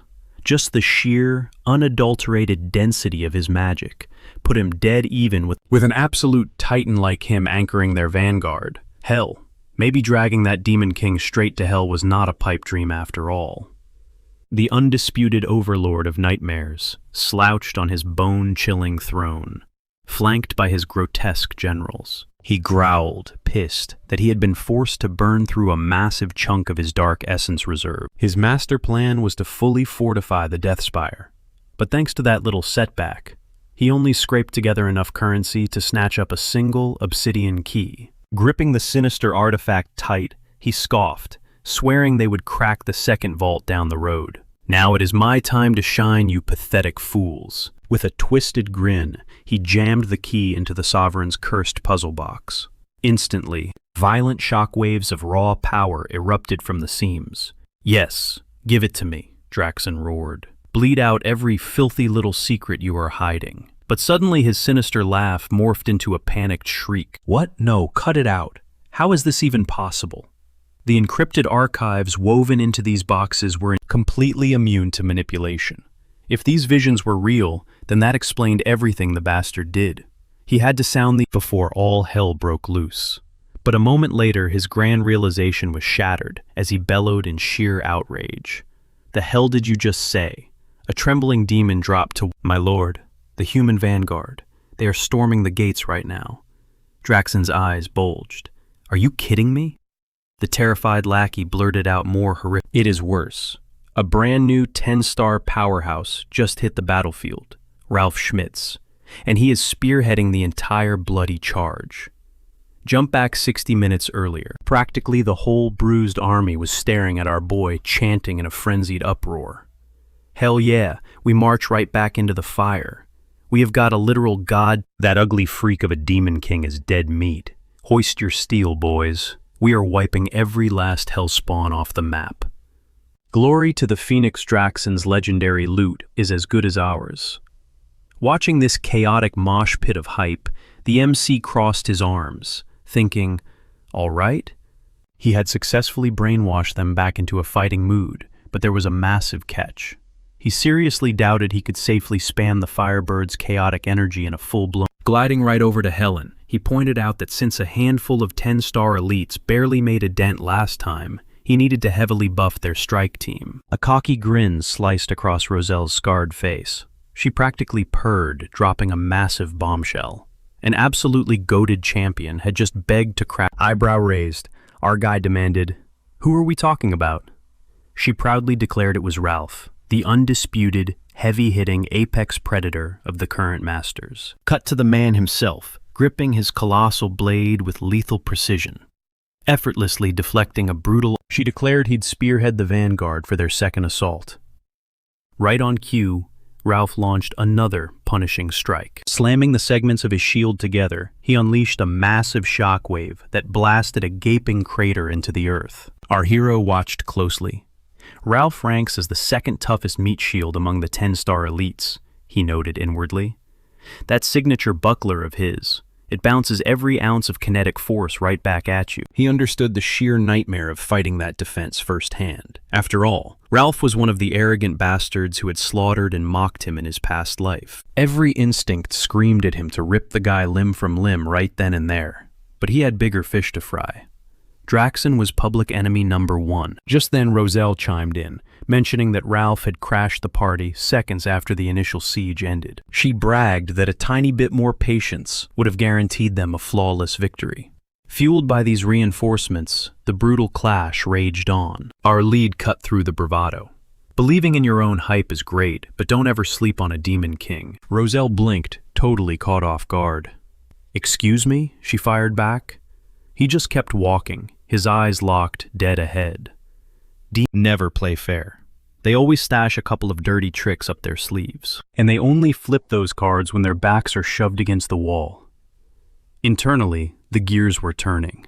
If Draxon had already coughed up the points for the key, his demonic reserves would be too utterly drained to fend off this invasion, which meant if things kept spiraling like this today, he was destined to witness Draxon's ultimate death blow the hard way. Meanwhile, high up on the 13th floor, the Demon King's grand throne room, Ralph and his strike squad breached the upper sanctum. Murmurs rippled through the ranks. Are there even any monsters left up here? This has to be the apex. Last time the place was crawling with the undead. Out of the shadows, Draxon's voice boomed. Wretched little pests. He snarled that he hadn't planned on pest control again so soon. He'd been forced to make a gruesome sacrifice to prepare for this. Roselle gasped. This demonic aura, it's absolutely suffocating. Is it coming from him?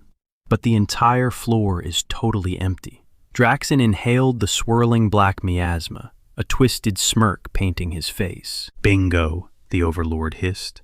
He just needed one apocalyptic strike to wipe the floor with them. He had literally devoured every single one of his minions. The MC glared at the towering boss, putting the pieces together. By standard raid logic, the penthouse suite is supposed to be stacked with elite guards, but this bastard found a glitch in the system. He cannibalized the life force of his entire army. In a flash, Draxon roared. You brain-dead fools. I'll reduce every last one of you to cinders. Nobody walks out of this room breathing. Our hero braced his stance.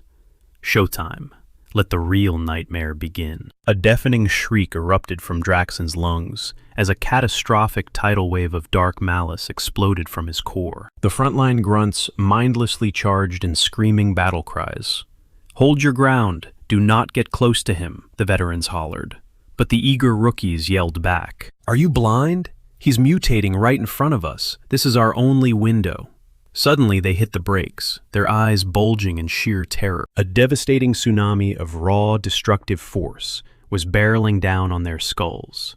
Ralph instantly slammed his massive shield into the impact was so god-awful that even his legendary Aegis violently cracked straight down the middle. Panic flashed in Ralph's eyes, but he aggressively slammed the broken. He violently deflected the shockwave right back at the sender.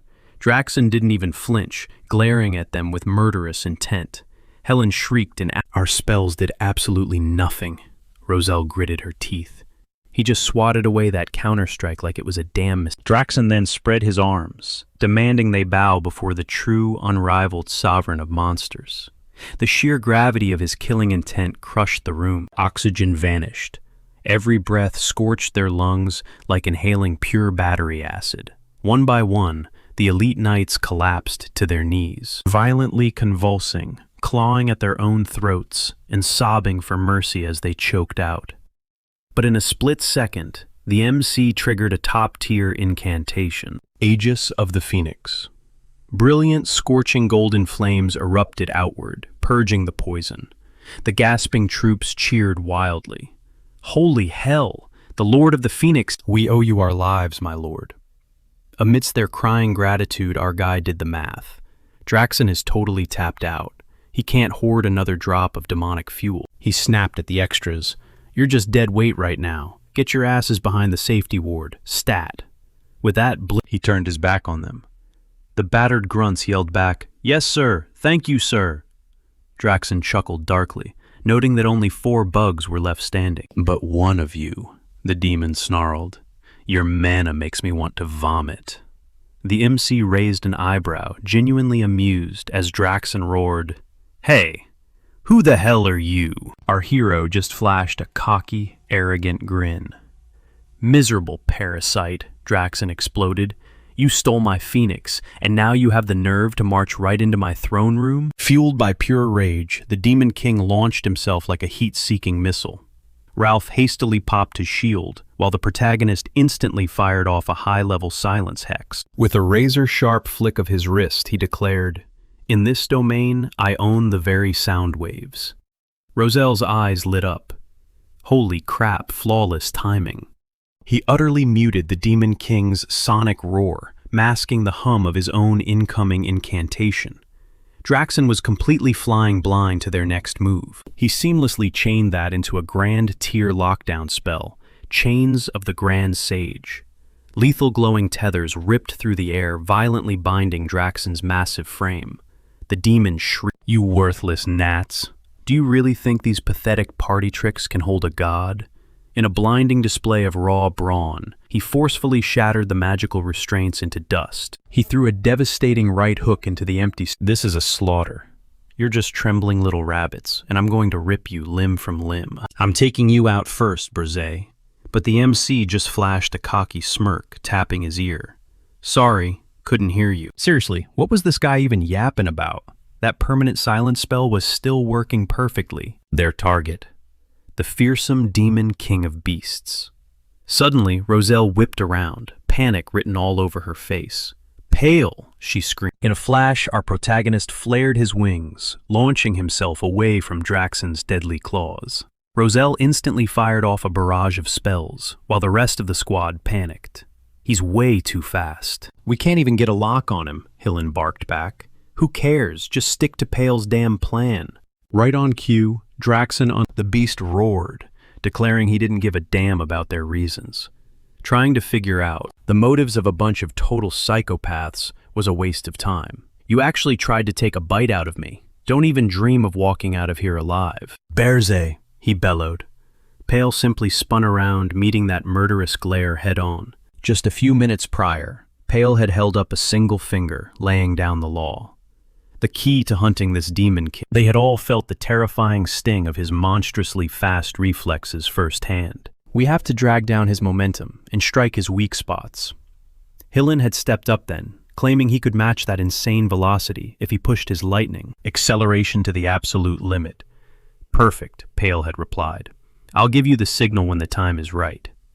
Hillen had wondered what kind of signal he meant, and back in the present, Draxen closed the gap in a heartbeat. Got you, he roared, but Pale just soared higher, pulled a sharp U-turn and whipped out the Ahriman sphere. Draxen blinked, totally thrown off by the weird move. Are you actually brain dead? He mocked. You really think a shiny toy is going to stop me? Pale just flashed a wicked grin. Oh, it's not for you, he fired back. This little sphere has a neat trick. It acts as a homing beacon between a lord and his vassal, Draxen scoffed. And what good does that do? There is literally no one around to save your pathetic life. A split second later, crackling lightning surged around Hillen's entire body. He rocketed straight at Draxen, screaming in pure agony. My freaking head feels like it's gonna explode. Do not ever use that damn sphere on me again. Draxen's jaw dropped. Burrs, you absolute lunatic, he yelled. You seriously made the hero your vassal? Don't knock it till you try it, Pale shot back. It's a fantastic investment, assuming you survive this, of course. In a blinding flash, Hillen slammed into the Demon King, unleashing a shock wave of raw electricity that hit dead center. Vicious gashes ripped across Draxen's flesh, but the beast just spat out a bloody laugh, all leading up to one miserable scratch. How tragic. But before he could finish gloating, a massive array of glowing magical glyphs ignited all around him. In their earlier strategy session, Pale had locked eyes with Roselle. The exact moment Hillen shatters his defense, wait for my mark, and then unload on him. Give him every single drop of magic you've got, Roselle. Make him pay for that eye. Snapping back to the battle rage burned in her remaining eye. Demon King of Beasts, you dared to take my eye. Now I'm burning every ounce of my mana to obliterate you in one shot. She raised her hands, chanting, High Tea Fire Magic Flame Cannon. A terrifying pillar of infernal heat blasted right through Draxon's torso, forcing the rest of the crew to throw their arms up against the blinding shockwaves. A catastrophic explosion shook the wasteland, leaving Draxon's charred, smoking body slumped in a massive crater. He coughed up black blood, snarling, You damn it! Pale's eyebrows shot up. Man, color him, surprised the guy actually tanked that. Looked like this fight was just getting started. Who the hell do you think I am? Draxen roared. I am the Demon King of Beasts, Draxen Duke Alkane's right hand, and the absolute king who will conquer this miserable world. Fueled by pure rage, he unleashed a hurricane of devastating wind blades, blasting the squad backward. Thrusting his bloody claws forward, he spat, that they forced his hand, and now he was going to crush them all into dust. He lunged straight for our boy, screaming, Burze! Pale just flashed that signature smirk. Wow completely lost his temper. Now he's just a rabid mutt off the leash. Draxen kept screaming that he was going to rip his jaw off, while the MC just kept grinning like a menace. You know, Pale mocked, I haven't properly introduced you to my phoenix yet. Raising his palms, intensely hot energy began pooling in his hands. The very same pet I found resting inside that lovely volcano of yours. Draxen howled, Burze! With pure, our protagonist unleashed a blinding torrent of flaming energy, point blank. Draxen shrieked that this wasn't over, but the sheer force of the blast sent him rocketing backward through the air, only to crash headfirst into a brutal counterattack from Ralph. The heavy defender deflected the impact perfectly with his massive shield, aiming straight for the beast's exposed tail, his critical weak spot. And right in that pushing through sheer exhaustion, dragged herself to her feet, forcing every last speck of mana into her trembling hands. She gritted her teeth. I am not missing this time. She activated a high-tier binding spell, the Chains of the Sage. Ethereal chains exploded from the ground, violently skewering Draxen in midair. Panic finally set in as the beast realized he was trapped. No, if they hit me right now, and with a cold power surged through his veins as he coiled his muscles, bracing for the ultimate blow. A split second later, a deafening battle cry ripped. Borje and Hillen launched themselves forward, blurring into twin streaks of pure light, unleashing a devastating combo. Our guy just smirked, telling him to chill out. He had the Phoenix handled. Rest in pieces, Draxon. In a flash of steel, the monster's head spun clean off its massive shoulders. The stunned fighters gasped. We did it. Lord Hillen actually slaughtered the Beast King. As Hillen hoisted his blood-soaked blade into the sky, the crowd erupted. All hail Hillen, glory to the Savior. A wicked smirk crept across his face. Oh yeah, scream it, worship me. The ultimate legend of this era is going to be nobody else but me, Hillen. Suddenly panicked screams shattered the moment. The tower's coming down. Grab the loot. Somebody get healing potions for the rank 10 hunters. Move your asses. Get out of here right now. Amidst the chaos, our MC stood over Draxon's lifeless skull, a cold realization hitting him. They actually handed me a do-over, he mused, even if it makes zero damn sense. Right up to the bitter end, I couldn't even put a dent in the Demon Lord's absolute rule. Once the dust settled, Roselle crossed her arms. So this was your grand master plan all along, to personally claim the Beast King's head. Wrapped entirely in heavy bandages, Hillen played dumb. He waved it off, claiming she had it all wrong. It was just... She let out a dry, sarcastic chuckle. Right. Sure it was. Suppressing a heavy sigh, her mind started racing. Him crashing the battlefield at the exact perfect second. Yeah, that screamed shady right from the jump. But considering they fought like absolute hellhounds out there, I can't really point fingers. Besides, we only walked out of that meat grinder alive because of him. Snapping back to reality, she laid down the law. I'm taking the Beast King's corpse. Got a problem with that? Hillen quickly held up his hands. Nope. Oh. Just then, a scout frantically waved his arms. Lady Roselle, you seriously need to see this. Hidden deep inside the rubble, they stumbled upon the abducted royals. The scout rushed up to a dirt-covered girl, completely blown away. Wait, is this actually her? Pushing herself up from the wreckage, the third princess of the Auckland Kingdom, Lavinia, finally revealed herself. Roselle's jaw dropped. Holy crap, it really is Lavinia. What in the world are you doing in this hellhole? The princess blinked blankly. Materials. Roselle nearly lost her mind. Wait, you dragged yourself into a death trap just to harvest chimera parts. Monster parts, Lavinia deadpanned. Roselle threw her hands up, totally exasperated. You waltzed into the Beast King's lair to scavenge? The surrounding knights exchanged bewildered glances. How is she even translating this weirdo? Pinching the bridge of her nose, Roselle asked, Did that monster hurt you? Gold, for the beasts, Lavinia mumbled. Roselle stared in disbelief. Are you telling me you tried to buy a monster from him? The princess just gave a slow, creepy nod. Watching this bizarre exchange, our MC finally connected the dots. No wonder Draxon was loaded. The bastard was straight up extorting this crazy royal. Groaning in frustration, Roselle yanked Lavinia to her feet. All right, that's... What a completely useless princess, she muttered. Our MC watched them leave deeply weirded out. So she engineers mutant freaks, but rolling up to a demon king to strike a business deal, flashes of a similar lunatic from his past life crossed his mind. Yeah, this chick is a certified psycho. Days later, deep inside the dimly lit chambers of the Hero Guild's High Council, the Beast King's domain was a highly lucrative farming zone for our top guys, he grumbled. We bent over backwards, bribing sponsors to keep those rank 10 hunters on a tight leash. A female executive chimed in. Well, rumors are spreading that some rogue calling himself the Phoenix Master tipped the scales. The room erupted into shocked murmurs. The Phoenix Master. He was actually at the raid. Who the hell is this guy? Is he one of ours? But the intelligence officer shook his head. This mystery powerhouse wasn't registered. Ever since the Demon Lord spawned in the Urzest Peaks, these weird glitches keep popping up, the chairman growled. It's time we slapped a chokehold back onto these rogue hunters. Priority number 1.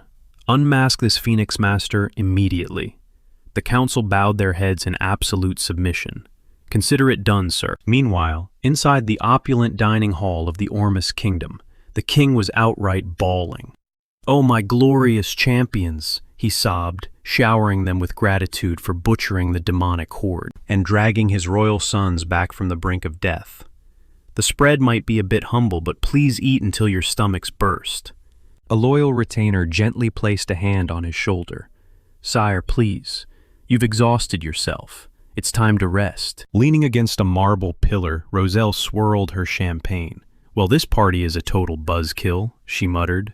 "The booze is top tier, but the vibes, absolute." Hillen suddenly slid up beside her, eyeing her stunning evening gown. "Guess the crazy princess already hitched a ride back to Auckland, huh?" he casually noted. She gave him a sharp side-eye. "What did you dress up just to steal the spotlight?" He let out a hearty laugh. "Come on, what are you even talking about?" He leaned in closer. "With you looking like that, nobody else in this room." Mentally rolling her eyes at the cheap flattery, she changed the subject. "By the way, where the heck is Pale hiding? I've searched everywhere. I really need to talk to him." Overhearing the name, the surrounding nobles immediately perked up like meerkats. "Wait, Mr. Pale, I've been dying to meet that legend," a knight blurted out. "He literally pulled our squad from the jaws of death, and I haven't even said thank you." Then Ralph chimed in, praising the Phoenix Lord's sheer brilliance. The rest of the group stared at him in utter disbelief, their jaws practically hitting the floor as they realized Lord Ralph had finally broken his. Helen raised his hands defensively, cautioning that he hated to be the bearer of bad news, but Lord Pale had already abandoned their ranks. The room erupted in a chorus of shocked gasps. Meanwhile, high atop the jagged peaks of the Urzest mountain range, inside Burz's imposing tower, "Welcome home, my liege. Did you actually manage to slaughter the monster lord?" Our protagonist gave a curt nod and answered, "He is dead and gone." Gordon's mind raced, utterly baffled that his master pulled it off, panicking over how they were supposed to sweep up this catastrophic. Frantic with anxiety, Gordon violently whipped a feather duster through the air, sending thick clouds of dust flying everywhere. Brushing past the chaos, our protagonist settled onto his massive throne and declared, "With Draxon out of the picture, the remaining lords will definitely emerge from the shadows. If I don't show my face when they assemble, it's going to raise massive red flags." Gordon immediately understood why his master had bolted back so frantically, while our hero reflected inwardly. This brutal clash had forced a bitter pill down his throat. He was still incredibly weak, even considering Draxon had pushed himself to absolute limits. His body was completely drained from his previous bloody encounter with the heroes, and his ultimate strike should have instantly obliterated the target. Yet the impact fell pitifully short. He desperately needed to awaken his dormant potential, push his innate power to the brink, and drastically evolve the Phoenix Heart. Just a heartbeat later, an urgent communication request buzzed from Jason. Our protagonist picked up, demanding to know what was going on, though a fresh notification had already confirmed his darkest suspicion. It was a damn good thing he sprinted back when he did. Jason smoothly announced his plan to host an emergency summit of the Lords inside his stronghold that very day. Feigning absolute shock, our protagonist asked why they were rushing the agenda. Was it already time for their scheduled assembly? Jason grimaced. Assuming Burz was still in the dark, Jason dropped the bombshell that Lord Draxon had perished.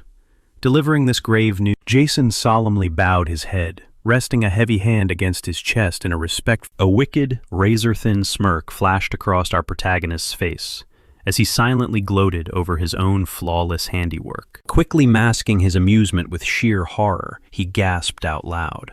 "Good heavens, are you actually serious, Jason?" solemnly confirmed the tragedy. He added that there were crucial matters to discuss, especially since a brand new demon lord had just burst onto the scene. That caught our guy off guard. He met a successor rising to power barely 12 hours after the predecessor bit the dust.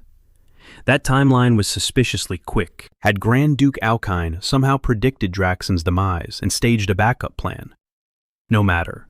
With the black box totally vaporized alongside the crumbling tower, they had zero evidence pinning the murder. He was completely untouchable. So he strutted into the grand meeting hall, oozing absolute confidence. Shortly after taking his place, Vivian Blunt locked her piercing eyes onto our hero, her voice dripping with intrigue as she remarked, "So, you are the infamous Burz." This stunningly lethal woman was Vivian, the reigning monarch of the terrifying Blood Moon clan. Maintaining his cool, our protagonist slid into his designated seat at the and formally introduced himself without. Vivian scrutinized him like a fascinating new toy, her mind drifting back to a recent private strategy session where Alkine had slammed his fist on the table, growled. Draxon was way too formidable to be wiped out so pathetically. It simply doesn't add up. The mysterious demon who trespassed on his territory reeks of foul play. He commanded Vivian to dig through the wreckage, uncover the gritty details, and deliver a full report. She was explicitly ordered to shadow Burzay's every move.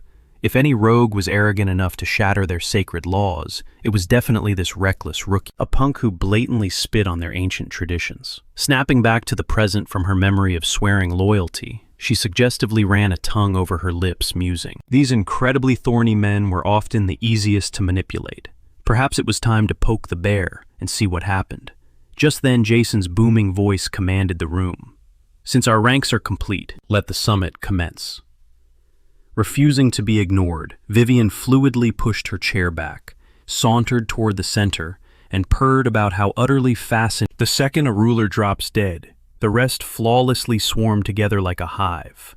And just like magic, as a united front, they launch a desperate manhunt for the killer. Yet she openly admitted that her attention was completely captivated by something else, the legendary upstart Burz himself. Without a shred of hesitation, she provocatively strolled right across the sprawling mahogany table, planting herself directly across from him. Our protagonist was momentarily stunned by her sheer, unadulterated audacity.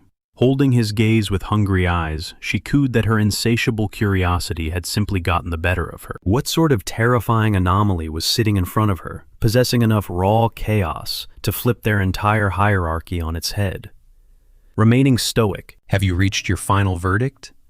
A sly grin touched her lips as she admitted he was undeniably gorgeous, right down her alley. Reaching her slender hand, she boldly offered him a steamy, unforgettable night in her chambers. Disgusted, he aggressively barking at her to keep her filthy paws off him, hurling a vicious insult at her ugly looks. Instantly losing her seductive facade, she shrieked in pure, fiery outrage. Excuse me, she was the breathtaking sovereign of the succubi. How the hell could he reject her? The tension snapped when Reyna coldly intervened, ordering Vivian to take her seat immediately. Vivian shot her a bewildered glare as Reyna firmly pressed on. They had gathered not only to induct the new queen, but to urgently dissect the exact circumstances of Draxon's humiliating, catastrophic defeat. Watching from the sidelines, Jason blinked in absolute, "Wait, is Reyna actually hijacking my summit?" Recovering her composure, Vivian let out a dark, mocking chuckle, glaring right at Reyna. "Don't tell me." Reyna slowly shut her eyes, her voice eerily calm, as she confessed that he was the only thing occupying her thoughts. Defeated by her "All right, we're done here," Jason announced, signaling the council's resumption. The vanguard, spearheading this hero's crusade, consisted of the elite 10 stars.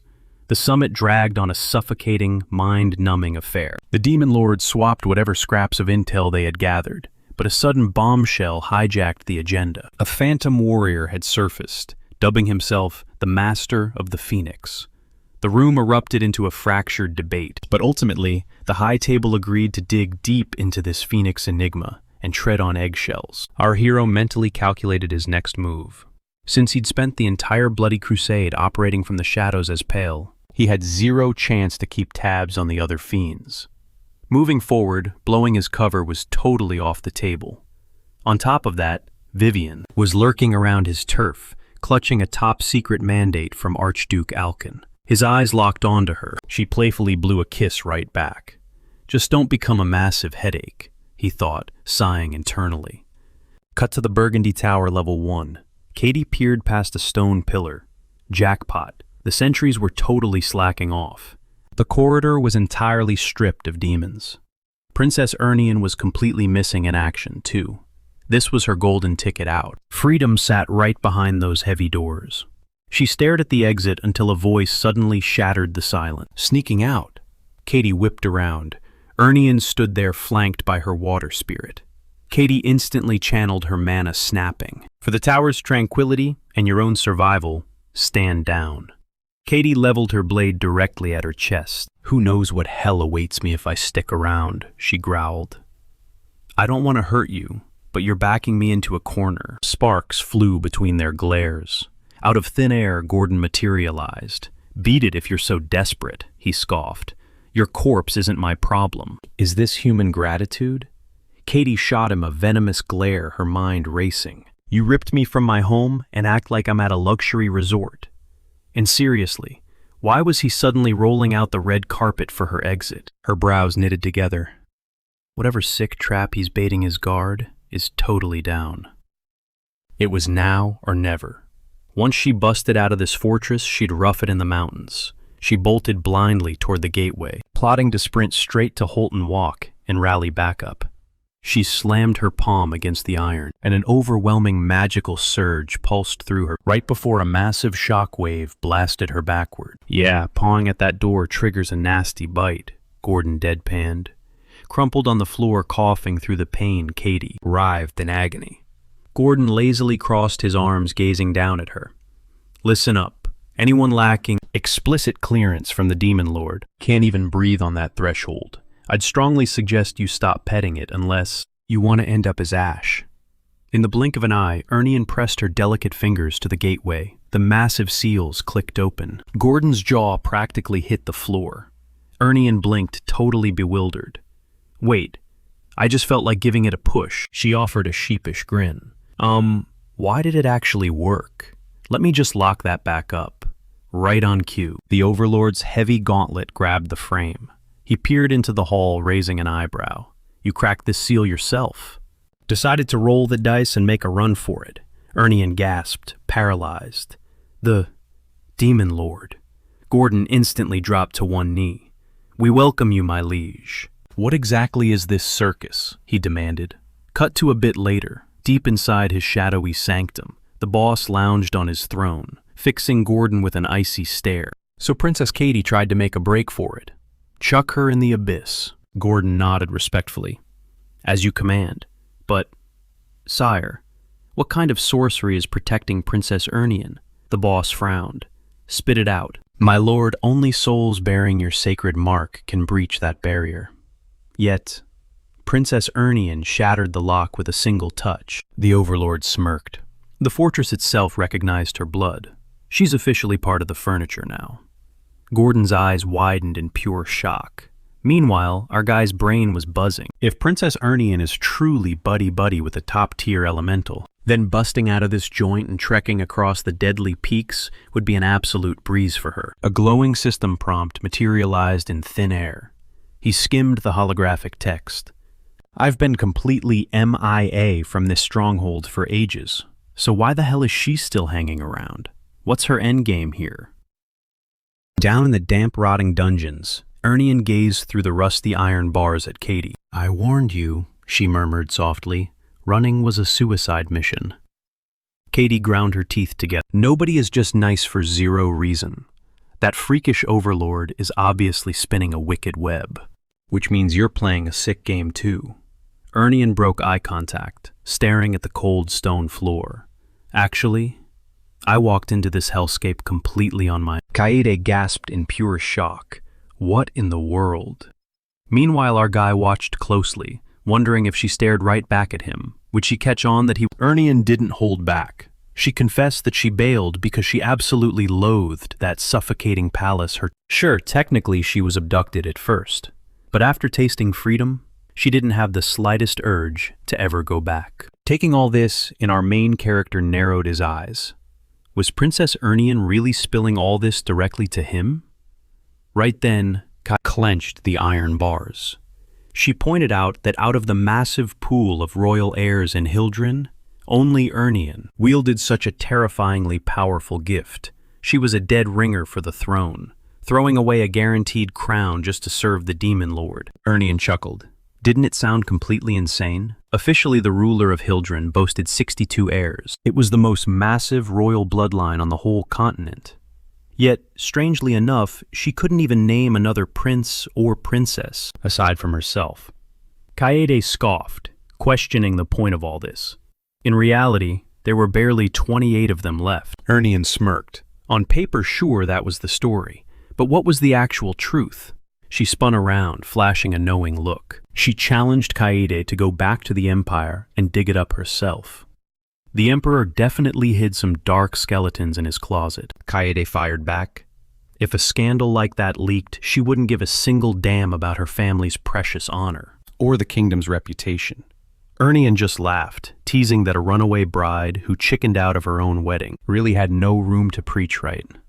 Caught off guard, Kaede's cheeks flared beet red. Ernian waved it off playfully, adding that she was just messing around. Catch you tomorrow. With that breezy farewell, she strolled toward the exit. Meanwhile, our guy, still monitoring the situation from the shadows, pondered this juicy intel. The dark secret of the Children Royals was something only the highest elites whispered about. Turning his focus, he commanded Gordon. He needed to get Ernian ready. They were heading out to hunt down those elusive spiritual flowers.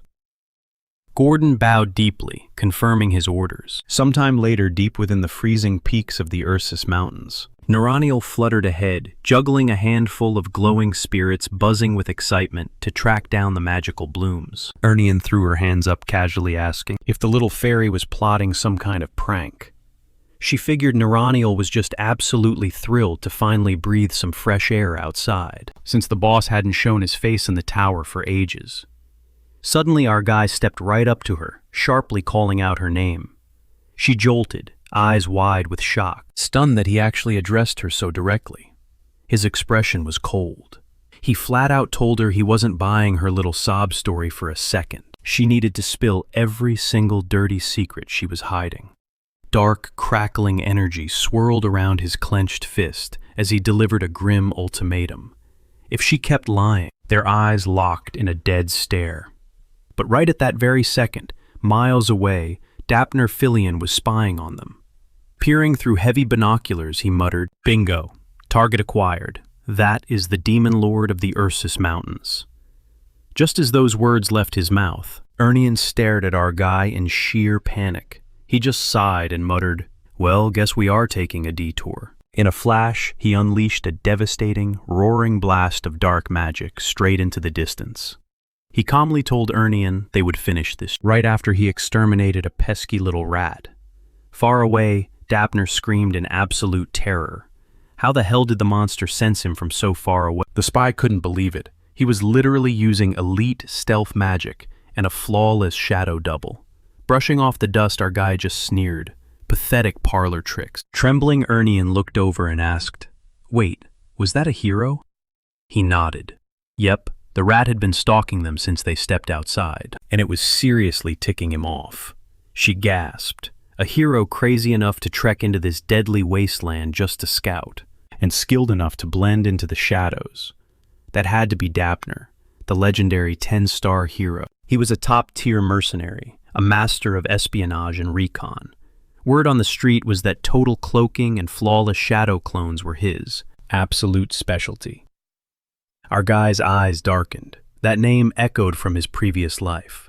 Rumor had it this exact spy was the rat who leaked all his critical weaknesses back then. But this was the first time seeing the guy's face. Panicking, Ernian asked if their base was safe. "Relax, it's handled," he brushed her off. Meanwhile, hovering near the drop zone, a bewildered Dapner frantically scanned the area. If the Demon King was strolling right here, his fortress had to be close by. So why the hell was he staring at thin air? Cut back to our guy. A crisp system prompt flashed. Mana Phantom remote link established. Absolute invisibility mode engaged. Energy drain initiated. Consuming 10 demonic energy points per second. Skimming the glowing blue text, he smirked. He had completely wiped the tower off the map. This cloaking field was the perfect ace up his sleeve to dodge those annoying heroes until he was good and ready. Still burning 10 points a second was pretty steep. The massive fortress would stay perfectly ghosted, as long as his energy reserves held up. Once he ran dry, the gig was up. But pushing that aside, he locked his piercing gaze right back onto Ernian. "Now where were we?" he growled. She was going to cough up every last buried secret, right here, right now. Because if she didn't, the heavy iron doors of his sanctuary would slam shut on her forever. Slowly she met his intense stare, then defeatedly dropped her eyes. "Fine." She promised to lay all her secrets bare. Glancing over her shoulder, She asked if he had ever caught whispers of a spell known as the Child of the World Tree. Moments later, Dabner pressed forward. Lurking in the shadows, Crudo established a mental link with our MC, whispering, "My lord the hero has descended from the peaks." He dropped his camouflage. Just as you guessed, it was merely a decoy. The MC smirked, replying, "Stellar job. Hunt down his remaining clones and shadow their every move." Crudo bowed his head. "At once, my liege." Suddenly the system chimed in. Mana Phantom Tower cloaking protocol engaged. Demonic energy reserve sitting at 65,220 points. Those numbers were bleeding dry, fast. Glaring at the glowing holographic screen, our guy realized their cover was hanging by a thread. Things were getting incredibly sketchy. Sure, the Citadel had leveled up significantly, but surviving this threat might push it past its breaking point. Dabner needed to be erased from the board. Breaking the silence, Ernian confessed her father most likely dispatched the man to hunt her down. Staring right into her eyes, the MC pointed out that maybe, since she was the firstborn royal, her old man wasn't about to just let her slip through his fingers. Or did it all tie back to that Child of the World Tree nonsense she brought up? She sighed, calling it a heavy tale. Crossing his arms, he smirked. "I've got nothing but time." Taking a deep breath, she unraveled her dark past. Generations ago, the kingdom of Hildren stood as an unstoppable, magnificent empire, but relentless bloodshed ground them into dust. Their golden era rotted away, reducing them to an utterly forgettable, second-rate nation. Her father became completely consumed by the delusion of reclaiming that lost supremacy. He became convinced that, instead of fielding tens of thousands of troops, what he truly craved was one absolute prodigy. A single god-tier mage who could wipe out entire battlefields solo. But true brilliance can't be forged just by swinging a sword, and prodigies don't just grow on trees. The MC raised an eyebrow. "Is that so?" She nodded grimly. The Child of the World Tree wasn't a fairy tale. It was a twisted magical experiment designed to mass-produce genetically modified weapons. Just like her, his eyes blew wide open at the horrific revelation. She kept going, detailing how they violently pumped unborn babies, full of lethal doses of raw mana, desperately trying. Disgusted, our guy muttered that mortals were frankly no less twisted than the monsters of the underworld. But surely neither the host nor the infant could survive that kind of torture. Right? Her expression darkened as she confirmed the death toll was an absolute bloodbath. The few who didn't die instantly were either severely mangled or met a gruesome end long before hitting puberty. Only the flawless, fully functioning lab rats were proudly paraded around. Right on cue, a massive, grotesque eyeball ripped through the stormy clouds, hovering directly over them. The MC's instincts flared. He knew exactly what triggered it. The beast picked up the scent of her clearly an apex predator of the highest caliber. Without missing a beat, he channeled volatile dark matter into his palm. Barking out, "Stay back, princess." But defying all logic, she stepped right into the line of fire. Squaring her shoulders, she declared that out of countless agonizing, she was the king's ultimate masterpiece, an unrivaled anomaly.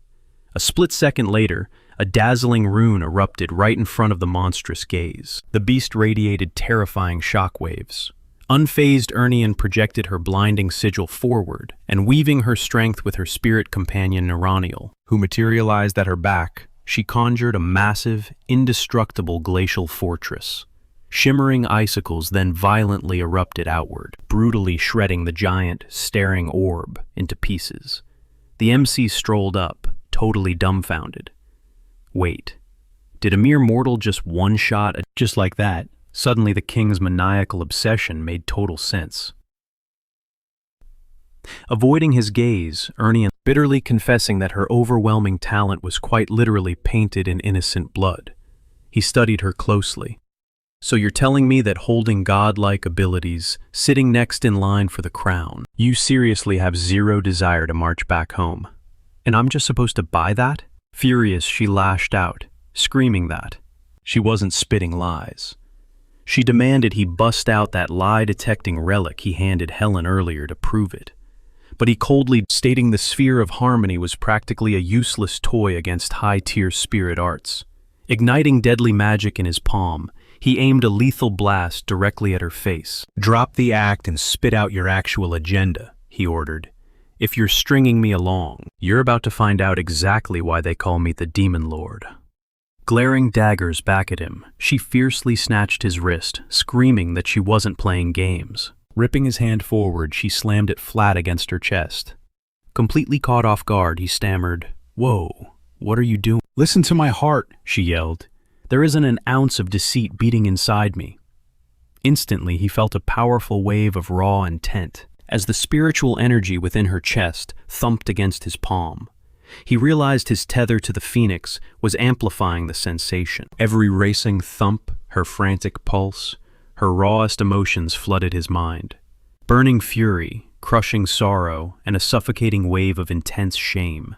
Her face flushed completely crimson as she stammered that this was the ancient way spirits conversed. Raw mana particles violently clash and resonate, exposing the deepest, unspoken thoughts of whoever you're touching. She was laying all her cards on the table. Reluctantly, our guy admitted to himself that her soul was completely transparent. Staring at the dirt, she whispered, "Besides, the exact second I laid eyes on you, it all clicked. You were nothing like those other rotting fiends. You're the only savior I have left." He blinked, totally thrown off. "A savior? The hell are you Help me," she screamed, her voice trembling with raw fury. Her ultimate goal, obliterate her own father and erase the kingdom of Hildren from existence. Our hero blinked, taken aback by her sheer intensity, wondering if this dark ambition truly came from her heart. "All right," he finally nodded.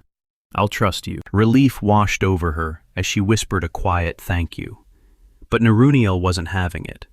"Wait, what?" she snapped, glaring back and forth between them. How did they build this secret bond right under her nose?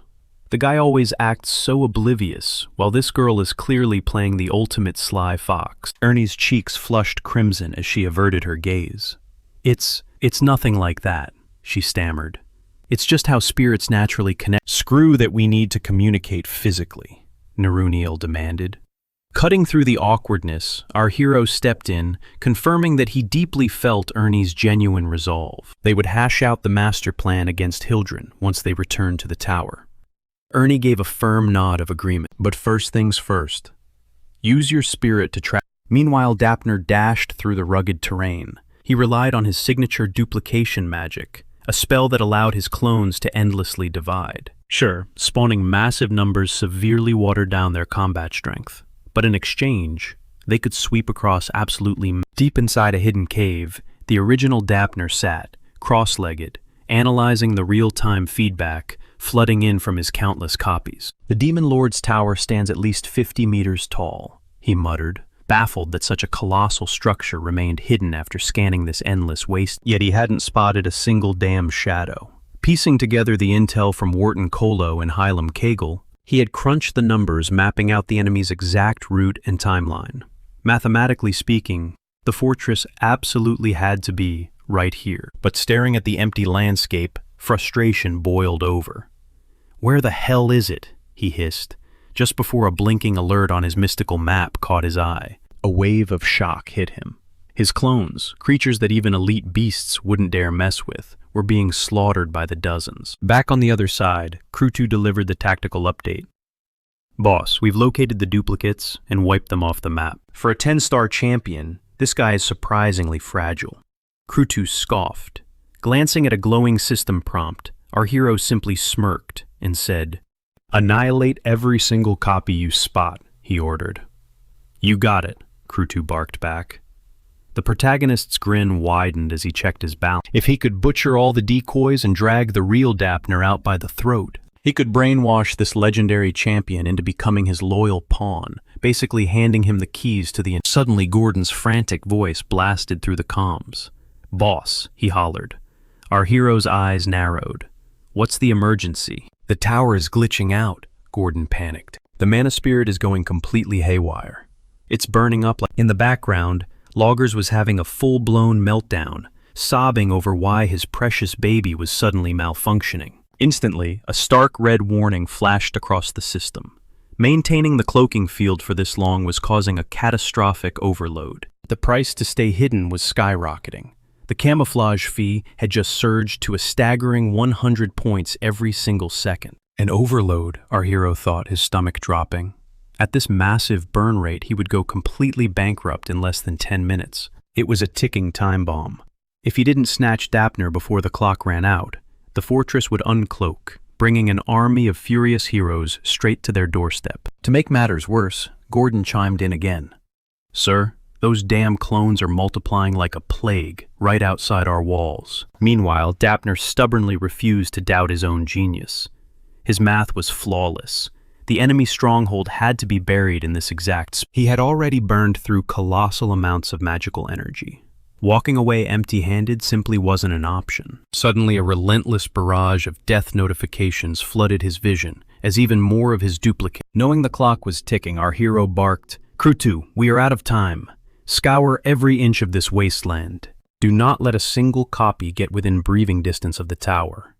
"Understood," Crew 2 roared back. Pivoting instantly, the protagonist screamed, "Gordon, beam me the exact drop locations of every duplicate we've killed so far." Gordon confirmed the order without missing a beat. The protagonist's mind raced. Clone magic had a hard limit. If the copies wandered too far from the original caster, they would freeze up like statues. Dapner must have already cleared his immediate surroundings. By connecting the dots of the slaughtered clones, the real bot. Just then, Dapner felt a chilling spike in power and gasped. The Demon Lord is here himself. This proved his calculations were spot on. I found him. Now I just need to fall back and deliver the intel. But right as he turned, Naruniel peeked into the darkened cave, locking eyes with her prey. Without missing a beat, she ignited a blazing magic sigil.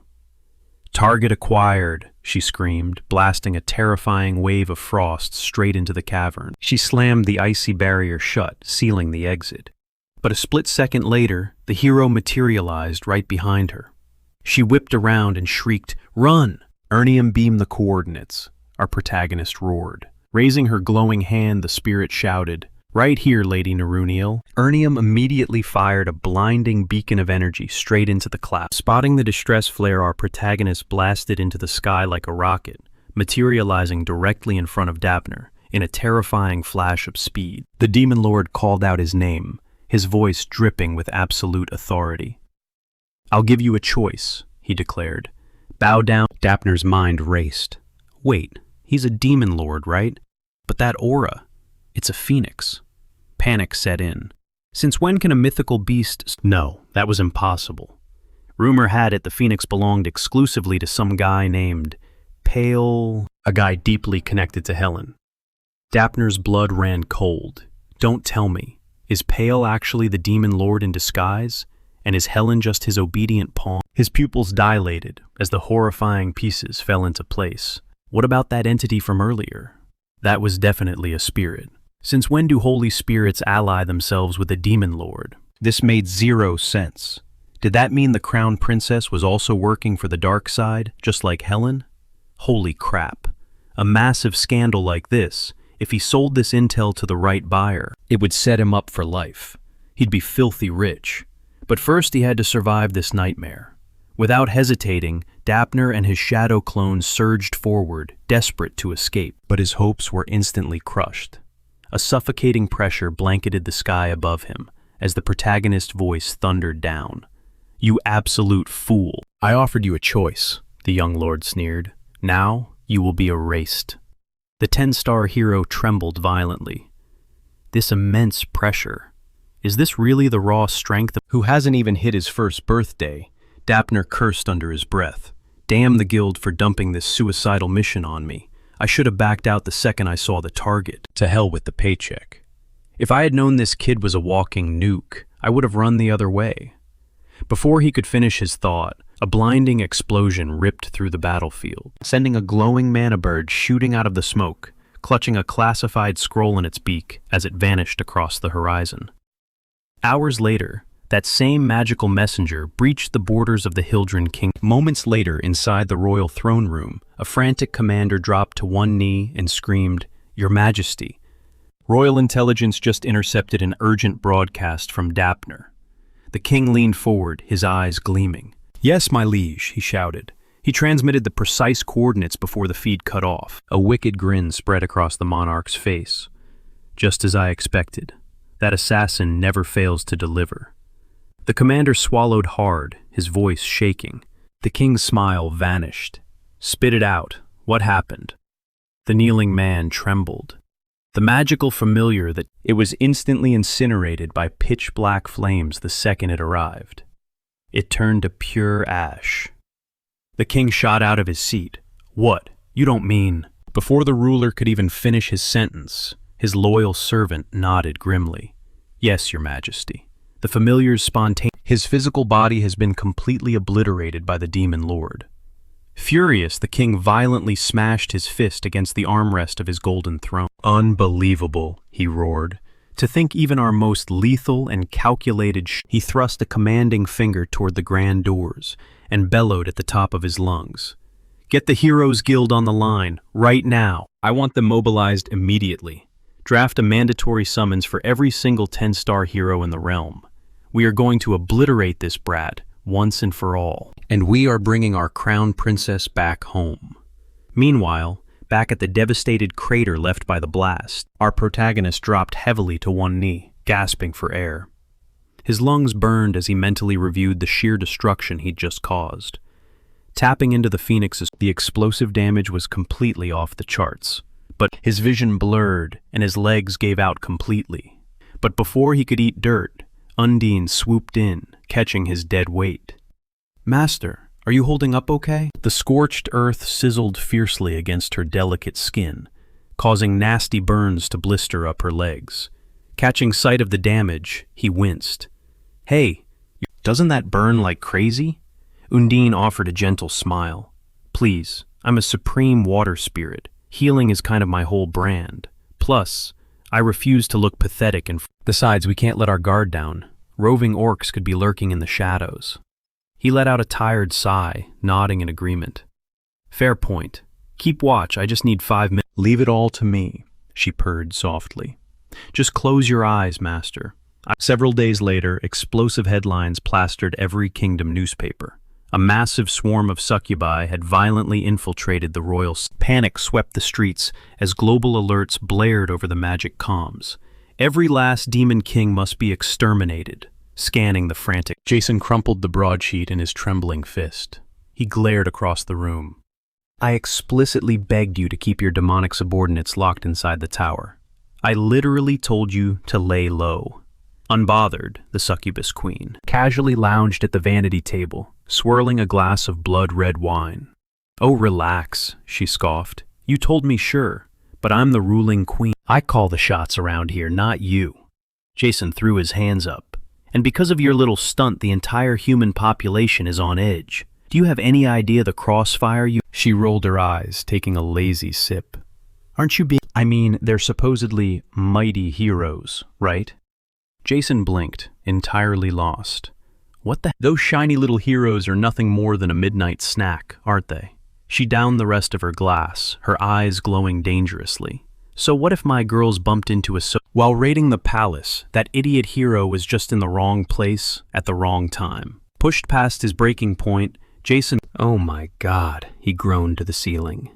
Lord Duke, why in the world did you saddle me with this airheaded bimbo? Excuse me, she shrieked. Did you seriously just call me an airhead? She violently kicked her chair back, marching right up to his face. I'll have you know I am the undisputed queen of the succubi. To prove her dominance, she leaped onto the mahogany table, glaring down at him. I'm not some brainless liability. I am the absolute pinnacle of my entire race. Jason just stared at her standing on the furniture. A deadpan smile slowly crept on. Take a wild guess. How many so-called heroes do you think are... She scoffed, brushing it off.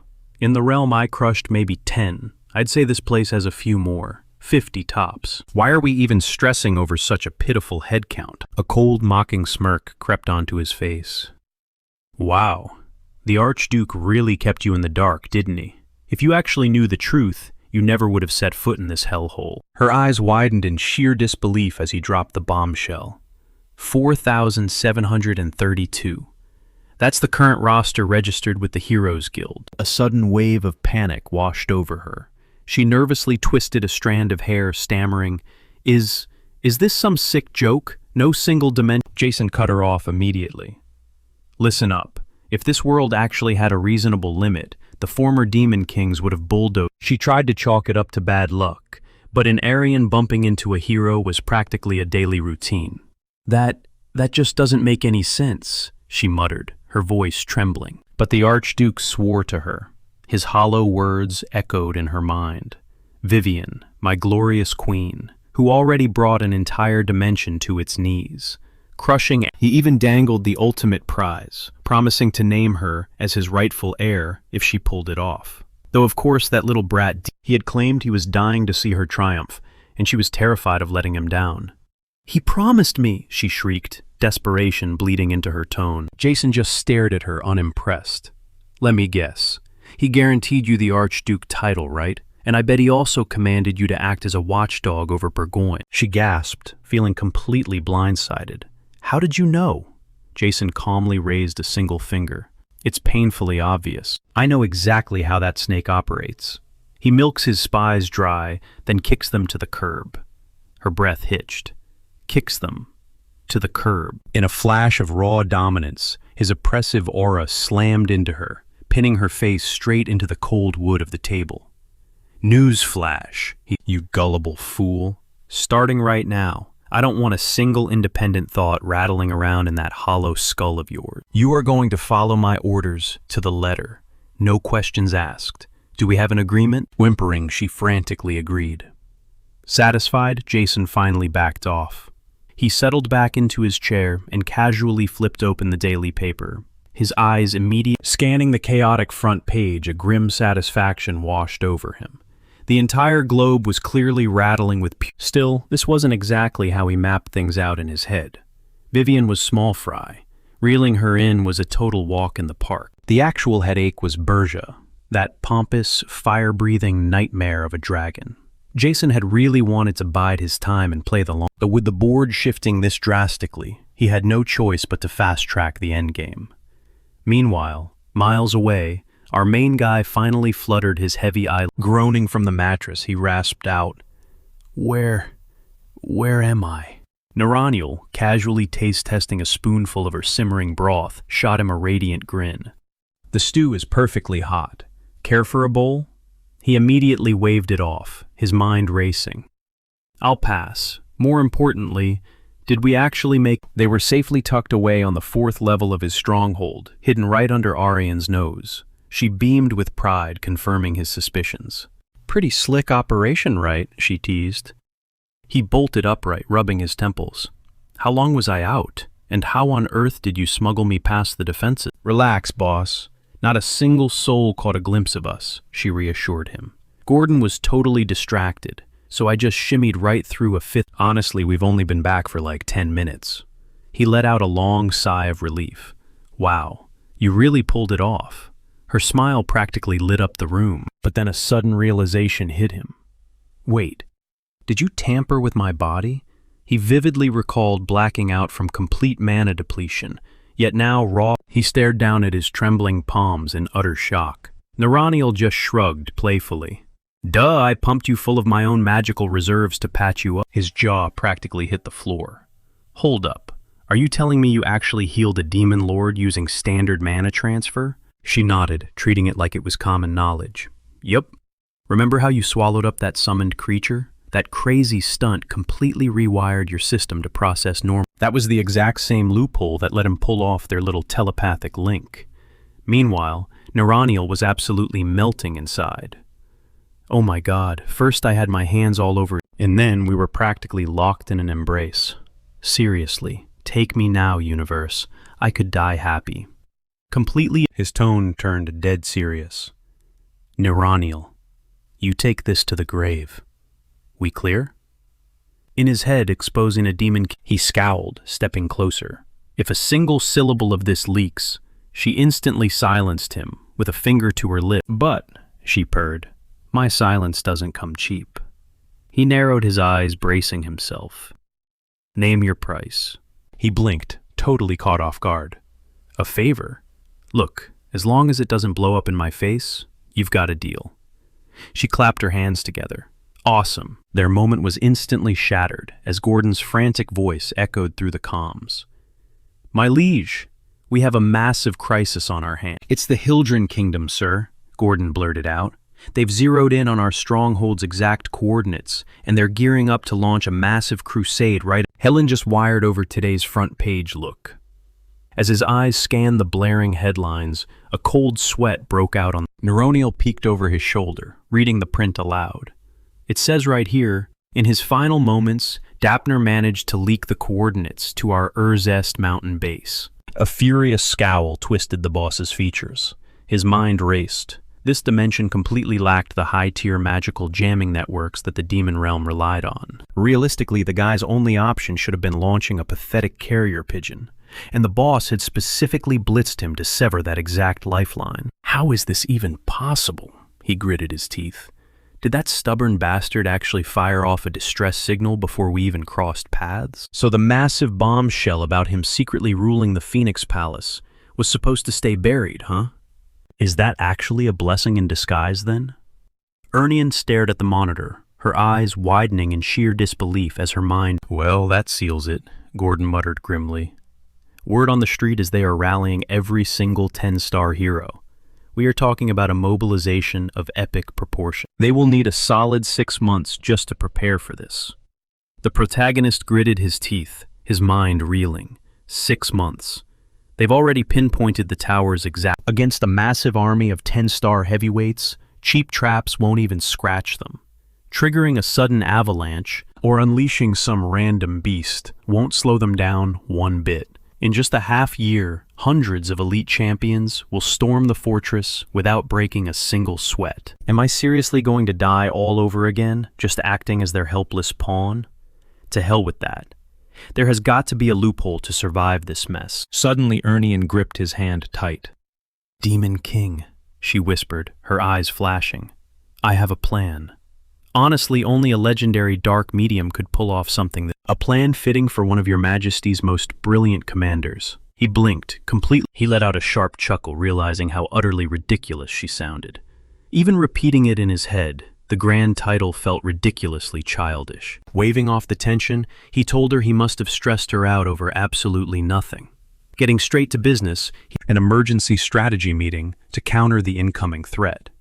Deep down, a fierce fire burned in his chest. He refused to shatter until he unleashed total hell on the arrogant hero who had once dragged his name through the mud and slaughtered him.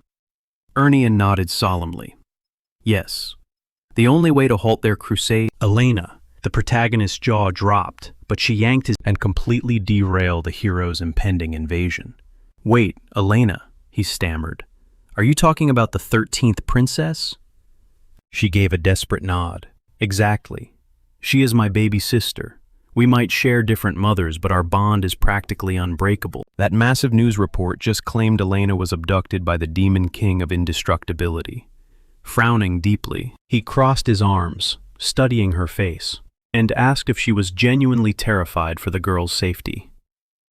Look, most other Demon Kings could not care less about their precious hostages. But Ernian shook her head frantically. It goes way deeper than that. Remember when I mentioned that brutal spell? The one that violently rips open a person's mana sensitivity. The children of the... Well, Elena was born as one of those tragic kids too. But unlike me, her magical tuning skyrocketed way past anything her physical, leaving her cursed with a dangerously fragile body. Because of that, the poor girl was trapped. However, if she stayed confined inside a Demon King's fortress, a dead zone where mana barely even exists, and finally mastered her inner flow, she would unleash a terrifying power rivaling my own. I swear my life on it. His mind instantly went to work, a prodigy packing the exact same devastating firepower as Ernian. That could be an incredibly lethal asset. Shaking his head, he scoffed out loud. Hold on, I am a literal Demon King. What is this salvation garbage? Playing the savior is strictly a hero's gig. He smirked, hinting that maybe a certain hero could pull it off. He praised her slyly, admitting she was an absolute mastermind at pulling people's strings.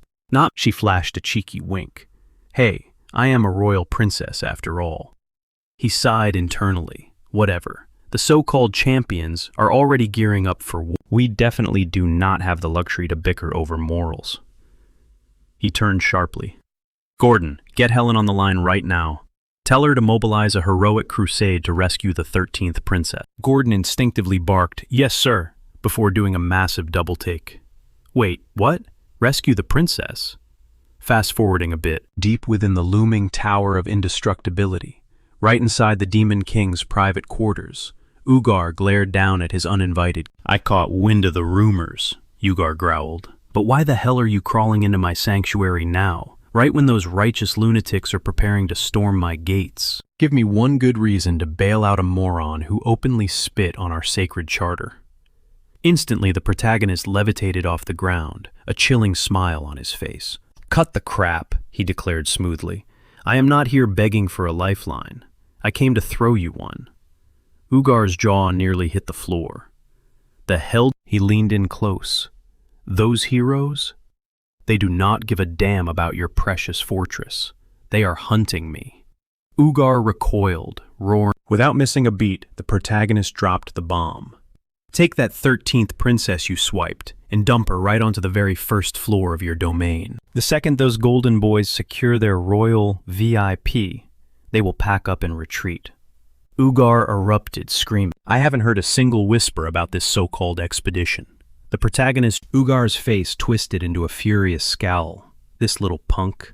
Just because I sat here and entertained his babbling, he is acting like he owns the place, stepping way over the damn line. The arrogant rat dares to mock our absolute laws? In a flash of blind rage, the hulking demon raised a colossal fist, channeling terrifying third-tier Titan gigantization magic. Yet the protagonist didn't even flinch. Third Prince Guillaume, the 7th princess of the Bellows Duchy, 4th Prince Matt. The massive fist froze instantly in midair. The protagonist smirked, hammering his point home. Every single one of those royals has been violently shoved out of the line of succession, stripped of all political backing, or hails from some pathetic, dirt-poor kingdom that couldn't summon a hero to save their lives. You could kidnap them for a century, and not a single soul would bother mounting a rescue mission. Ugar broke out in a cold sweat, realizing this guy had completely mapped, but hesitation gripped him. Eyes wide with shock, he demanded to know how the MC had figured it out. Our protagonist just smirked, tossing the question right back. Does it really matter? Memories flashed through his mind. These were the exact same royals he had abducted back in his previous life. A sly grin crept across his face. "Isn't securing this tower your top priority?" he teased, casually dropping a bombshell. Spinning on his heel, our protagonist brushed it off. It was a flawless setup. Tossing just one captive down on level 1 wouldn't cost him a single dime. Ugar narrowed his eyes, drowning in suspicion. "Why are you backing me up? What is your endgame here?" The MC flashed a knowing smile, silently realizing his cover might be blown. He glanced back over his shoulder. "My endgame, you ask?" He knew the harsh reality of this realm. Deep down, Ugar had to know the bitter truth. He desperately lacked the brains to actually go toe-to-toe with the good guys. That explained his pathetic strategy of snatching up worthless pawns the heroes wouldn't even miss. Same old spineless coward, zero character development. Laying his cards on the table, he stated his terms. In his eyes, Ugar was nothing more than an oversized, brainless brute. Desperation would eventually force this giant to crawl back to his one and only lifeline. He would be begging to team up with Jason, just to keep breathing. Closing the distance with a few confident, he just firmly believed that a truly legendary Demon King deserved a shot at extending his own existence. Pivoting on his heel, our anti-hero embraced his new role with a wicked grin, his master plan. Snatching Ugar right out, permanently ripping one of Jason's most powerful trump cards straight off the board. Fast forward to the Golden Moon Merchant Guild's heavily fortified stronghold. An intricate teleportation circle crackled to life, bathing the room in an ethereal glow. With the Ugar situation finally handled, the protagonist locked eyes. "Are we locked and loaded?" he asked. Helen pressed a fist over his heart, bowing slightly. "Absolutely," he confirmed, assuring his boss that they were primed to move out the second he gave the word. Stepping into the light, Roselle confidently announced that she was spearheading the entire tower raid operation. Having already conquered those walls a few times herself, She knew the layout like the back of her hand. A rugged smirk crossed the He practically begged for the chance to unleash his squad's brute strength. Nodding in approval, the MC concluded that this sheer amount of firepower was more than sufficient. He figured his strike team would tear through the first floor without breaking a sweat anyway. Shifting gears, he turned his piercing gaze toward his subordinates. Amon Granada, talk to me about the... A sly grin spread across Amon's face. 33 elves in total, he reported, detailing how they had plucked them from the darkest corners of the continent. Chipping and Granada proudly declared that every single one of them had pledged their absolute... Hovering nearby, the wealthy merchant Jetson chimed in, attributing their butter-smooth negotiations entirely to the protagonist's flawless strategy. Stellar work, gentlemen, our lead praised. We will regroup soon. Punctuating his sentence, he casually flicked a hefty pouch of gold coins into Jetson's waiting hands, drawing a greedy... With the business end sorted, our protagonist swept his intense gaze across the assembled crew. Time to roll out, he commanded, his voice echoing off the stone walls. Objective, a unified roar of agreement shook the room. Fast forward a bit, deep inside a shadowy underground warehouse owned by the Golden Moon Guild, So they actually bent the knee? He questioned, raising an eyebrow. You bet they did, Granada confirmed, revealing that the elves had sealed an unbreakable blood oath directly with the sacred world tree. Stepping out from the shadows, a gorgeous elf spoke up, her voice trembling with offering their lives was the least they could do to repay that massive debt. The slender companion beside her eagerly chimed, Mr. Granada. A sinister smirk crept across the protagonist's lips. Fantastic, he chuckled, offering the naive elves a terrifyingly sarcastic round. Because as of right now, you belong to the Demon King. Without wasting another breath, he shed his disguise, letting his terrifying, pure demonic aura explode into the room. A demon! The elves shrieked, stumbling backward in absolute sheer horror. Sighing, the MC rubbed his temples dryly. Granada just shrugged. Can you blame them? It is not exactly normal for the Dark Lord to stroll around in casual wear. Snapping back to reality, the panicked elves... What the hell is going on? They demanded, tears pooling in their eyes. Dropping his heroic facade, Granada actually had the nerve to offer. He coldly dropped the bomb he had pledged his own World Tree oath straight to the Demon King. And thanks to a nasty little loophole, anybody sworn to Granada was now legally No, that is impossible, the lead elf screamed, her voice cracking with fury. How could you spit on the World Tree's sacred name like that? His expression darkened instantly. Because I want to watch human society. He vowed that not even the grave could wash away the sickening torture those aristocratic scumbags had put him through. Stunned, the elf whispered, revenge on the humans. Suddenly, violently horrific flashbacks of chains, whips, and greedy human sneers flooded her mind. Her trembling fingers... They ruined my life. And hers. And hers. One by one, the crushing despair in the room shattered, replaced by a deafening chorus of war cries, as the elves wildly pledged that we will slaughter every last one of those animals, they shrieked, totally consumed by vengeance. Watching the beautiful, historically peaceful creatures foam at the mouth, our anti-hero couldn't help but chuckle. Can turn into vicious monsters when you give them the right human punching bag. Snapping his fingers, he immediately summoned his spy master Gordon straight to his side. Tossing a dossier of elven intel onto the table, he laid out his next move. Gordon bowed perfectly, absorbing the command without a single question.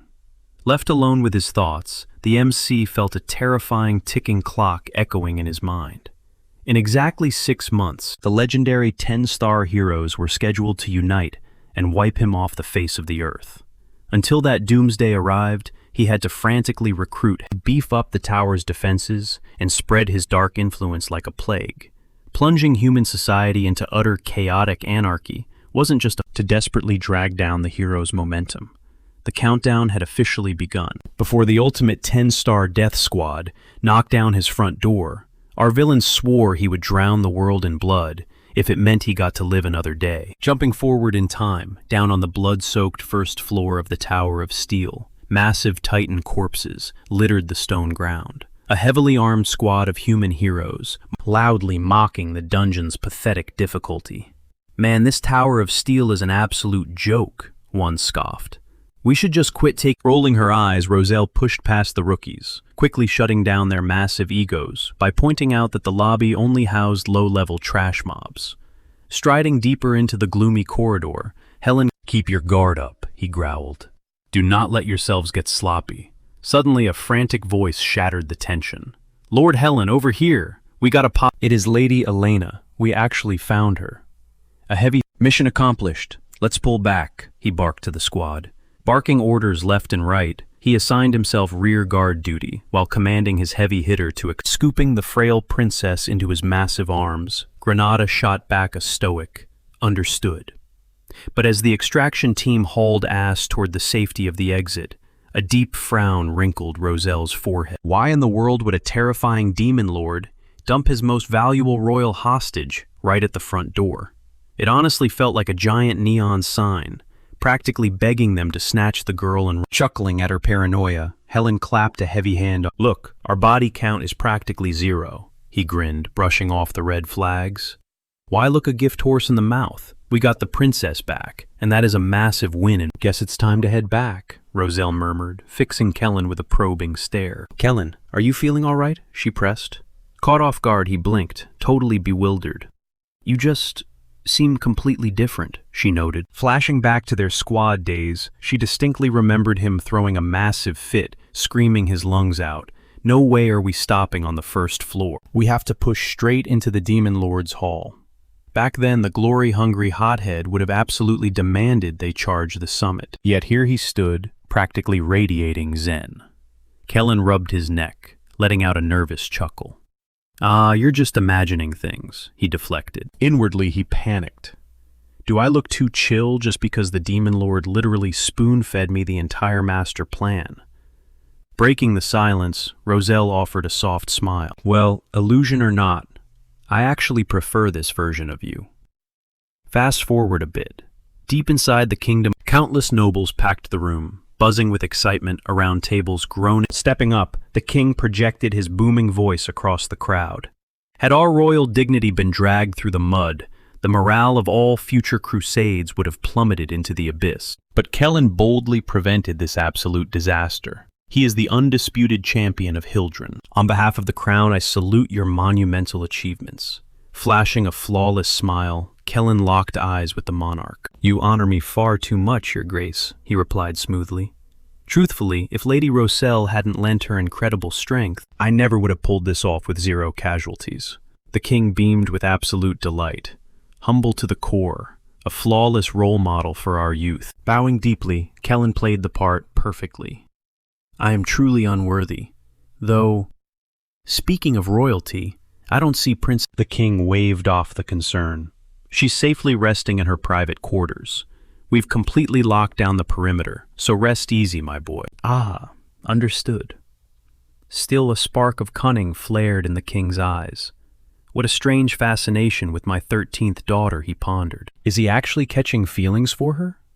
If I marry them off, I'd have this rising star completely under my thumb. A wicked smirk tugged at the king's lips. Looks like the 13th princess is finally going to be useful. Springing from his throne, he thrust his golden goblet high into... Raise your glasses. Burn this glorious night into your memories, he commanded the roaring crowd.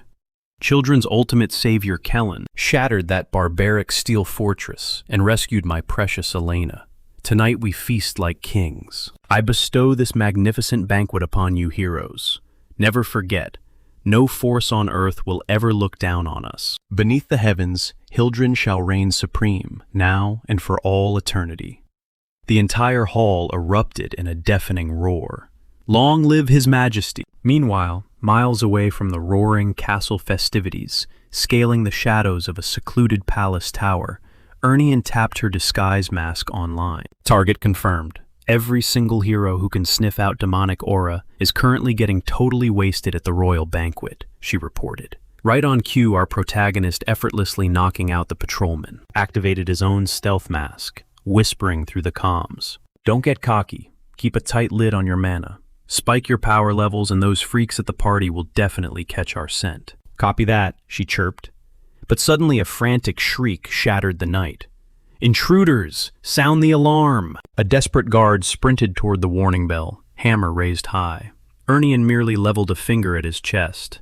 "Big mistake," she taunted. Instantly, a massive water spirit erupted from thin air, violently swallowing the bell and the entire patrol squad whole. The few survivors stumbled back in pure terror. A water spirit? "Who the hell are you, freaks?" Ernian flashed a wicked grin, striking a wildly dramatic pose.